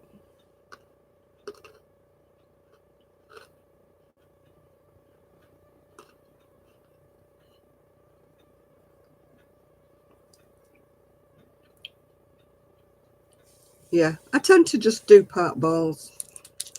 But my yarn winder, I don't know quite where it is. It's somewhere around. It's actually, I think it's on top of the knitting machine. I used to have to cake all my yarn when I was using on the knitting machine, because you can't use from the ball on the knitting machine because it snags and jumps and all the stitches drop off and that. So I used to cake everything up, even when I was using it on the Addy.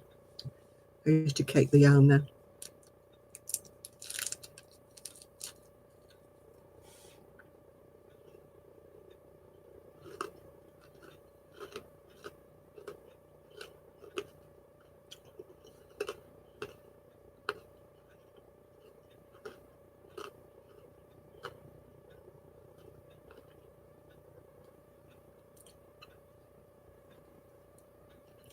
Reclaim yarn, you mean when you unravel things?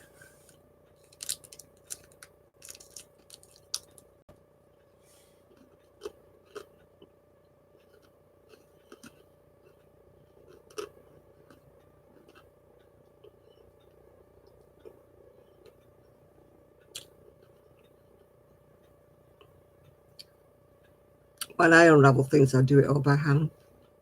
Just wind the balls by hand.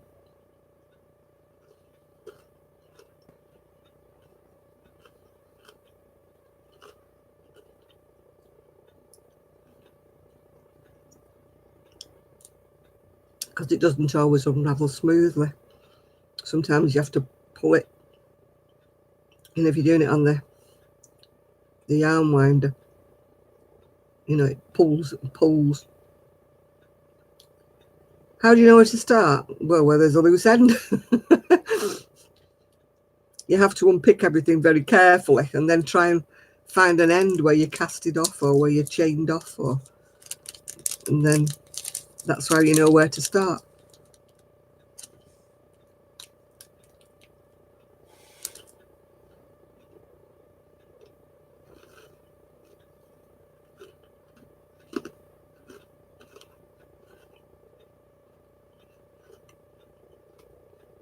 What you have to look for when you're looking at a sweater in a thrift store, make sure it's not been serged up the end. Because if it's been serged, then you can't unpick them.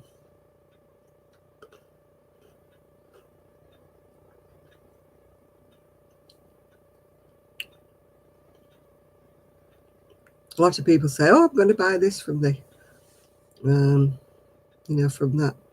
Serged is when they cut it with an overlocker thing.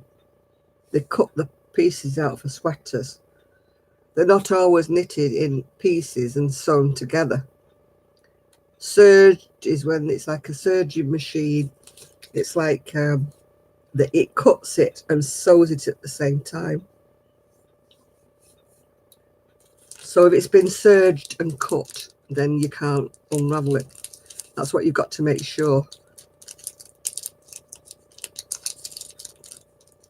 It's just, no, that's not serged, that's sewn, I think. Yeah, you see, that's sewn together, so you could technically undo that. But serged is, they don't make the sweaters in pieces and sew them together. They make one big piece like that and then they cut it to shape.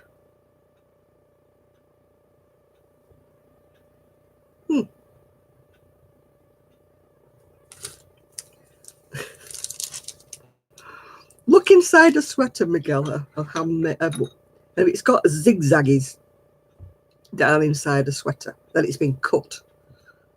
So it's no good you buying that sweater. You have to buy a sweater that's just been sewn. Then you can unpick the seam.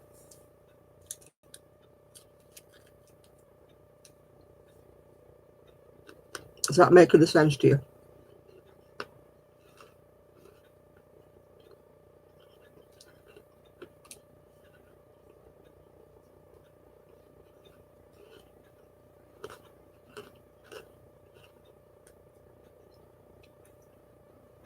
Why is it impossible to understand? There's a difference between one that's been knitted in pieces and sewn together, or one that's been cut. Yeah, they cut it into shape. So if you tried to unravel it, you'd just get one little piece. You wouldn't get enough to go across row, row, row. And that's what you need to look out for when you buy a sweater.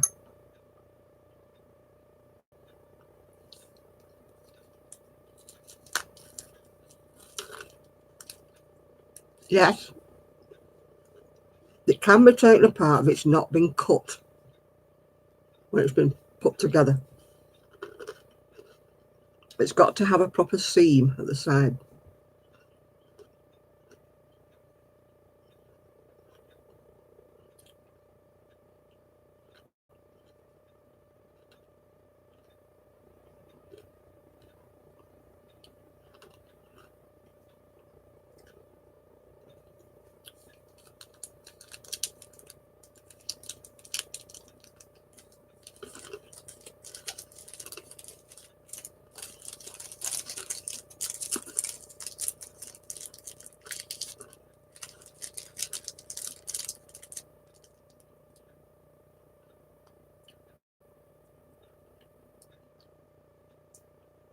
Yeah. I can't explain to you because I don't have anything on that's serged.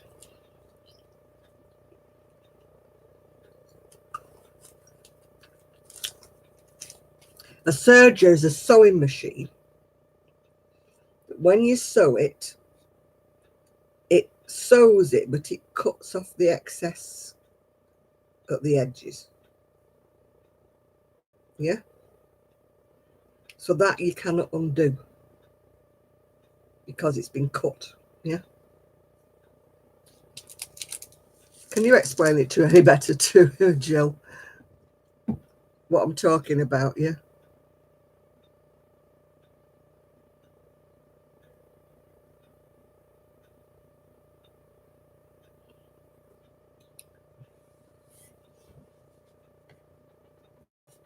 I don't think I've got anything that's been serged that I can show you. I've got a dress here that might have been serged. Oh.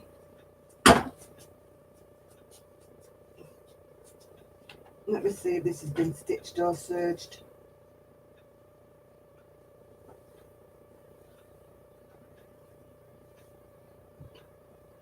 No, that's been stitched.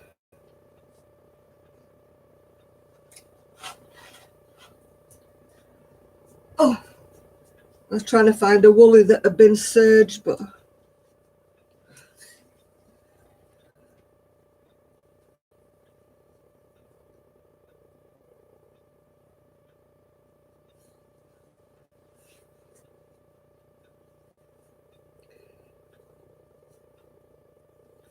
Right, I don't know if you can see my dress. See that kind of zigzagging there? Can you see it, Miguel? That has been cut and serged. So if that was knitting, it wouldn't undo because it's been cut. There's a raw edge there. Yeah? So that, if I was to try to, if that was a sweater and I was trying to unravel it, it wouldn't unravel. It would just rip into little tiny pieces. Yeah? That's what serging is. If you see that on the inside of a sweater, don't buy it. Because you can't take it apart. Yeah? You see now what we mean by serging.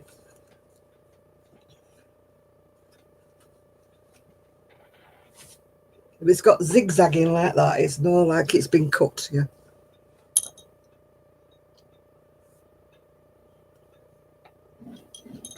So don't buy a sweater like that because you won't be able to undo it. Yeah. Hi, Kathy.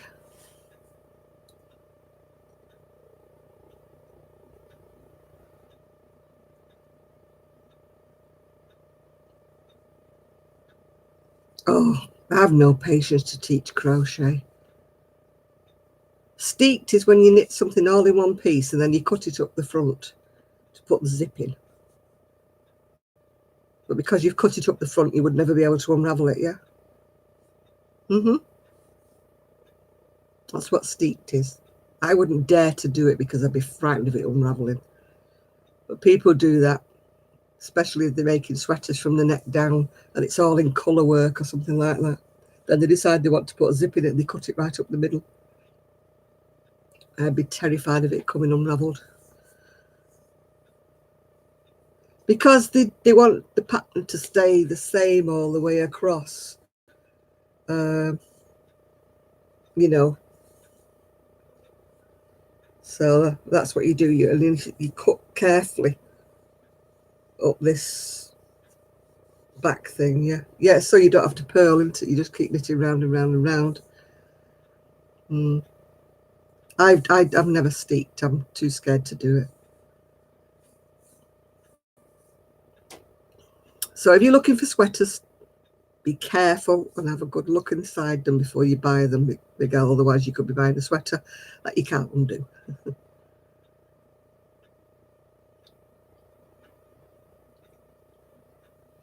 mean, there was an old chappie one time on the YouTube. He used to buy Angora sweaters and things like that, merino sweaters, and unravel them.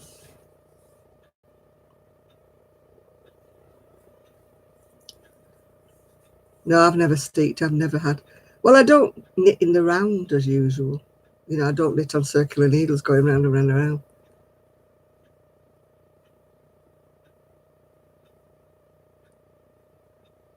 You're making 9 squares, and oh, so them on the front part, yeah.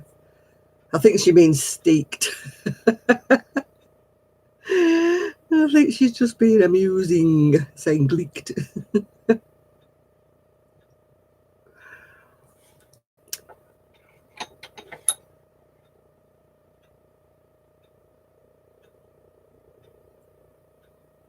The guy I was talking about, which guy were we talking about?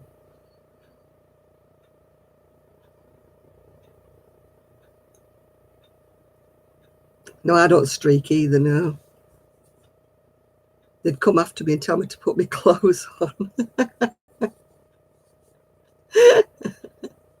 Oh, gleek. I do that a lot.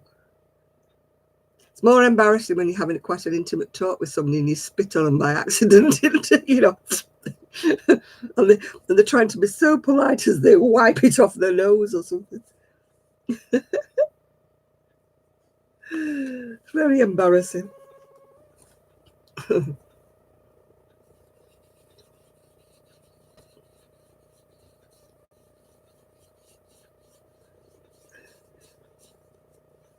Hello, John. How are you? Hi, Mia.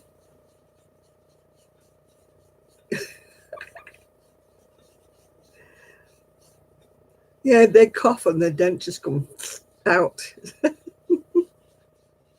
you try not to notice that.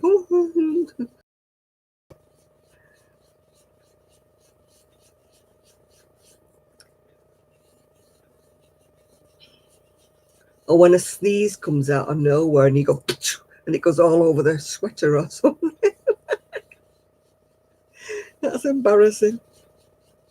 How long have I been on tonight? I've been on 4 hours and 21 minutes. So I'm having a late one tonight. Makes up for last week. I think I had to go early last week, or was it the week before? Because I was so tired. Everything a fiver it was from. You know, last of the big spenders, that's Jan. Yeah, was it last week? I couldn't stay awake. No, I've just took something off my hook. I'm just winding the remnants up now, making it into a ball instead of a collapsed great ball. I know, I was so tired last week. I just couldn't keep my eyes open. I'm supposed to be getting up early in the morning, but I don't think so. Nancy, no, I haven't seen Nancy. Didn't Nancy have her operation? Or am I getting her mixed up with somebody else? What colour will the fringe be? It'll be a mixture of all the colours, yeah. I put this colour where this colour is on the stripe and beige colour where the beige is, yeah. I'm a bit like that.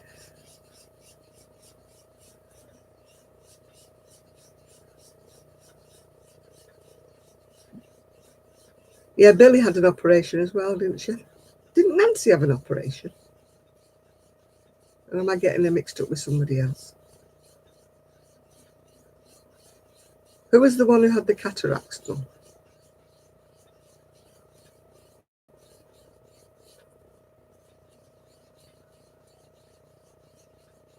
I get everybody mixed up, so don't take my word for anything. Oh, it was you who had the cataracts done. I knew somebody had.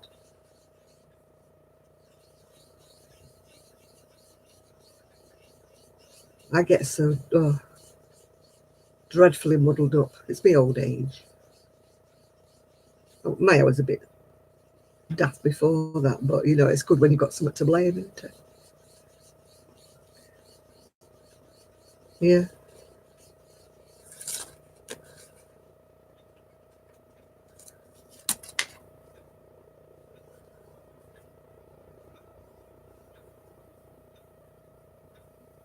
We've just been confusing Miguel talking about surging and overlocking.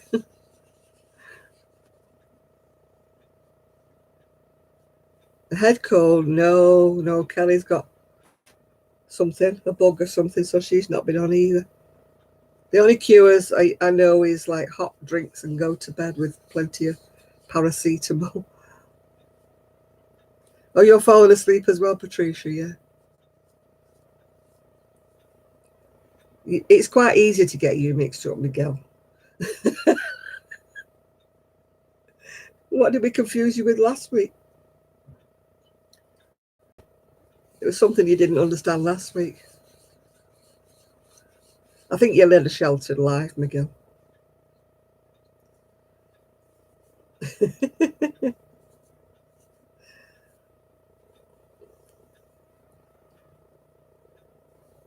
Yeah, just stay warm, drink plenty of fluids, and have some paracetamol.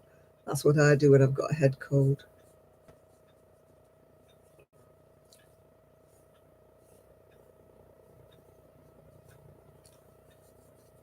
Stay warm, go to bed. That's what I usually do.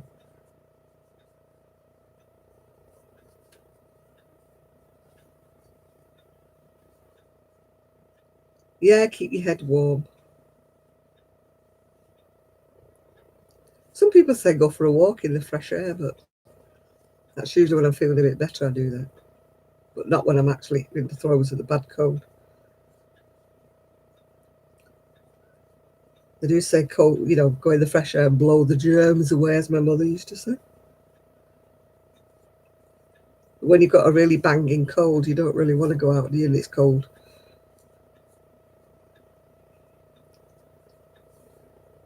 My mother used to say that. Go out and blow the germs away.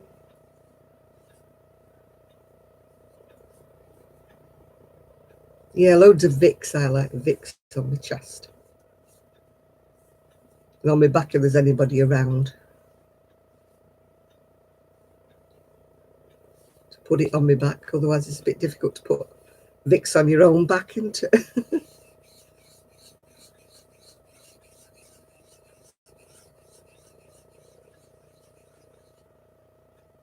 See, look at that. It's made a nice big ball now. It's only been a collapsed ball. That's what I was crocheting with. One of what's she got? Lolly's little wool shack. Yeah, one of hers. How's Gigi? He's fine. He's fine. We're having lots of cuddles this week. Because we had no gas, and so it was a bit cold, so we were having lots of little cuddlies. Yeah, I need to take my pills. Ooh. How exciting! How exciting. I hate taking on my pills. No, it's a bit like Red Heart, but it's called Harmony. Just that it's synthetic, doesn't tell you how many yards is on it. Just says 135 grams, doesn't tell you anything about it, what it's made of or anything. Just 100% synthetic. It's an Aran, that's all I know. Oh. Oh, ow, just bang me knee. Oh. What am I working on now? I'm not working on anything at the minute because I was just finished it off. It's the hat. And it's one of those, wrap over things with buttons on, yeah. You haven't got man flu, John. You've got a cold. Don't be such a baby. Why is it men always have to have man flu, whereas women get colds? Oh, here we go, medication time. There's 2 missing as well. I need to reorder 2 of them. That should be a laugh. You reorder them on Monday and they'll probably get them by about Friday, which is good if I've actually run out of them, isn't it? I'm very bad at ordering things when I'm supposed to do. So I run out a lot. And then they say, have you been taking your such and such thing? Well, actually, no, because I haven't got any left. They only deliver them if I ask them to, but I have to order them first. They don't automatically deliver them. I wish they would, because I'm hopeless at remembering things. I wish they would just take a note of when they know I'm running out of them and automatically replace them for me. Because I've got very forgetful in my old age, and I keep forgetting to actually reorder them when I need them, and then I run out of them, and then I have to wait about 4 days for them to come, which is a bit awkward if it's my blood pressure ones or whatever.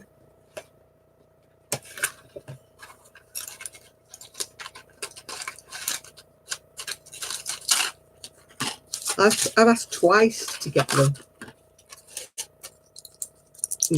get them to organise, my pills and that. I've got a weekly one, but I forget to fill it up, yeah. A monthly one would be great.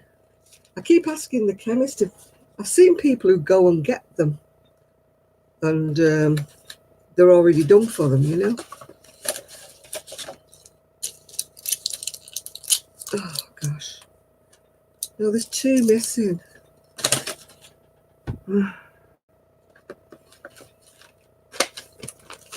Do I weigh the leftovers? No, I'm not that organised.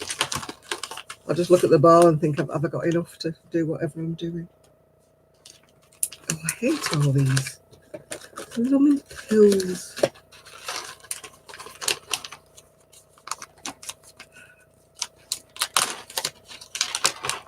Yeah, I keep wanting them to do that.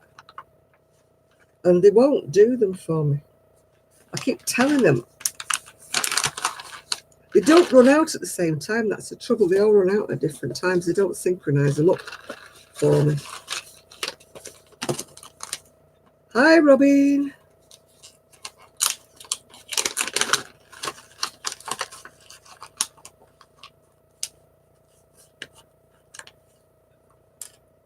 Tickles me when you have drive-through pharmacies.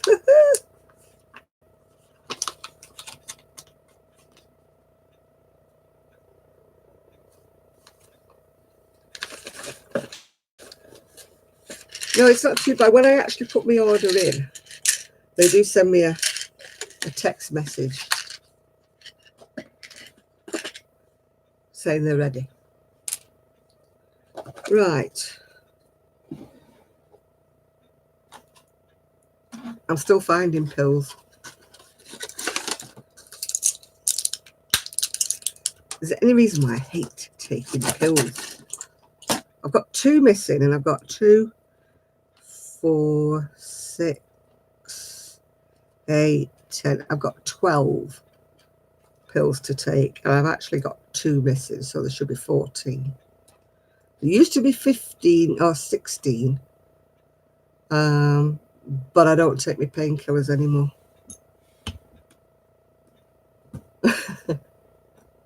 It'll cost you more to send it to me, Jill. I wish they would do. They're so hopeless over here, Chris. Honest to God, they're useless at trying to do things for you. That's very nice of you, Jill, but it's going to cost a fortune to send it in the post. You do know that, don't you?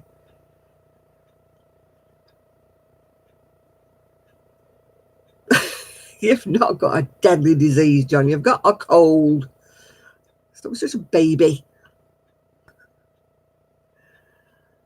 It's good to be not a woman and you have to give birth. That's all I'm going to say to you. You've got a cold, boy. Just get some night nurse or something. Take some paracetamol and a hot drink. Go to bed.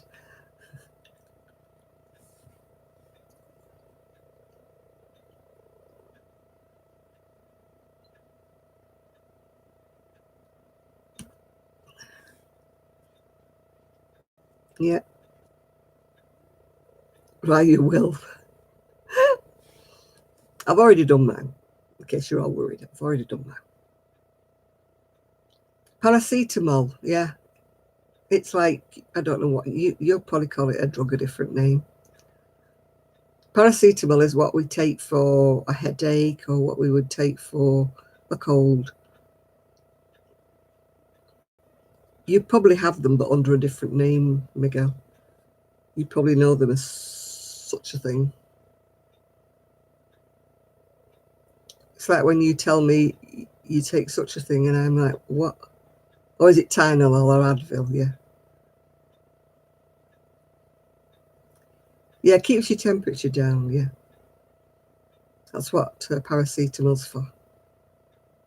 Or paracetamol, as some people call it. Aspirin, I thought aspirin was slightly different. No, it's not like ibuprofen.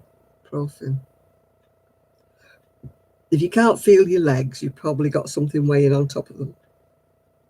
What kind of flowers do you want us to send you, John? Or a wreath? Do you want a wreath or a bunch?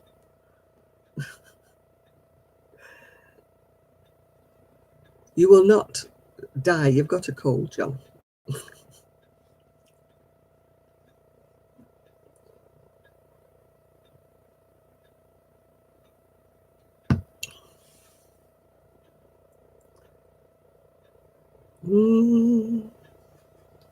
I'm sure your mother or your girlfriend's laughing at you, John, saying, you got a cold, shut up.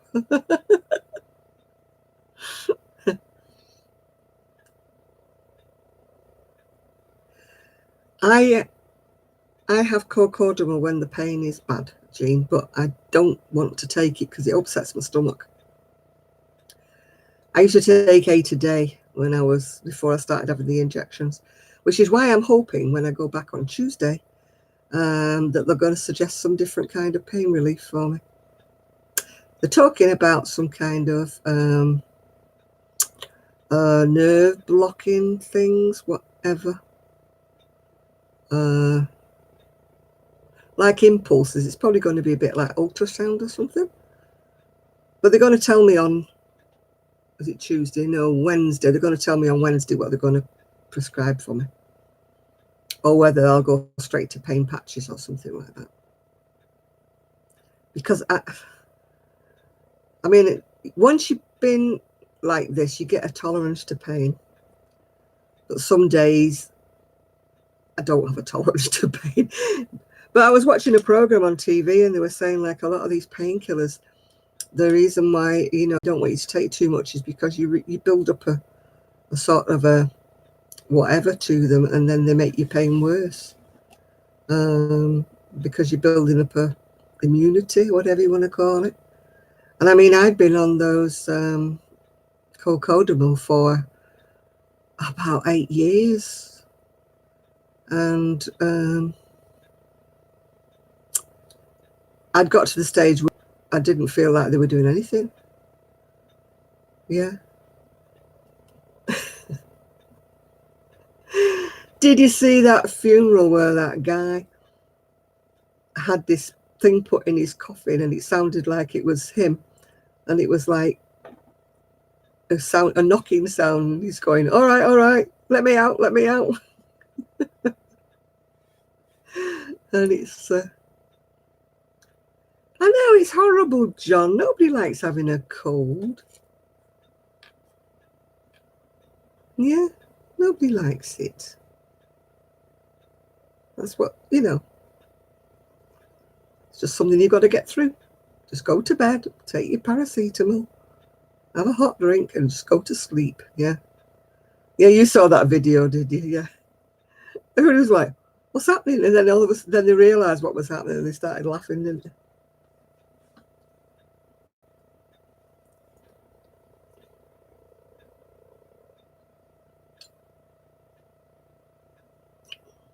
Yeah, everybody was laughing when they realised what it was. I mean, at first they were a bit took aback by this noise that seemed to come from the coffee.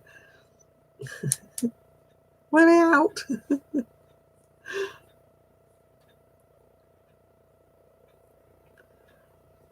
Yeah, apparently he did. He was a bit of a joker. Yeah. Bye, Jill. It's Jill, isn't it? I'm calling you Jill all the time. I hope it's Jill. It is, it's Jill, yeah. Night, Jill. Well, I'll be going to bed soon because it's 20 to 2. And I've got to get up in the morning because I've got to tidy a bedroom. I've got a mountain of clean clothes to put away. And there's no room in the wardrobe, so I think it's time for a cull.